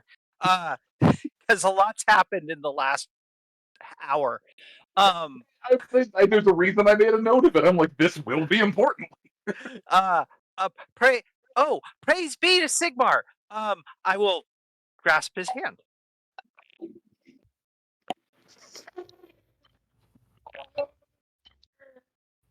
What? Why not? No, just Sigmar. Okay. And again, my goal is to help him off the wall. So. Yep. They as you make some small incanting prayer, they reach just a little bit harder. No, like I said, I if I can, I'll grasp his hand, but I probably won't have time. That's a full action, really, for me. Well, you'd be able to get over there, and just simply being there, depending on what Oscar intends to do, your presence there may be enough to provide a +10. Oh, okay. But let's see. So that cycles it around.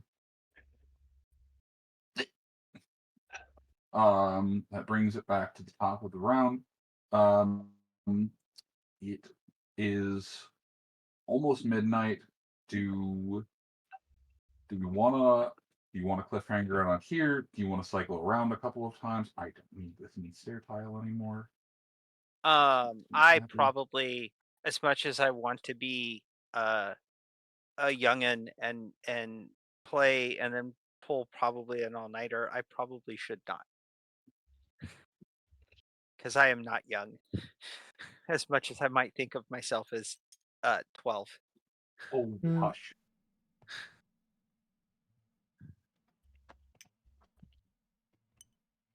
Oh no, I more just remember I was looking at the thing earlier, and I know that it's now advertised as going from 7 to 11C. So, It's up to you, saying we're man. coming.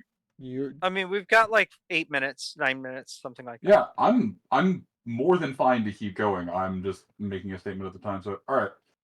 With that, then, Oscar, you are up. You have reinforcements in the line of Thess. Magic is slinging, and people seem to be making their way in to engage the undead. Okay. We're not going to think too hard about everything that's happening right now. This is like future Oscar can digest this, right? Let's get this priest up. And yeah, future Oscar's gonna have to digest a dead body saying the word Sigmar next to him, but yeah, no, that's future. That's future Oscar. That's seemingly being perfectly okay with this.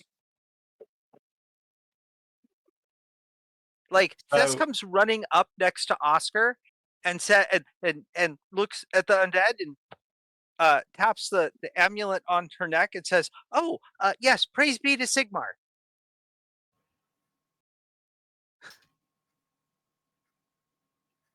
That wasn't what I was thinking of when I gave that to you, but I think this wasn't the scenario Oscar had in his head.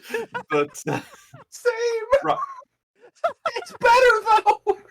Yeah, that's awesome. So, freakouts for when the adrenaline stops.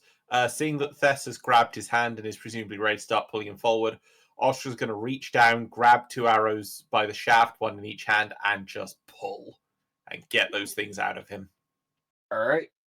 With you tugging on the arrows, with the thing having tried to tug on them before, and with Fuss over.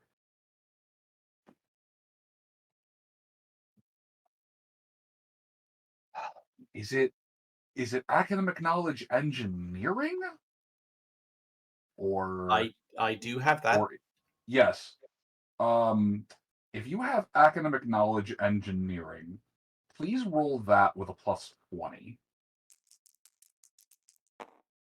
As you could make a strength check, but it's Oscar's mind that's strong. Yeah, that's a 71, which with the plus 20 means I still succeed. Okay. It's a bit slow going, and getting those arrows out, those were really embedded deep into the wall. But when you pop those two out that had clearly gone in the deepest, and Fess giving a little bit of a tug, Fess, you're going to lose a half action on your round. That's fine. But between the two of you, you're able to pop this to pop the remains of this Sigmarite warrior off of the wall. It will take me too long to move the token, but what ends up? I'm just gonna move that plate over there. Is popped off the wall. You have what I would like to call a friendly ghoul of Sigmar. As it holds the hammer up, looks to the undead, looks to you, Thess, and makes a very crude mark of the hammer gesture. Absolutely. I will, on my next round, I will draw my mace. Alright. Shit. Alright, Oscar, that would have only taken a half action to attempt to pop it off the wall. You have another half action if you'd like to do something. Oscar is going to unsling his shield and draw his sword and stand with Thess and the Sigma White. Sigma White. It's, oh my god. It is. It is the fucking Sigma White.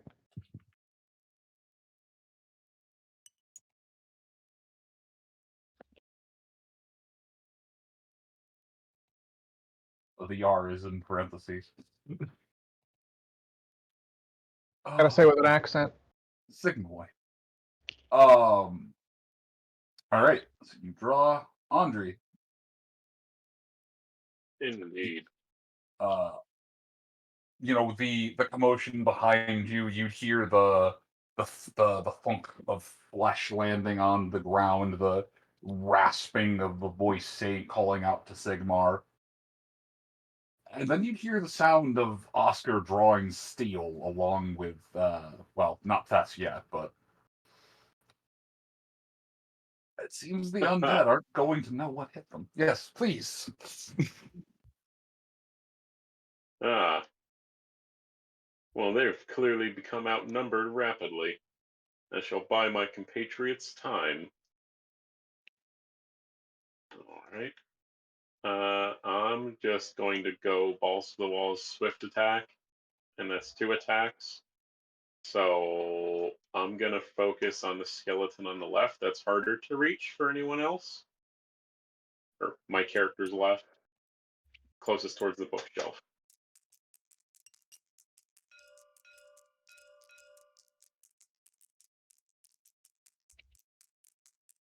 You're all going to rest soon.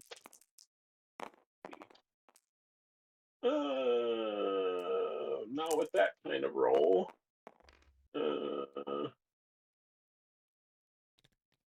I will use a fate point and re-roll that trash 88.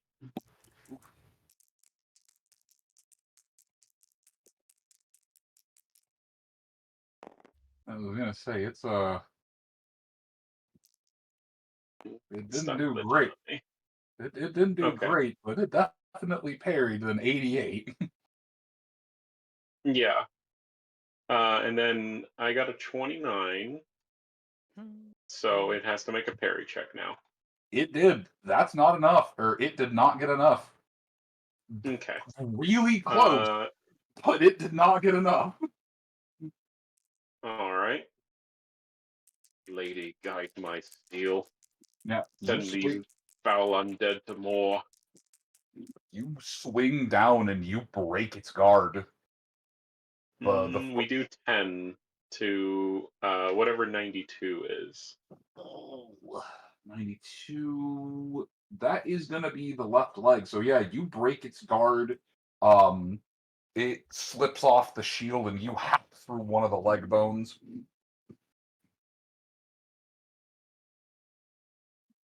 All right, and stagger slightly on a broken tibia. And while it's stumbling, I'm going to try and run my blade through its center mass. Okay. That spot I noticed earlier that seemed to put it down for good.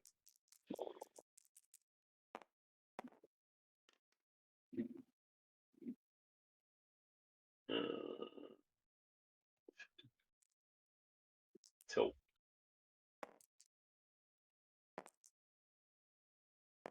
See here. An 87. I'll let the fail stand on that one. No, it's actually able. Well, I mean, it parried worse than that, but so you swing in and you go to give it stab at center mass. It brings the shield up enough for the blade to skip off of that. But you still scoot it backwards a little bit. The very force of the blow damaging its bones. Fair enough. You kind of see from the rest of them, they all just kind of clatter to each other like, well, we just stood up. Are we really going to get taken down by one human and a glowing sword? It's like, yeah, maybe. All right.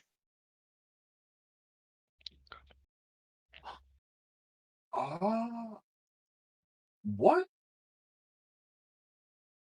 Oh, no, that only would have been a plus 10. Never mind. Okay. All right. Wisha. Oh, yeah. Mori has made it over and will begin attacking in just a moment. Well, I am in the perfect position. I'm kidding. So if I'm understanding all this correctly, some zombie-like dude with a mace is over here fighting Thess and Oscar. Not fighting. You'd hear them, or so you would have seen as you actually do have the perfect position. Make me a perception check real quick with a no penalty, no bonus, just flat perception. The high ground. 18 out of 35. Yeah, you see it after it gets pulled off the wall and picks up a hammer. It proceeds to look directly at Thess, whom you remember is still wearing an amulet of Sigmar, and with rotted gestures proceeds to, as best it can, imitate the mark of Sigmar to Thess.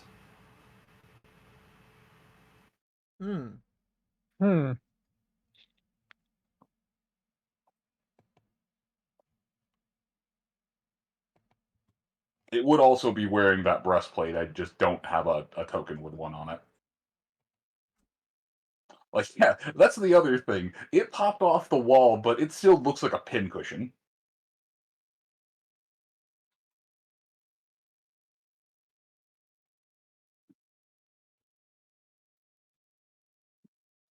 But with an 18, you also would have been able to hear something, which now that you have gotten to this point, you can ascertain what it was.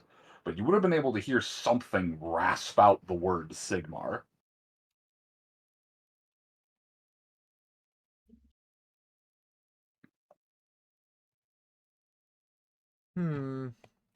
That's strangely creepy and unnerving in about 75 different ways that is strangely creepy, unnerving, and different ways I don't wish to interrogate this time. I'm going to just blot that out of my mind for a moment. Delightful. She takes a swig from our flask. Brain bleach good today. Over there, And- like, up. I'll drink to that.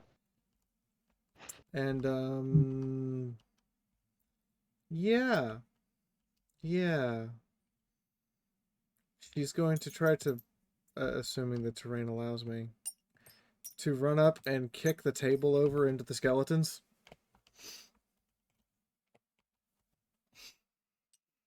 Why fight them when surprise table? I'm assuming this is a strength test.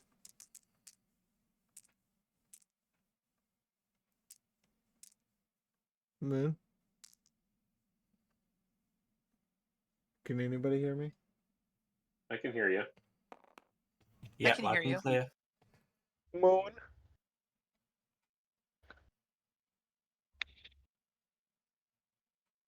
So she's taken half action over. Plus, yeah, it would be a strength test to flip the table. This is an easy test as the table has a single point of center balance, making it easier to flip than something with multiple points of contact. 29 out of 50 if it's an easy test, so that is success by 2 degrees. Yes, that is enough. Okay. That will do direct damage to the first one. And it'll be a strength test for the other two, or else they will get knocked prone.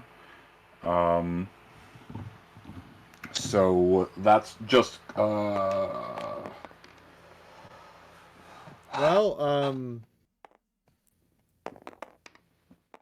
what is the damage on a table? the damage on a, and I quote, table. Yeah, improvised. Probably a heavy improvise. No one was Yep. expecting me to literally hit someone with a table.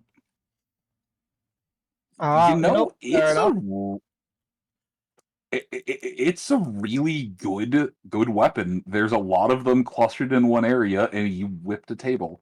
Okay. I just Yeah, had an all right. idea and ran with it. All right. Strength bonus -2. Okay. Oh. What? Oh.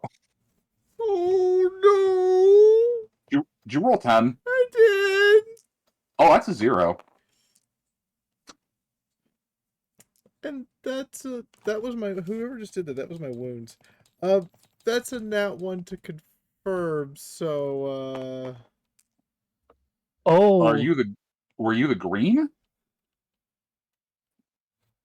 yeah, I picked up the green die, so I wouldn't move the white die. I was gonna say because I watched it roll off 1 to a 41. Does a 41 still? Yeah, 41 out of 50 would still confirm because I have Okay. plus 10 for the test. Okay. That's 19 Roll me plus 2. another d10. I did. Oh, I didn't see the. So little 19 blip. plus Yeah. 2 is 21. Oh, fuck. Okay, so like I said, that's gonna do direct damage to this first one. Flip the table. That's How to flip a table going- in Tabletop Simulator without pressing the flip the table button. Mm-hmm. We need to have a celebratory flip the table at some point, just for that. all right. Oh shit. Right. So there were items attached to this. Oh no. No. Oh no. So there's scrolls and books that just go flying. Not really enough to do damage, but there's just scrolls and books that go flying. There was an arrow in the table. Do me a favor. Roll me a D1.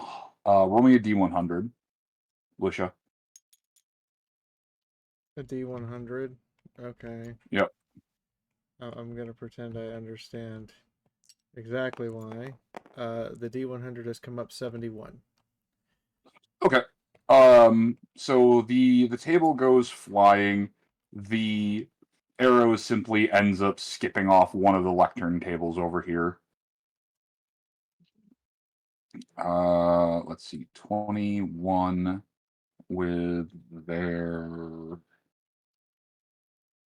Nope. Okay, so that proceeds to crumple that. 21, 17. They are undead. They don't really have negative wounds. They just go to...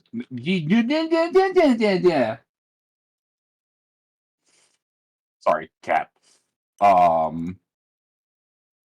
It's okay. I understand you will occasionally have to yell at the cat. Alright, so these two get knocked prone.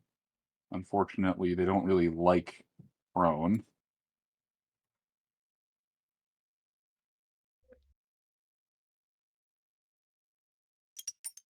Shit.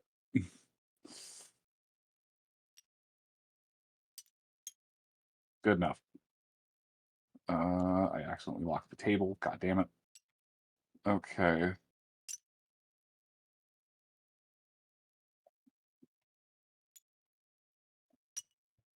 Okay, so you flip the table. They're prone. They don't end up taking damage. That was the point of their friend. But they're going to have to spend... He broke their parrying stance. They're going to have to spend a half action to get back up.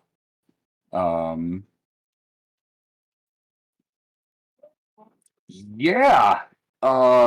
You have made it a little easier for this one to be able to do something, but that's a small price to pay for killing one and knocking two on their ass.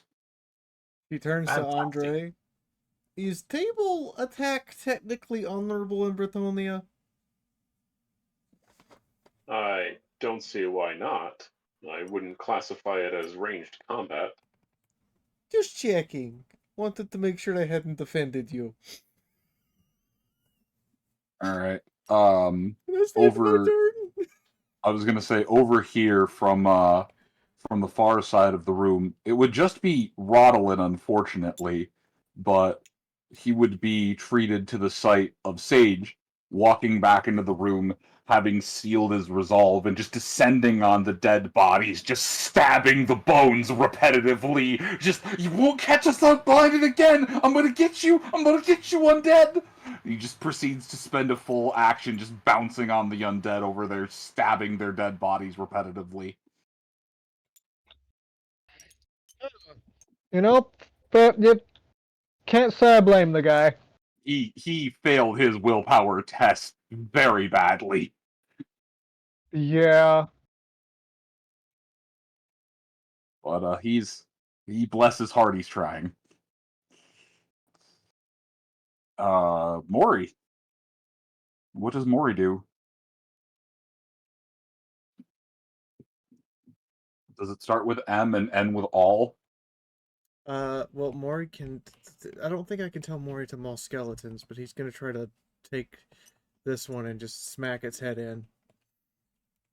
No, but he can attempt to get a new chew toy. That's true. 12 to hit, and then 81 on the second one. So the second one misses. So the big right-handed, the big 8-digit paw doesn't hit, but the initial bear paw does. He can parry if he wishes. Yeah, I was gonna say, let me see. He's got a shield, so there's a chance.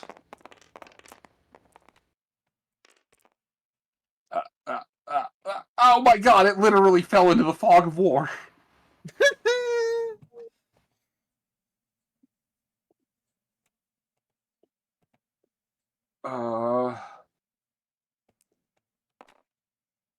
That is a 4. Yeah, somehow this skeleton with undead alacrity proceeds to put shield and sword up and parry the bear paw.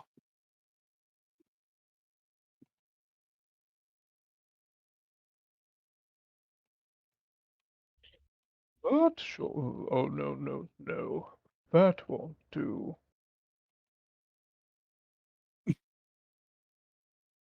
All right. The environment. The skeletons strike back. The one that Mori attacked. It takes a. Actually, it has a shield. It doesn't really need to ready a parry stance. It just swings once. As a 43. No, that does not hit. Okay. So it swings at the bear, but it's unable to get an actual solid solid attack off. Those that were crumbled underneath the table, they're gonna have to take a full round action to, or yeah, they're gonna have to take at least a half action to move the table off of them. Yeah, half action move table, half action to stand up, half action to move table, half action to stand up.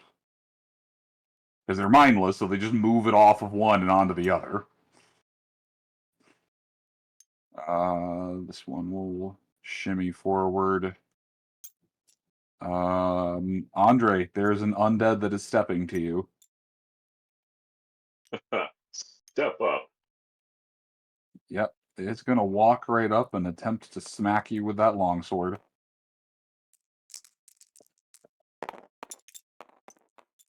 For a... that was edge. No, that is not a natural one. Oh god, but that is. What? Natural one. Oh. Ooh. Well, I'll try my parry. I believe in you. You can do this. Still have a... Yeah, we'll put a fate point into that. We'll I put was a fate gonna say, point into that. I was gonna say, you have a shield. You have a chance. I do, yeah. Is it the last of the audience fate points? Oh, I used one of my personal ones. Oh, I thought you had to use the audience ones first. The audience Oh, ones have all I been used. could do that. The audience ones have all been used. Oh, okay. No, that will be a fail. Oh, all right. So thankfully, it is just a nameless undead, and it cannot. Oh no, I think an 01 is still a crit. On the upside, this is the only way it is even remotely capable of doing any kind of extra damage. But I do not. You're all right. I do not have. I'm just gonna shut the hell up.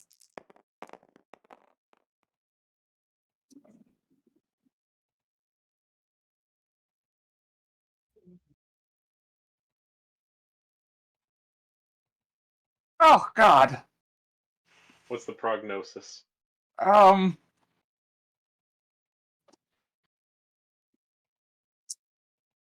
That is 21 points of damage on an overhead swing. Oh, that's good. Oh.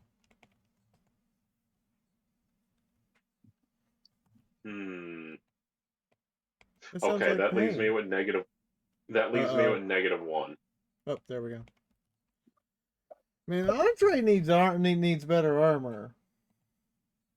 Yeah. My skull feels good.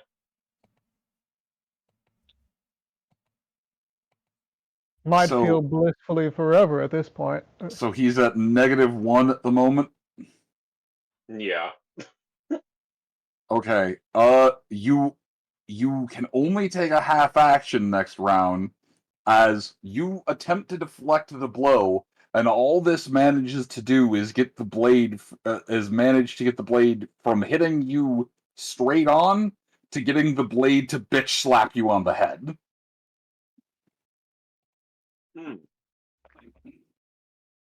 Mm-mm. Ah, 'tis but a scratch. But it cannot wrath. It doesn't have a name. That 0 has no chance of becoming extra damage. Holy shit. Oh, that's good. Yup. Fuck. Oh wait, I have a dodge blow. Oh, you can roll dodge blow.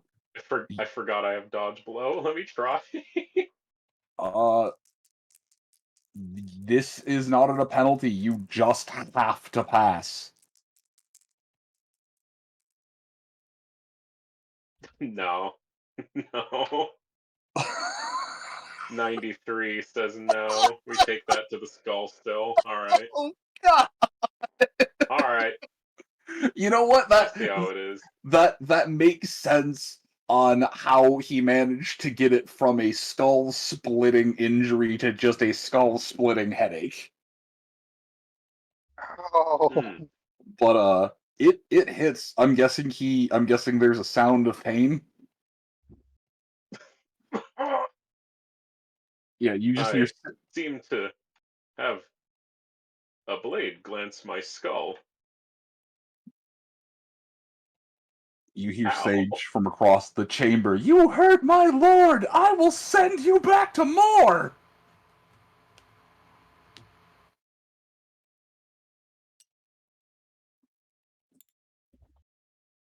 It's fine. It's fine. Your new squire is quite loyal, my friend. He's fucking ride or die. That's good. You made light and magic glow around a blade. He has seen God and sees its reflection in your face. You're the boss. Oh, good. Alright, Rodolin, you were up, and you just watched your ally take a really angry shot to the head.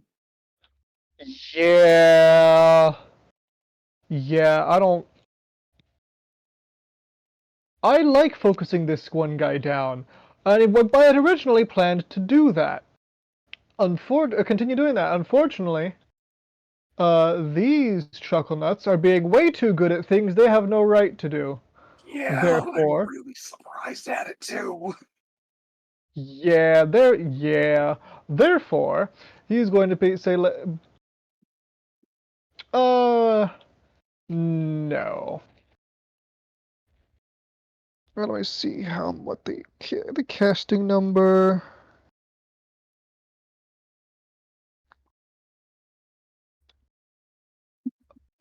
You just cast high, cast well, but for the love of fuck, do not cast doubles. Maybe. Maybe. That would be the last thing we need right now. Alright. We got But us this. being adventurers, the last thing we need is the most likely thing to happen. I would giggle myself into unconsciousness.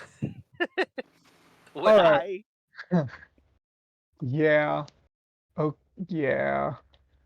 I'm going to cast Drop. The wind now is going to stop swirling in such hostile and begin curling, flowing around their weapons and bodies. And this time, as I attempt to physically rip their equipment from their grasp. Let's see how many people I can target as I do my... Oh no, that was a little far. There are 5 hostiles total. 7 and 4. Let's see what I can do. No, the session is coming close to an end. I'm going to spend one of my fate points to attempt to re-roll this.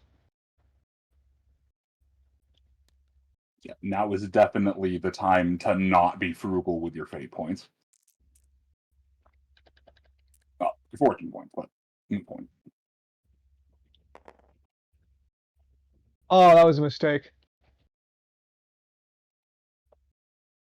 Worse. And I can only spend the fate point once. Well, you can spend a fortune point only once. You can permanently spend down one of your fate points if you want to roll again. But that won't go back up. But that one is then gone and does not refresh at the end of session. No, that's fine. The wind clasps about them as it takes me another moment. I'm going to simply use my other half action to attempt this spell one more time. Okay. Oh, But that yeah, was again. But yeah, that is basically how that goes. You can attempt a Ooh. ooh, I like ooh. 8, 17, that, or 8, 8 and 7. That's 3. It's I'll 15. take that. 15, yeah, it's 3 casting. I meant 3 times the casting. 4, 8, 12. That's almost a 4th time, as I'm going to make this chucklefuck, this chucklefuck, and this chucklefuck.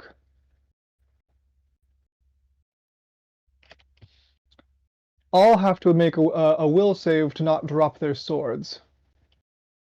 You're gonna love this. They can't. They just drop them. Incredible. The shields are a bit too strapped to the arm to come off, but the swords, as there is a magical tug, the bones seem to resist slightly, but it's more of a mechanical motion as those hands just open themselves up. And they find themselves staring down at their weaponless hands, just where sword go. All right. So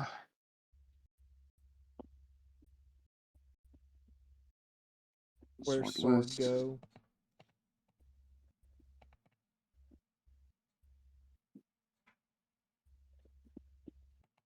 Swordless and swordless.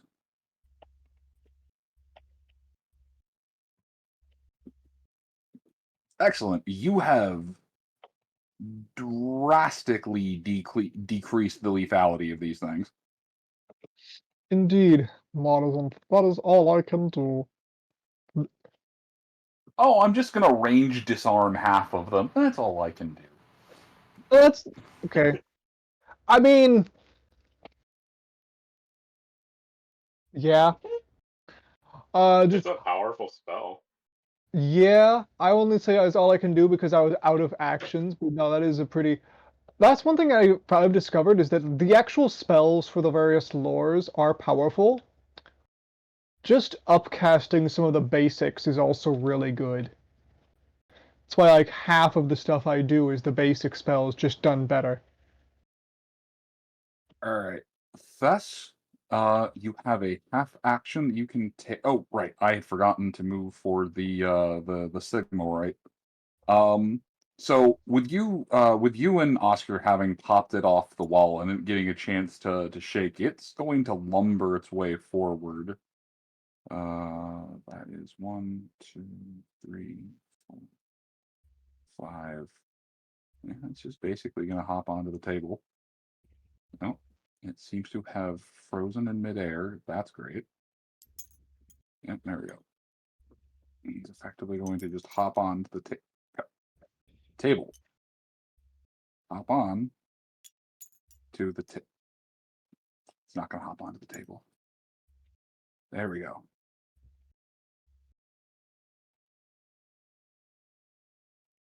It's not going to hop onto the table. Okay. So it more or less hops onto the table with very little grace and dignity befitting someone who was once a supposed member of Sigmar's Holy Order, but it proceeds to nope, stop that. It proceeds to whip around with that hammer.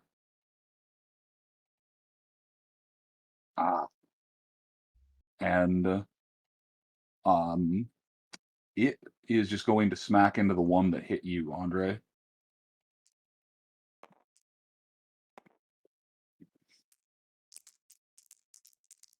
I won't say no to the assistance. That is a 24. So It hops on the table.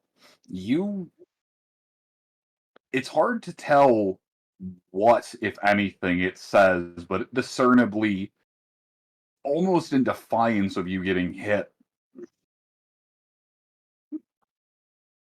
and then just wails into the thing. Into its left arm for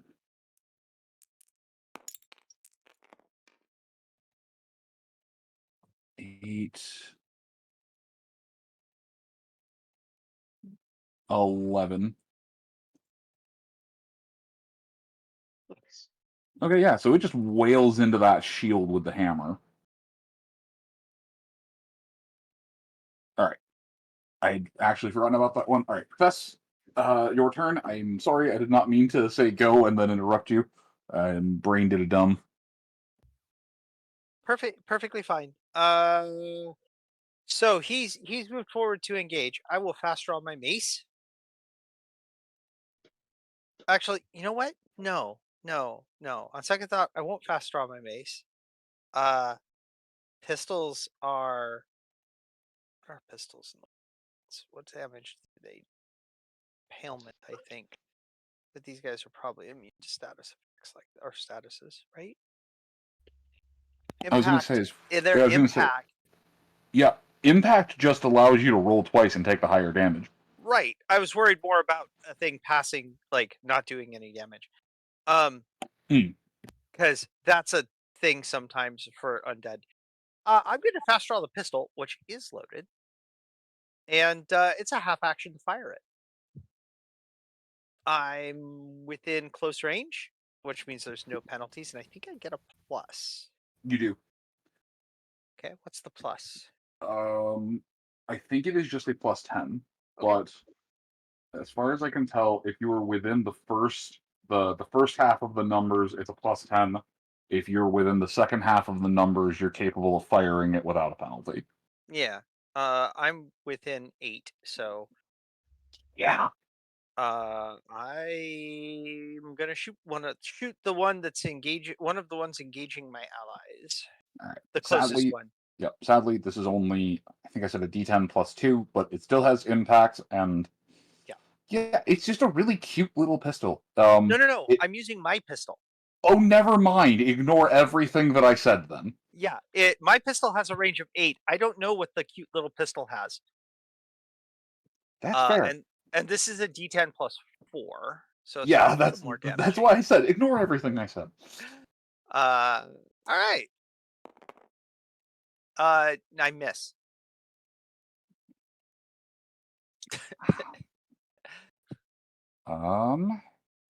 Yeah, no, I miss even at my best, which is like 50 something percent. I miss. 68. Yeah. Well, do you have any fate points? I used the only one I have earlier. You know what? I'm going to take one of the GM fate points. Okay. And I'm going to have you roll. And I'm going to have you roll again. Okay. 77. Fortunately, it's not magic.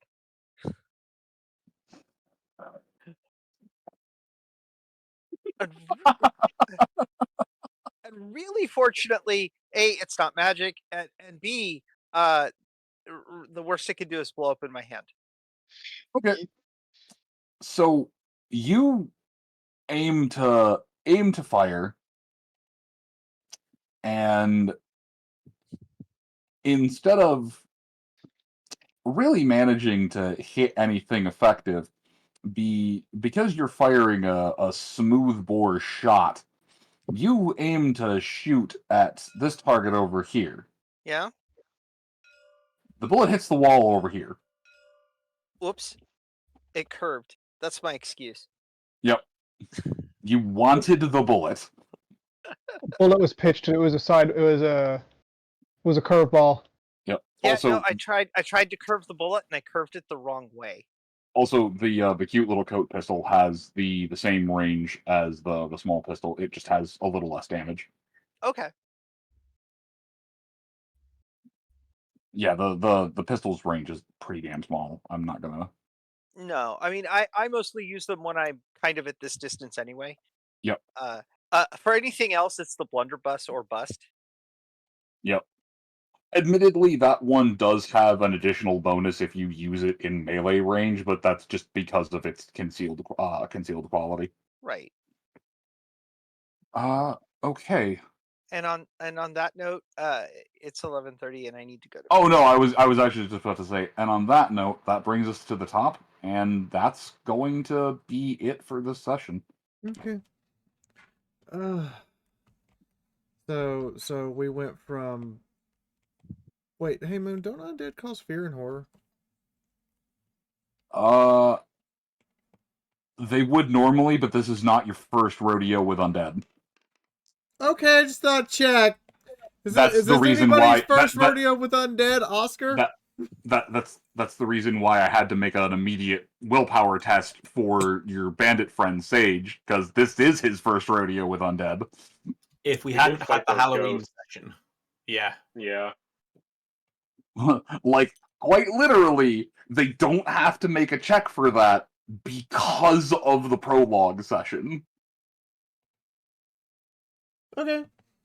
Like, after this is all said and done, yes, there is going to be a transient check to just see, does anyone have any lingering traumas off of this? But yeah, no. I'm Yeah, there will, when all is said and done, there will be some willpower or fellowship tests, depending to see if any of these causes long-standing traumatic mental wounds. But yeah, because it's pretty strange to see the mummified remains of a Sigmarite priest come to life and keep on Sigmariting. I mean, I might have to. Well, I'm not really a member of any religion, but I might be joining up after that. I mean, a little bit. It's like, oh, the Lord of Light and Wrath just assisted his ally in rising from the dead to continue his righteous quest. Right. What the fuck? And we're in the part of the Empire where that could be a legitimate problem for us. Put me in, coach! Put me back in, coach! I feel like it wasn't even Sigmar's decision. It's just the guy was so unwilling to die. Sigmar was like, "All right, based." You know what? No. I'm gonna let them bring you back as undead, but hear me out. You get to kick undead ass. Sigmar. Yeah, that is like, I get to come back, but I have to live a cursed existence. Sigmar. Sigmar. I am still proud of Sigma White. Yep. Sigma White. I also need, between that and the original original chat months back about the Sigmarite paladins, or the Sigmarite Skaven paladins, I have had so much Sigmar on the brain, it's not even funny. Yeah, it's kind of funny. I'm greatly amused by this. And you put us in a time period where Sigmar's arguably is the worship of Sigmar is at its lowest across the Empire as a whole. That's the best part. Oh, all right. Well, that wraps this up for the evening. I guess we'll go down the list. Unless Fee, if you have any wrap up comments, stuff you got to. We need to say goodnight, and I forgot to introduce us. Also, if we make enough money, I can get nameplates for us for the next piece of the interface. Anyway, I've been playing Lucia tonight. Lucia Bilat. God, I can't pronounce words. I've been playing the Kislevite, who has the constant comments of, "Wow, that's surprising."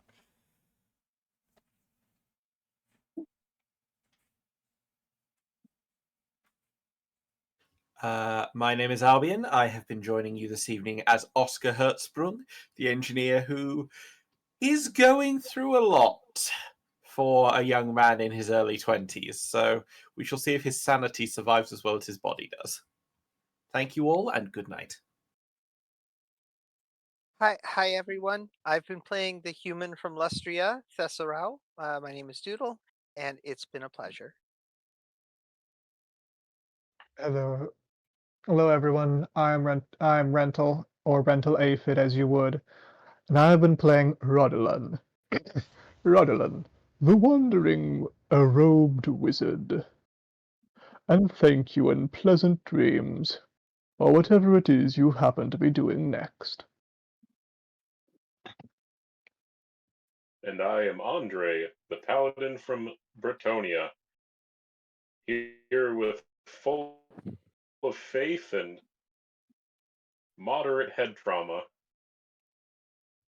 It's your least important part, apparently. And good night. Filled with the power of faith and fused in. You curious. The head trauma. And the brain damage.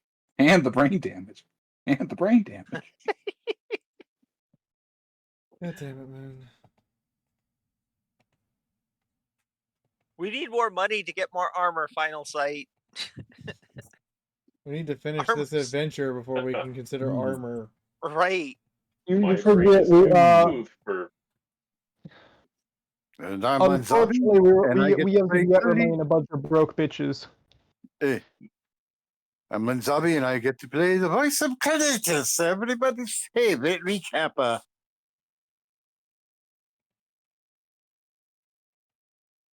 I have been Moon, your GM, who you have come for recreational pain and mental trauma. I am been enjoying putting your characters through the meat grinder. In the case of our knight, quite literally. Yeah, though, if you can manage to get past or to skirt past this encounter, you will have access to some armor, and better armor at that. Ooh. Yeah, no, it took me a while to put the props in this room because if it's in the room, it exists. There's remnants of swords and shit on the ground. That battle axe is legitimately hacked into the stone. We'll have to loot the room. Yeah, no, it took me a while to build the room because I fully expected the things in the room to be looted on the characters out of the room. Oh, they definitely will. For the Yes. moment, though, our evening is done, Oh, unfortunately. yes. Oh, yeah, no, that's All right, fine. all right, I'm not. players. Say goodnight, players. Good We night. did Good night, that. players. Good night, players. Eight.